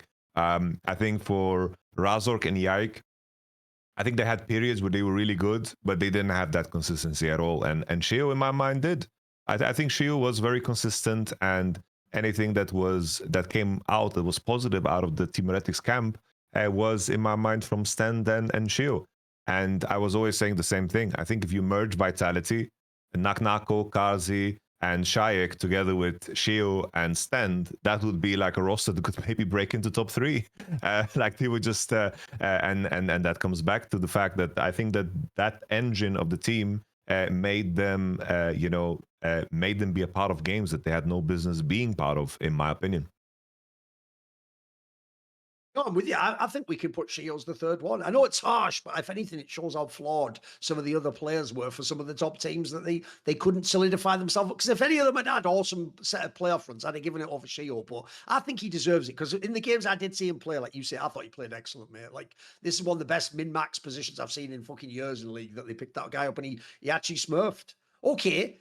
I'll tell you what, as we're reminiscing this year, Yamato, on all the different moments in the LCK, the LPL, the LEC, you know what? If you're a T1 fan, I've got some good news. I know what gift you need to buy yourself for the holiday. Now, you could say the holiday, it's still a while to Christmas, though. It is. And also, you've already given thanks because T1 won Worlds again. No, your favourite holiday, a tradition that you guys have established for the past 3 years, is watching me, Dom, and Yamato have our mind spiral as every year before Worlds, we're like, I know they shouldn't win Worlds, but could they? And then the downfall is us losing our sanity as T1 wins Worlds. So for you guys, there's a lot of great memories you could remember. You could remember back when JDG had won every BO5. We all hyped them. We said they're going to be the greatest team ever. They're going to win Worlds. They were on that golden road until Faker and T1 turned around and said, golden road, more like golden shower. I'm pissing all over your dreams. I'm raining on your parade. Listen, this definitely isn't in the copy, but I'm keeping going.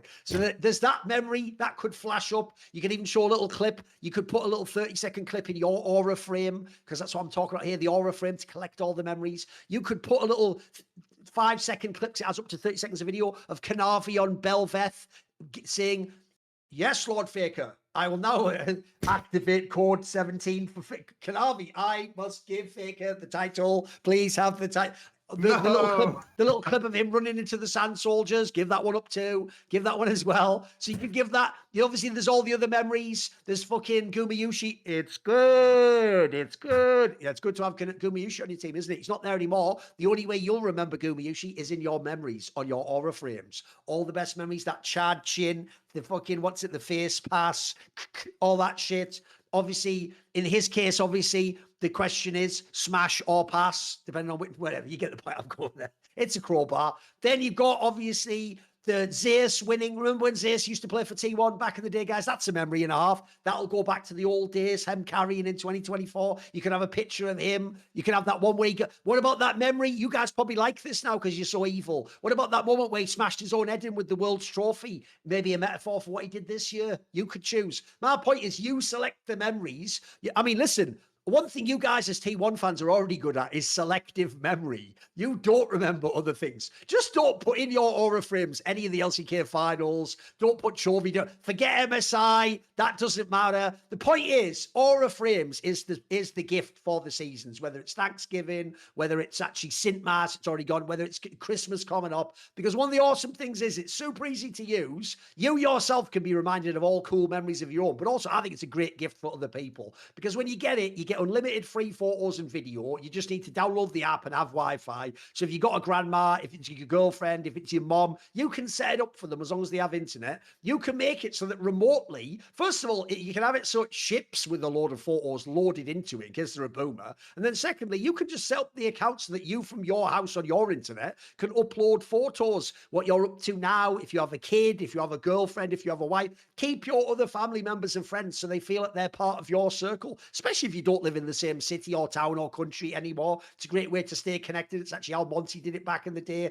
They've also got elements where you can even add a message to it and personalize it if you're making it as a gift.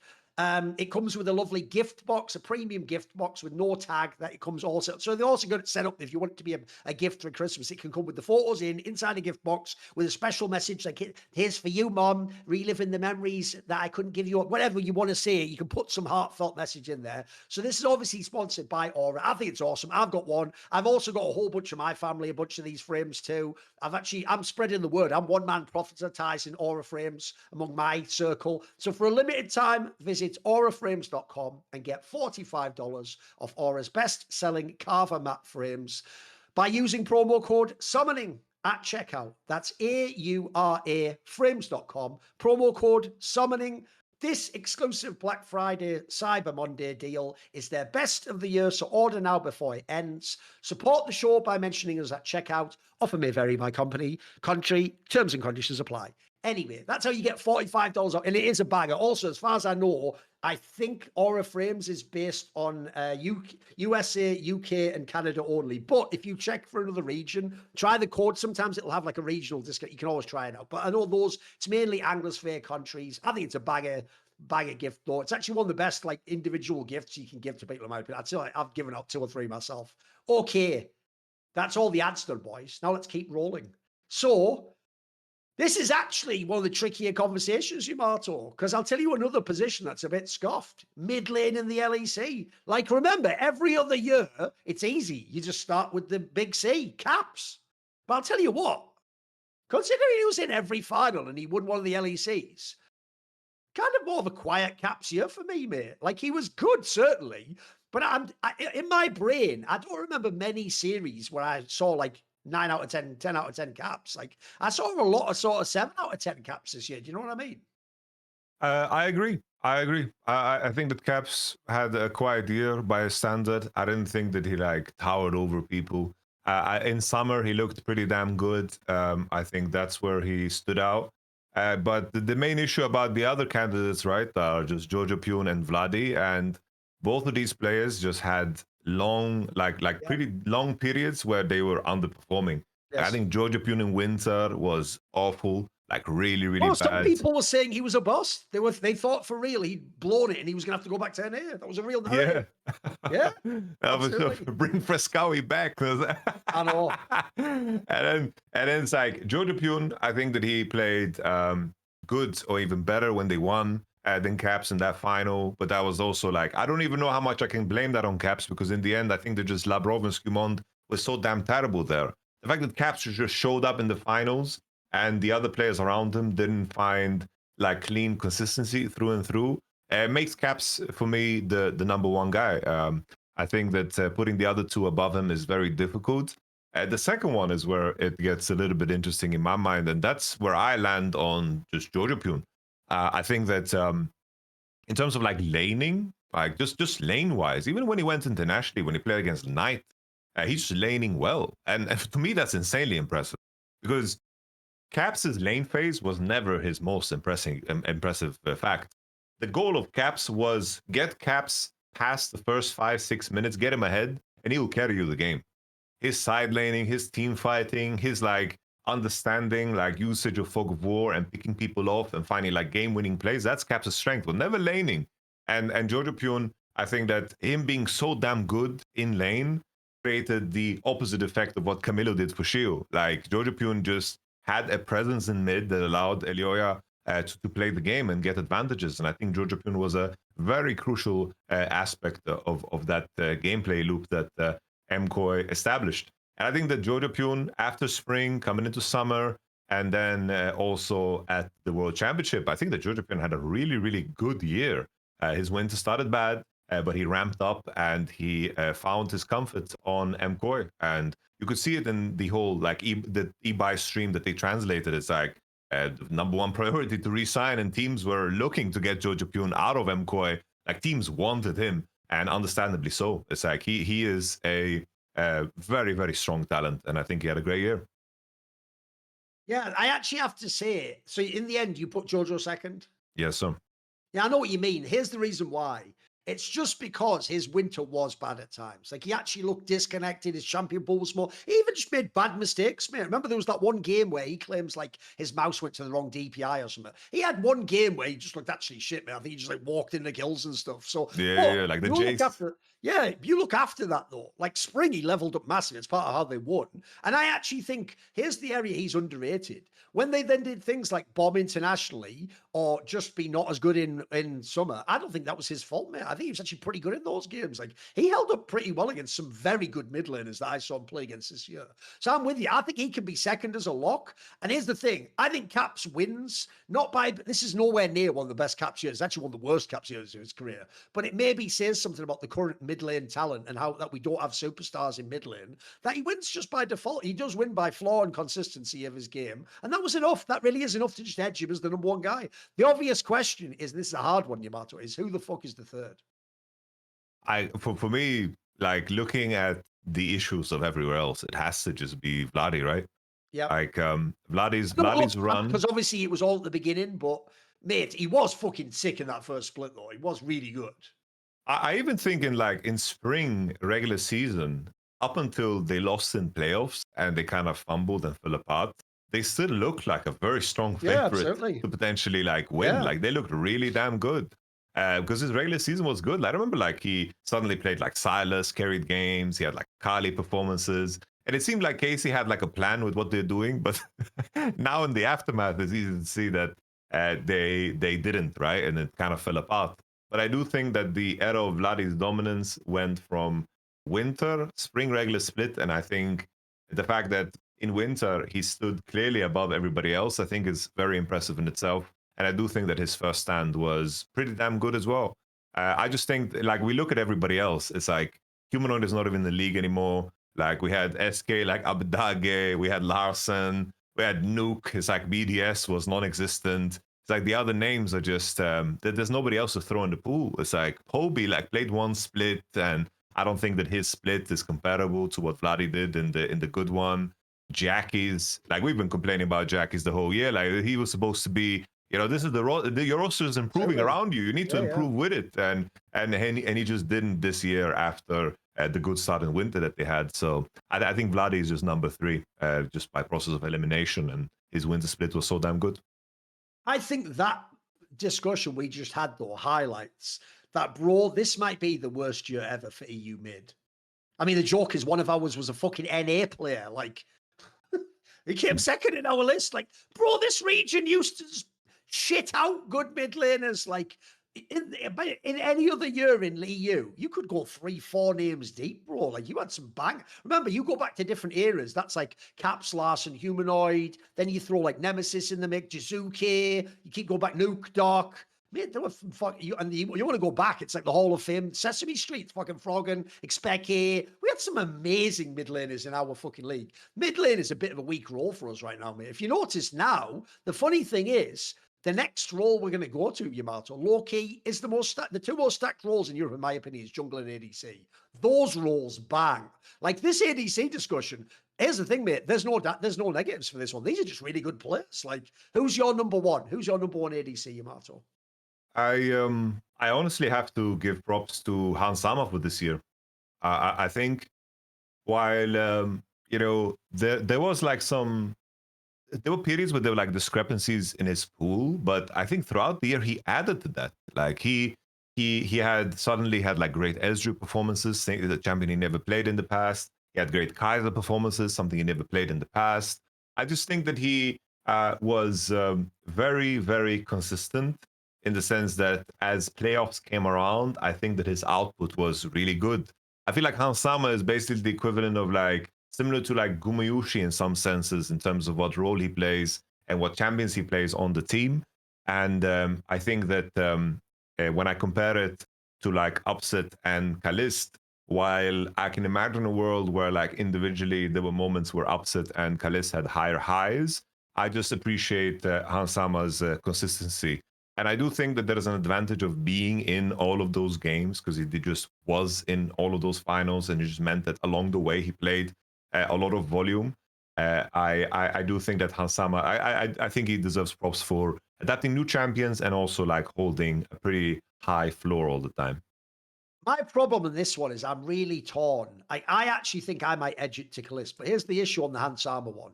I do think Hans Sama had a pretty good fucking year of actually his career.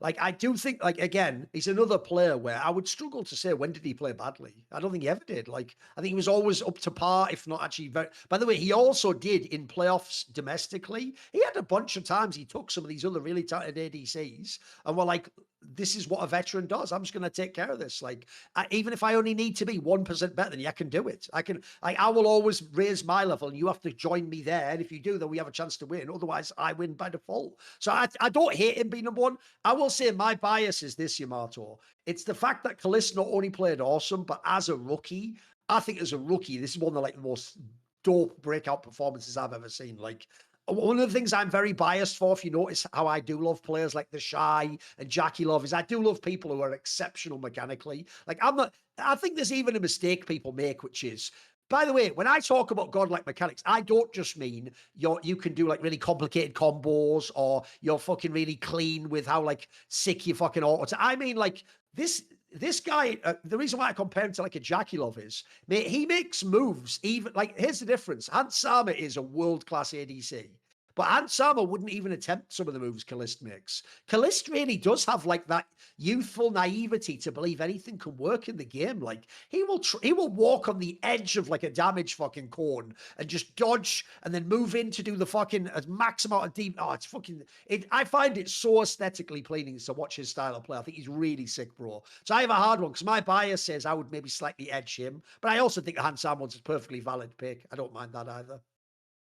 You know, on the topic of Kalist, it's like we have often talked about how this guy is the future, and it's not necessarily that he is just like instantly the best or just because he's young, like as people want to portray it. It's exactly what you mentioned. It's like he's the only AD regionally that to me plays modern ADC, which is you need to use your entire health bar, you need to use your entire toolkit, you need to play very risky, and sometimes you need to die.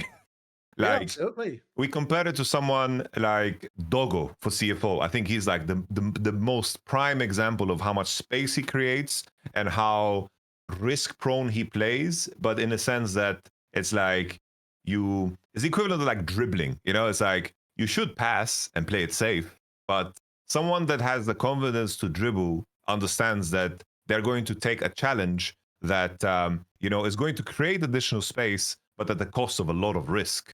And you need to believe in yourself that you can bait out the spells, you can bait out the tackle, you can bait out all of those moves just to create additional space in the game. And I think that Kalist pursues that. I think over time, the way he plays is going to make him grow into easily the best AD in the region. And I do think like Hans Sama and Upset are a little bit more classic in the way they play, just a little bit more classic. They have highlight reels too, but just not the same in terms of what he squeezes for. And I think in spring there were moments where Kalist like slipped over the edge, but I don't mind that. Like I think that's fine. Like I would rather have a player that pursues because over time that is just going to be so meaningful. So I wouldn't even mind if Kalist landed on first. I just think it has to be a combination of these three ADCs, right? Because like Upset has the whole situation where like his team was awful. Like even in that series they lost against G2, I remember in spring, there was that one game where they're like just solo killing, Hans Sama Labrov completely farming them with Kalista Taric. Like lane wise, they did so much, and he just gets the third spot right. Yeah. He has to. Listen, Super's good, but I'm sorry, Upset at times, his ceiling was beyond anything Super could do. Let's be real. Come on. Yep. And I think he's the most blameless of all the players in Fnatic. Like, you could hate on Upset. Like, here's the real question. It's not, does Upset not winning mean he sucks? No, the real question is he cursed? Because, bro, he does seem to walk into teams, and no matter how good the players are, they seem to get shit around him. I have no idea what that is, because it almost seems like some fucking, like, he should fucking, he's in, like, Drag Me to Hell or something. Like, someone cursed him at some point in his career. He needs to undo that dark magic. It's haunting him wherever he goes. I actually think this is one of the years where you can put the least blame at his feet. He was great. Maybe like as you mentioned with ADCs going, like Korean ADCs going to LPL, like they just go there and they just have to like shoot. Maybe Upset just needs to like lose his ability to speak English and just step into the room and just do his job, hit the ADC, hit minions, team fight, kill, and then that's it. Just walk off into the sunset, and then everything else just see where it lands. Maybe that's what he needs to do. You know. By the way, the thing you referenced earlier on Calist, I think is a very valid point.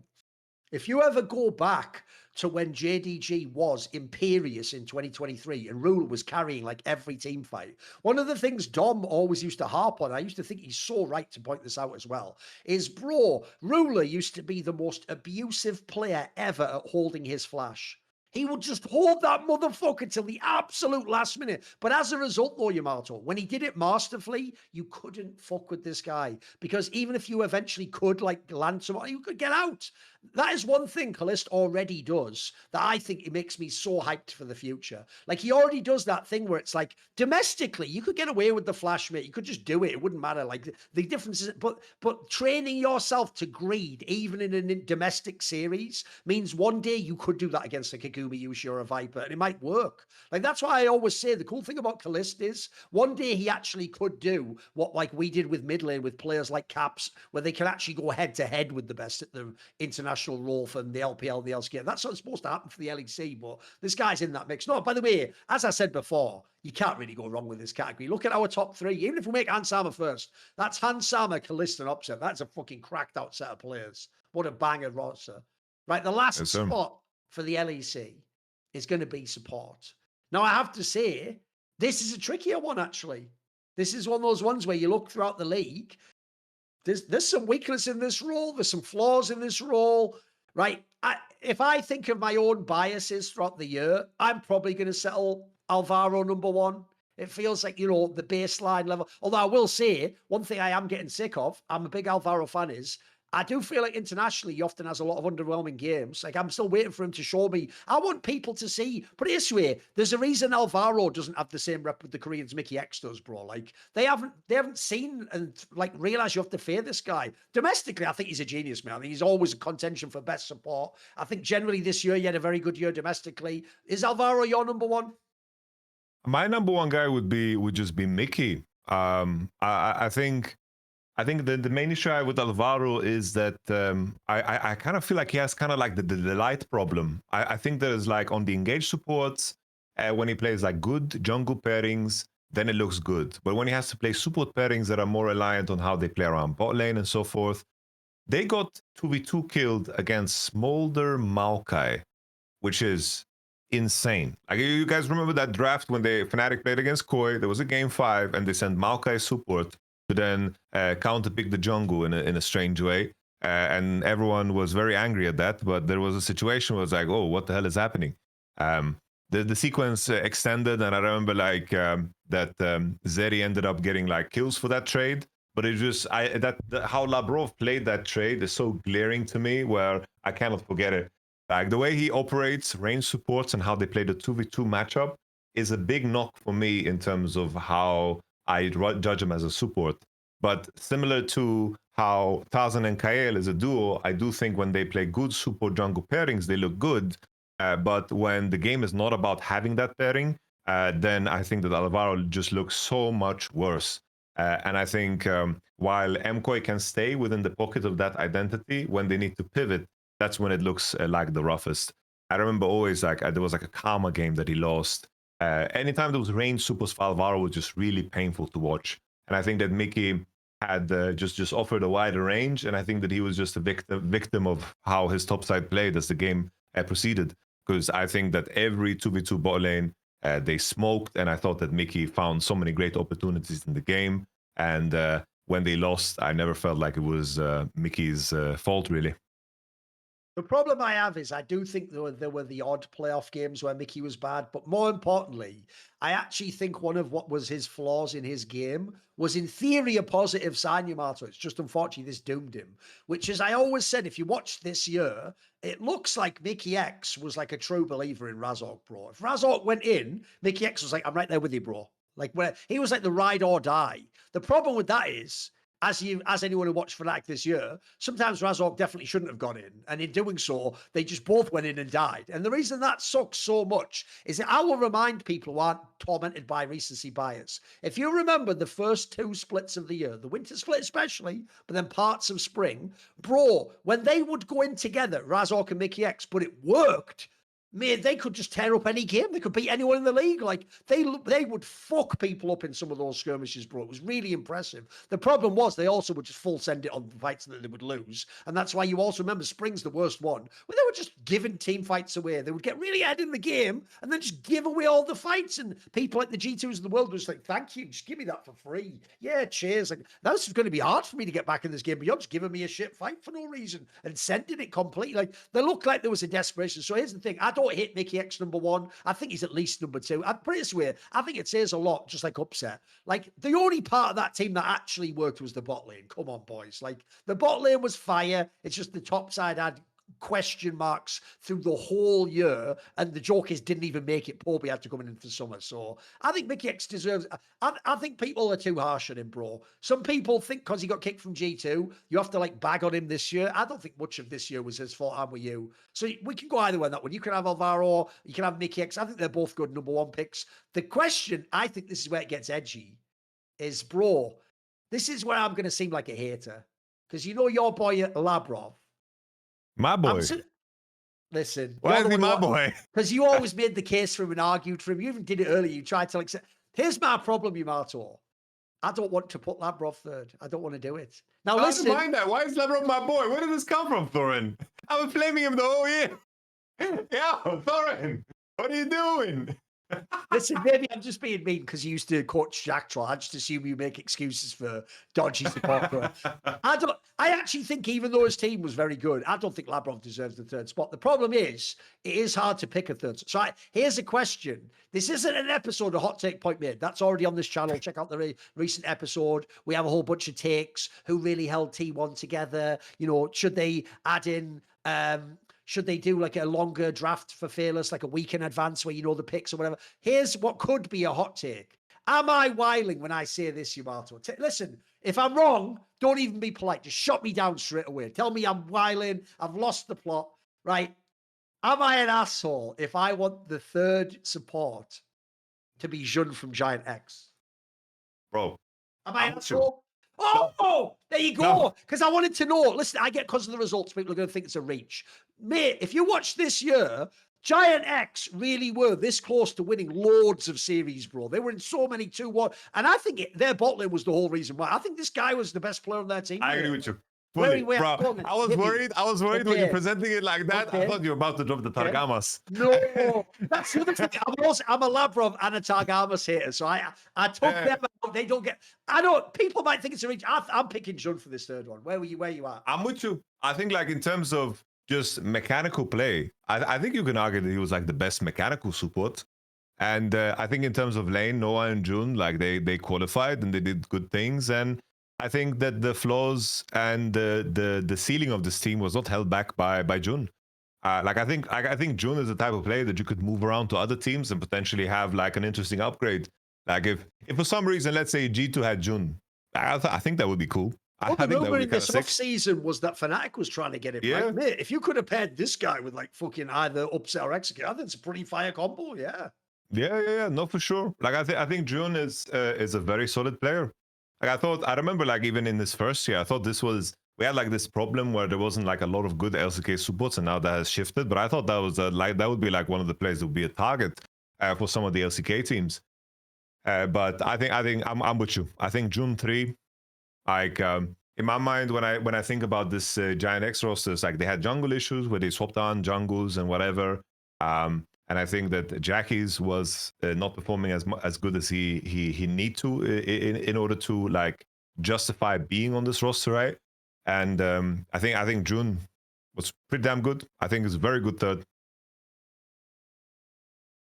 Right. The last question for LEC then is: who is the player of the year for the LEC? Who are you picking? My guy is gonna be Kana. Has to be. I think he just was so consistent throughout the year. Like everybody else that could be a candidate, they just like I feel like every player had periods of shittiness, and Kana just had that one series against Oscarinin, but the rest was just a masterclass, I think, for Kana. No, I'm with you. That was the play. The whole year I've been tracking that unless something went drastically wrong, I think he did it. I think his baseline level of play. Also, just look at him in his role. Mate, he smurfed this year. He was like the joke people made was, the people keep making that joke where it's like, does this Korean speak English or not? He must speak zero English, mate. He looked like the full-on Korean top player. Like, this was, like I said, some of those games I watched when he would, like, lock in Jays. I'm like, is this the LPL? This guy's fucking smurfing. Like, they can't stop him. And no one else can make these picks either. Like, no one else can copy what he's doing. So I think he wins it. I think he is the best player overall for Carmine Corp for the whole year. And I think he deserves this spot. He's the reason why they were in the final of LEC, first stand, all that jazz. Right, I tell you what we'll do.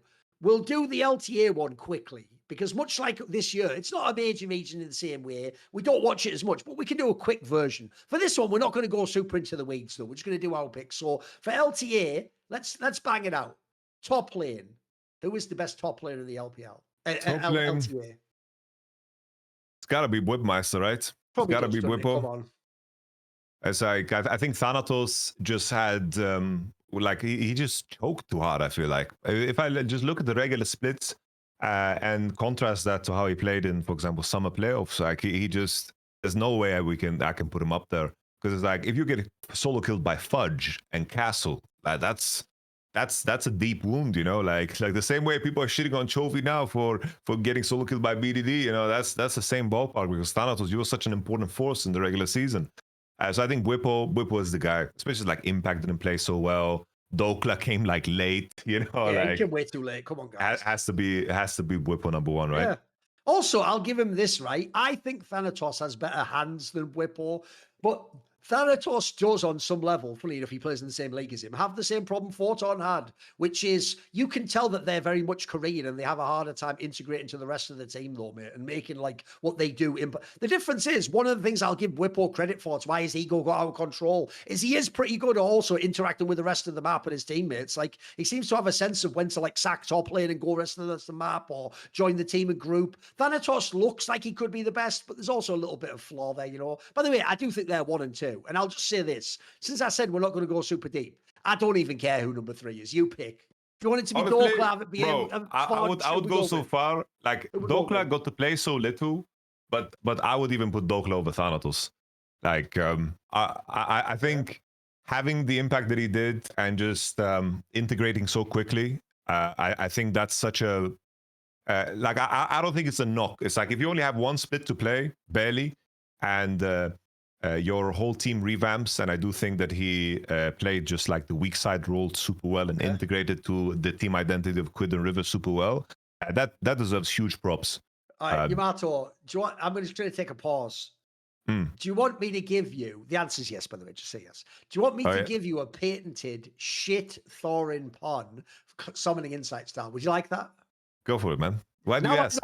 Now I know what your problem was back in the day with Vitality. You would say to your team exactly what you expect from them. You'd say, Jizuke, I need you to integrate the way you play with the rest of the team. And he would go into the game. He died 7 times. You go, what were you doing? I told you not. And he goes, Coach, you telling me to integrate, and I do it. Where does this come from, bro?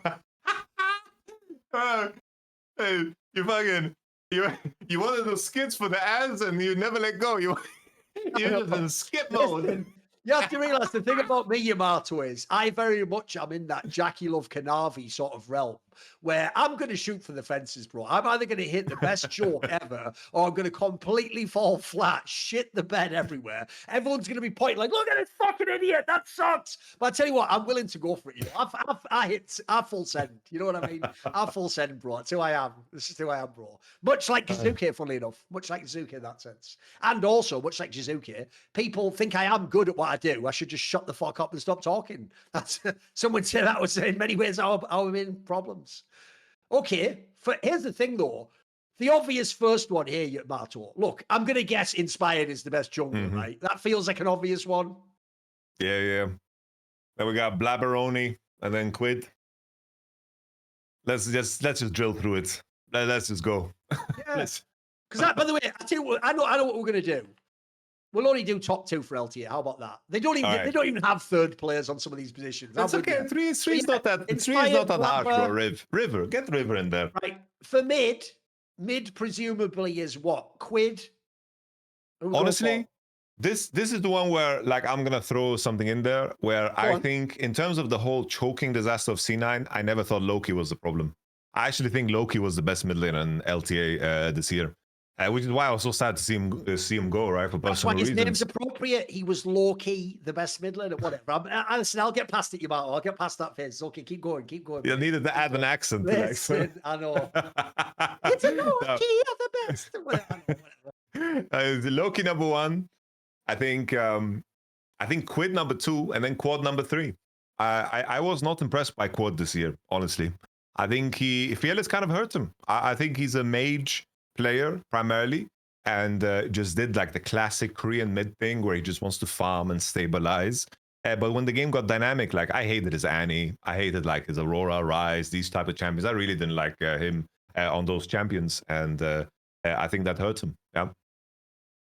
No, I'm with you. I do think the 2 best mids were Quid and Loki. It's just what order you do them in. I do think Quid was cracked. I think his team was worse. I actually do think also, it's actually why I think it's sad what happened to Loki. I think this guy could have a much longer career, especially because it's not like he's going and joining like fucking Animal Life or something. Like, what are we doing here? Like, that's a sad story. I think that player had so much more to give, but sadly he'll just be blamed for all of C9's failures in many ways. He is the new Jojo Pion in that sense, boys. We're just going to remember that and laugh at him. Even though I don't think I'm with you. I don't think he's the one that fucked it up. ADC, where are we going on this one? Is it just Marcel? Honestly, this is kind of maybe a curveball too, but I'm like leaning Yeon. Like he was very good, certainly. But put it this way: if we're doing the whole Fnatic thing, he was like upset. It was not his fault. What did he do wrong? I think Yeon and KoJJ held the team down, and I think everybody like in a good sense, they held it down, not like they held them back. I think that top side was really struggling. They had the whole jungle issues. And it's like, keep in mind, it's like Team Liquid managed to win a split still, like through all that jazz. And I think that on the flip side, I think that Sven was really good in spring, but it was clear sometimes that like champion pool and identity issues was plaguing C9. Even though I think Sven was one of the stronger players for C9 through the entire year. I thought that the final against Flykers, when they win the 5 games, he was like maybe the best player in the whole series. And I think that Masu as well, I think he was hurt by Fearless as well. I as much as I appreciate Busio as a player, a big problem for Masu and Busio in my mind is that they never figured out how they wanted to lane together this year. And I think that was a very big problem. Like you could see it the most clear when they played against G2. There was not a single lane where Hans Sama wasn't ahead. Even in matchups that were losing, they came out like even though the enemy team picked like some deep counters that like the Soraka lane, for example, that they picked into like Renato, Braum. I don't remember specifically what Lavrov played. And they just didn't accomplish anything to progress the game. So Masu, I do think that he was a lot worse in comparison to the previous year, because last year was amazing for him. So for me, it would be Yeon, Masu, Sven. Like that would be my order. Like I do think actually this is what's sad. I do think Yon's another one of those players where people will look at their Gamepedia and assume this was a down year. If anything, he just got better, mate. Like he's actually a very polished player now. He's one of those ones where if this Team Liquid doesn't work out, I know people don't want to hear this if they're NA fans. Bro, consider coming to LEC. You could fucking make hay in the LEC, I'm telling you. Yeah. Like, we've got some supports we could pair you with. You could cook. And then if we go to support, right, obviously it's basically between 2 names, Busio and KoJJ. Does Busio get to be number 1 this time? I think it's like Busio, Vulcan. Like KoJJ didn't have like a great year, honestly. Like he was on and off. He was like okay in lane sometimes. Like there's even like the argument you could even put Ayla above him, which is crazy to say. I think this is the one where we just do a 1-2. I don't want to say 3. Yeah. It hurts my soul to not to put someone over KoJJ. Yeah. It's too painful. And also, I'll tell you what's a bomber, guys, if you think about it. Think about who we picked as our number 1s there. Well, fucking Loki and Busio aren't even going to be in your league anymore. So it's kind of a bit of a bomber, isn't it? Your league just downgraded. I know. Right, I feel like this is a redundant one, but Player of the Year presumably is inspired. Yes, sir. Lock it in. Right, here's what we'll do. I had a couple of bigger ones we can do. And then what we'll do is have a quick break, do like 10 minutes of questions, then just end. It's a mega episode, but it's all good. Right, what I thought was, first of all, since this didn't exist, maybe we touched on it earlier. Who is the World's Player of the Year? Who was the best at Worlds this year for Yamato? For me, it has to be just BDD. I think that like the other candidates, it's like I can't always when there's topics like this, I can't pick like multiple players from the same team. I don't think it makes No, I think a lot of sense. I'm with you. I think like Tarzan, BDD, maybe Keen. That's like his competition. And like T1, it's harder to pick one, honestly. It's like could be Faker, could be Owner. Faker was pretty cracked at this World. He was pretty good. Yeah. I got to give him that. I just think BDD was borderline flawless at this World Championship. I think he played as good as you can, and maybe even more than that. Like he moved mountains. I think BDD was insane. He will go down like as one of those players that made a finals and just one of the best performances not to win type shit. Put it this way, if anyone now attempts to do the thing they do to Chovy, you can't do it to BDD. If you're going to go, yeah, but he didn't win Worlds, he may as well have in that fucking run. Like that, for me, that's better than some people I have seen win Worlds. Like, I don't think, like the obvious example would be when Crown won Worlds, when he wasn't in his good form, he played worse than BDD did here. BDD didn't win. Like, what are we talking about? Right? If we want to do a quick all-pro for Worlds, I just mean the best at each role. So if we're going to put BDD mid, who are the other ones? Keen, which ones did we say? You said Keen for top lane? I think Keen for top lane, yeah. I think like Flandre could deserve a shout. I think Flandre deserves a shout. Jungle, yeah, it's like between Tarzan and Owner. I feel like Tarzan, I think Owner loses some points for his bad games because there was a couple like T1 in their qualification to quarters didn't look clean, and I think Owner and Keria were a problem with that. Like Faker needed to carry them. Like that MKOI series, I don't know what the hell Owner was doing. And think about this. What we already said earlier about Cos, bro, there is no Cos if Owner just smurfs the finals. Like Cos was kind of outplaying him. He really was.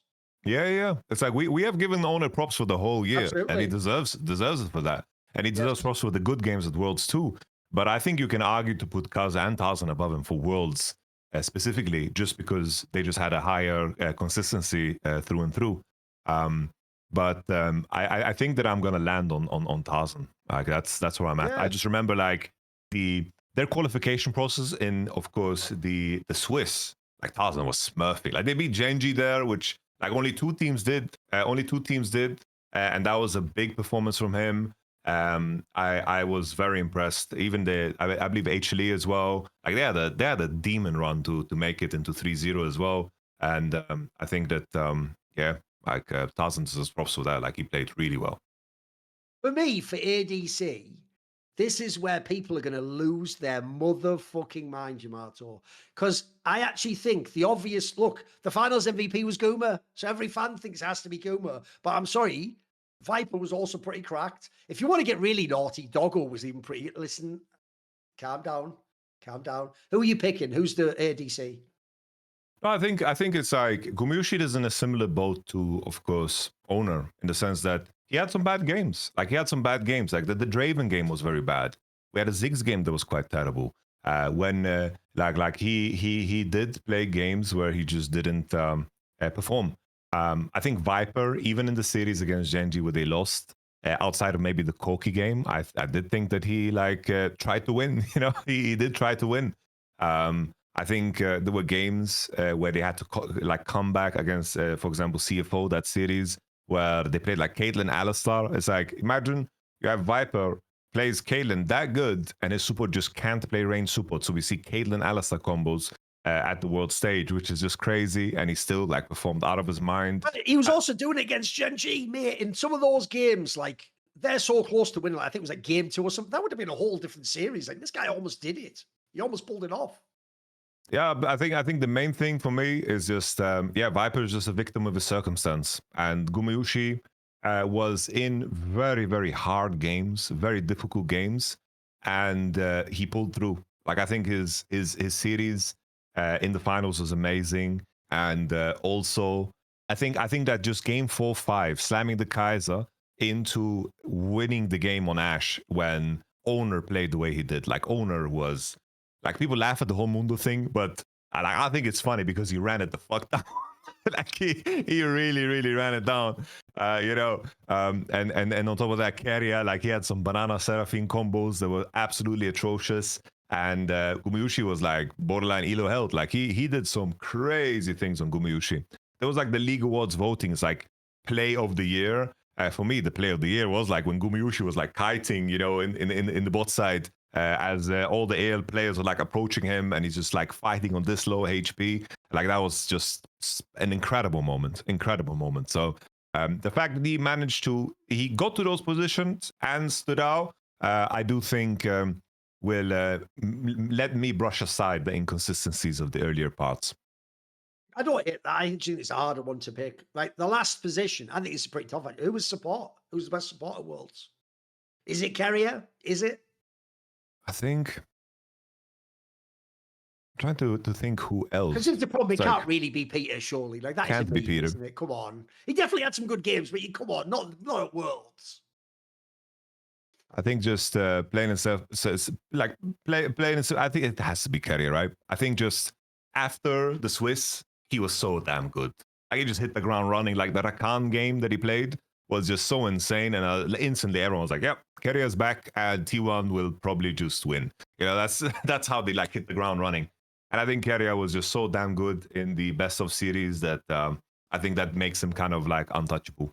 I So think everyone does that thing, bro, where they focus on Faker because he's the big narrative draw. Mate, in my opinion, every time they win Worlds, it's like Keria that just goes to peak form. He just goes to like a 10 out of 10. It's nuts.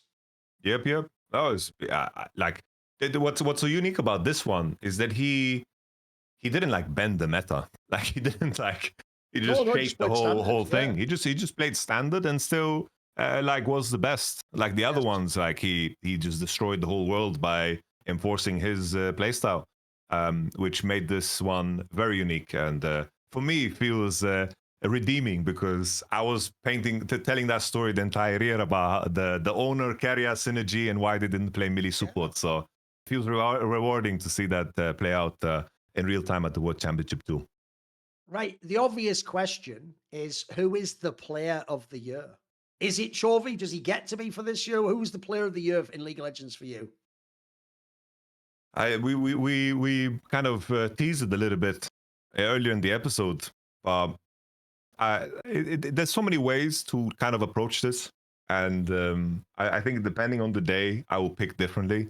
But I think BDD is just my standout guy because I think just such bad teammates the majority of the year, still carried BO1s, and even though like I'm sprinkling narrative into this and painting my own image of what it is, I think it takes so much character to be resilient through that, because we saw two sides to the same coin. How does a team and a player react to getting beaten down and beaten down and beaten down? We saw Nongshim, after being in spring better than KT, we saw Nongshim fall apart completely because they just couldn't deal with like all the losses, while KT just kept reaching, and caught a Genji like underperformance and like beat them. I think that that requires strength, and I attribute that whole identity to BDD because he's embodied this for the last 2 years. I don't know how hard he has tried and performed, and then suddenly, when his teammates are like performing better, they are winning and they are beating someone like Genji. I think for me, just that in itself, BDD.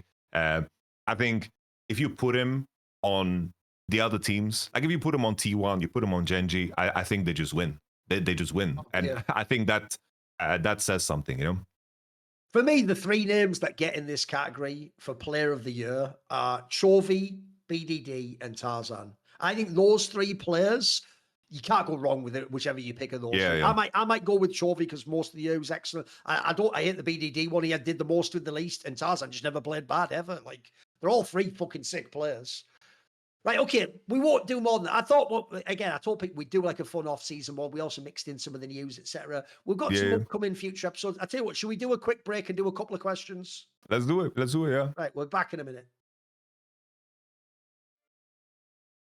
Right, we're back for the final section, which is obviously the viewer questions. If you don't know, you can ask a question by subscribing to the Last Free Nation Discord, and then there is a channel, SI-questions, where you can put them there. If you don't want your username read out, just say, please don't say my name, and then put your questions there. I will now go and select some as we wrap this super mega episode of Summoning Insight. So here's one. Rafa Dib says, this is fucking mental, but whatever. Listen, I'm into just doing weird ones every now and then. Listen, Chovy will only win his first Worlds after hitting his head on a wall. Listen, just buckle Is that a up. question? I'm scared already, but just buckle up. Chovy will continue being chalky at Worlds as long as he has a super team. He will win his first Worlds as a dark horse. The reason he chalked this year is that he had everything to win, but then had a small mistake. He got it into his head, am I going to be the reason this time? Which caused the following mistakes.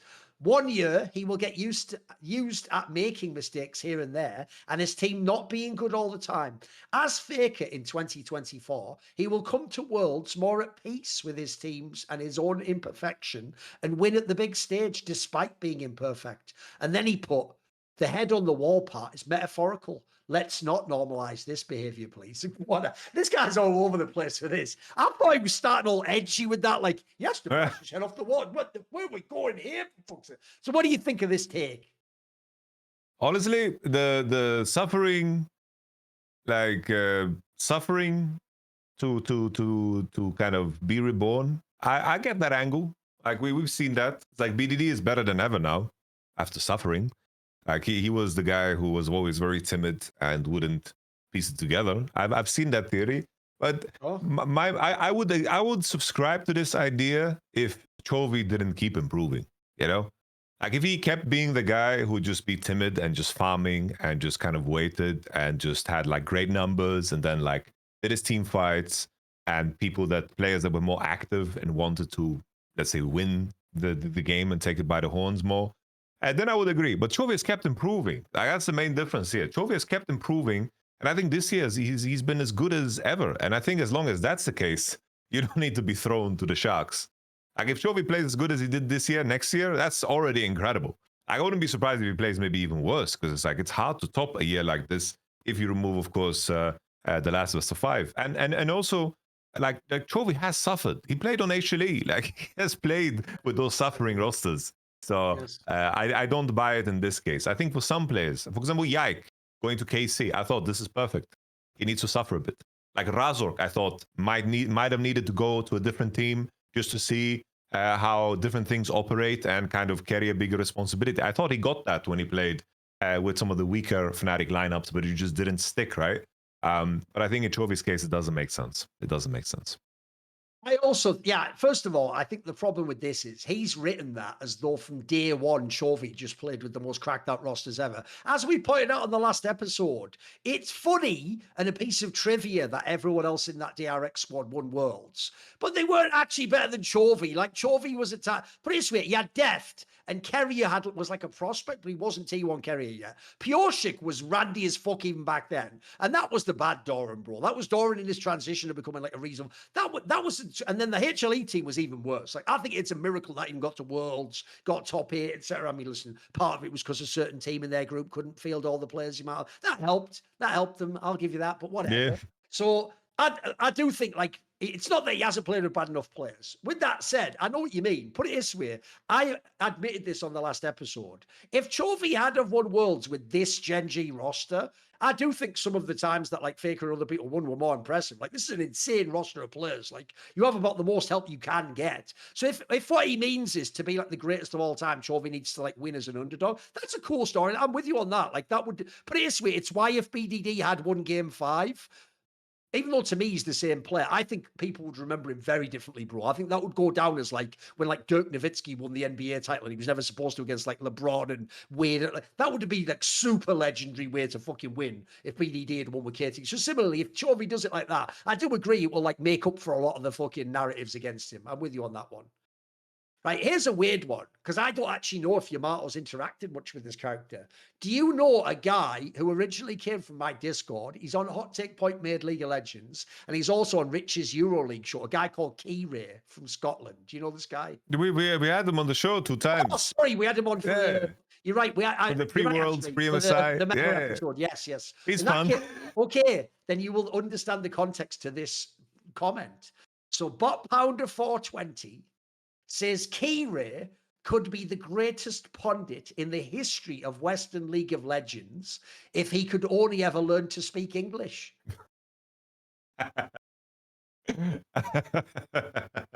That's pretty good. I can't lie. That's pretty good. It's pretty good.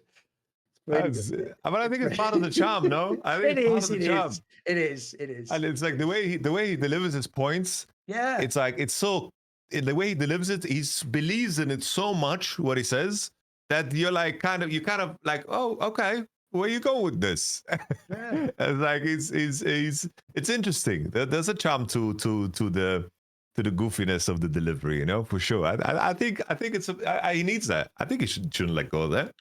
And also, one thing I will give him is, this is one of the reasons I actually wanted to bring him on my shows. Bro, for someone who's just a fan, he has an excellent fucking recall of like all the different years of the different games he's followed. By the way, he's also followed like fucking Dota and a bit of CS on the side. Like he has like a really good recall of past years of players and who did what. Like if you ask him about Uzi or Knight or some fucking player in the LPL, he'll be able to go back years, mate. He'll have loads of takes. He isn't just a guy living off modern takes. So I actually also think he's an interesting guy. It's why I put him as, if you notice, I intentionally made that contrast. Like Zabatine's way more of like a serious like coaching figure who's never going to go too far. So I wanted like the crazy contrast so that it would bring some of that out of Zabatine.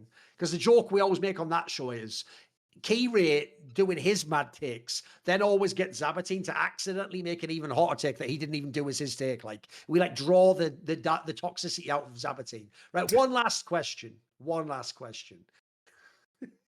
This is mental, but I love it. I actually love low-key that our fans only ask mental questions, not normal ones. Nadnerb, listen to this. This T1 core is ruining League of Legends Esports with their inability to win a tournament outside of Worlds. Because of this, Riot will not change the Worlds formats, and results outside of Worlds are undervalued by the populace. More people would like and argue for double elimination formats if T1 ever won one. What do you think?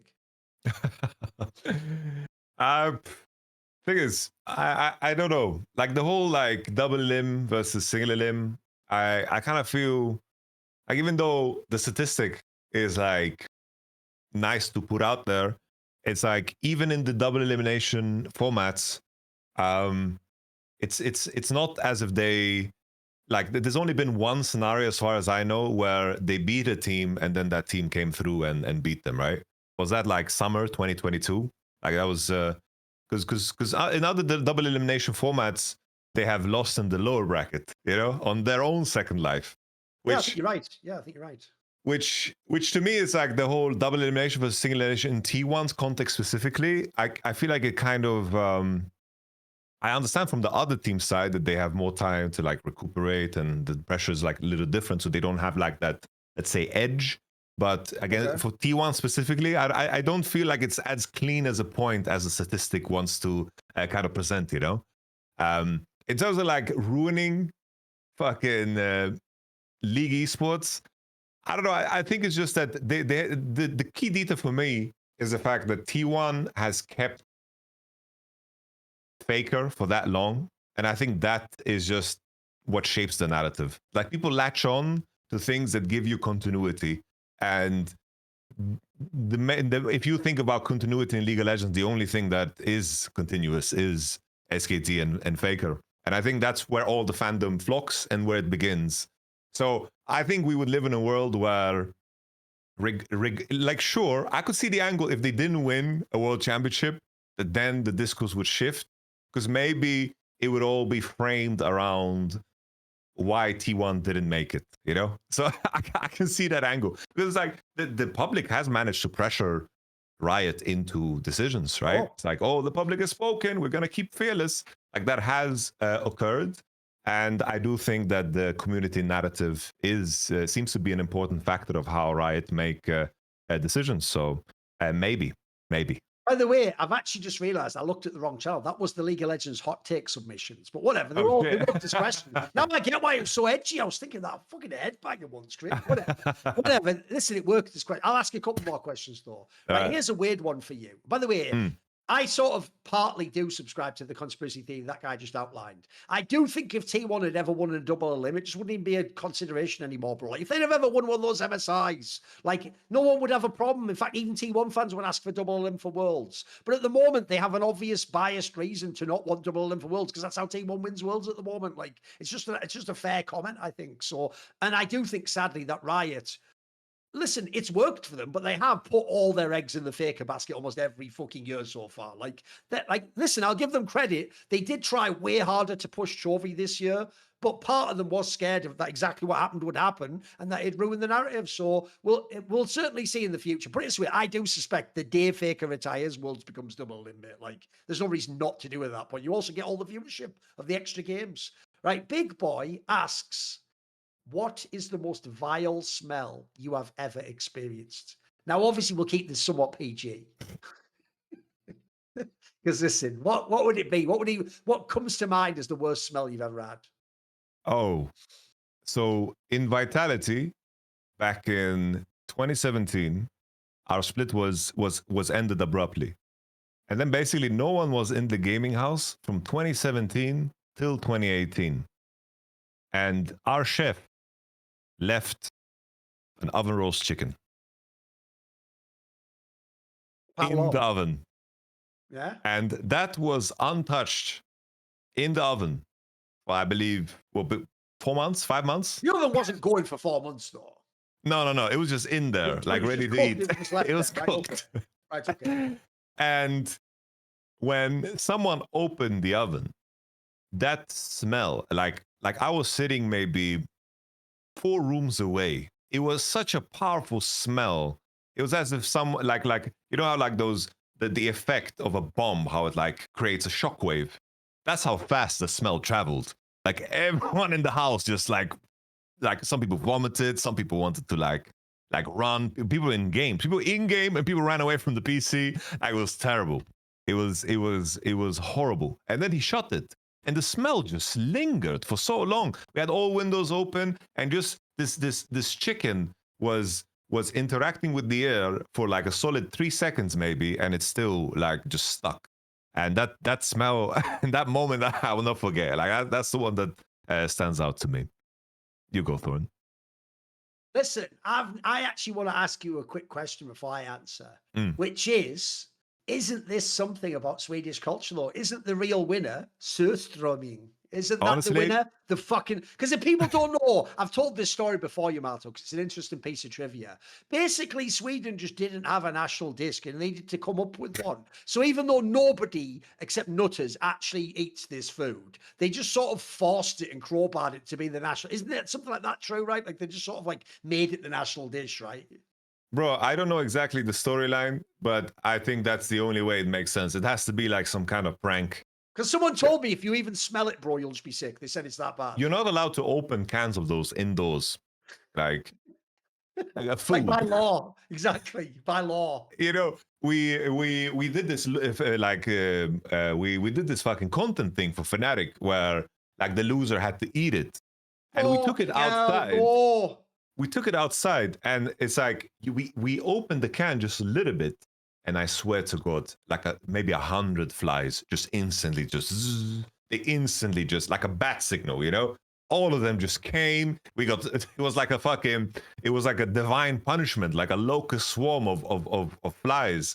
Our content manager ate a little bit, and then Razor had to eat a bit, I believe, and it was just insta vomit. Yeah, that one is up there for sure too. That smells like death. I've never had that, unsurprisingly. I'm also not a big fish fan, believe it or not. But when I heard the stories, I figured that has to be in there. Believe it or not, I actually think for me, it wouldn't even be something as cool as people think. Like, first of all, I do find smell particularly, if it's bad, it can be, like, I'll give you an example. I'll tell you something that a lot of people love, Yamato, but I hate the smell of, which is I hate the smell of Parmesan cheese. You know, goat's cheese. Because for me, there's something about it. It smells like, this will sound weird, but it smells like the smell of when people have bad foot smell. Do you know what I mean?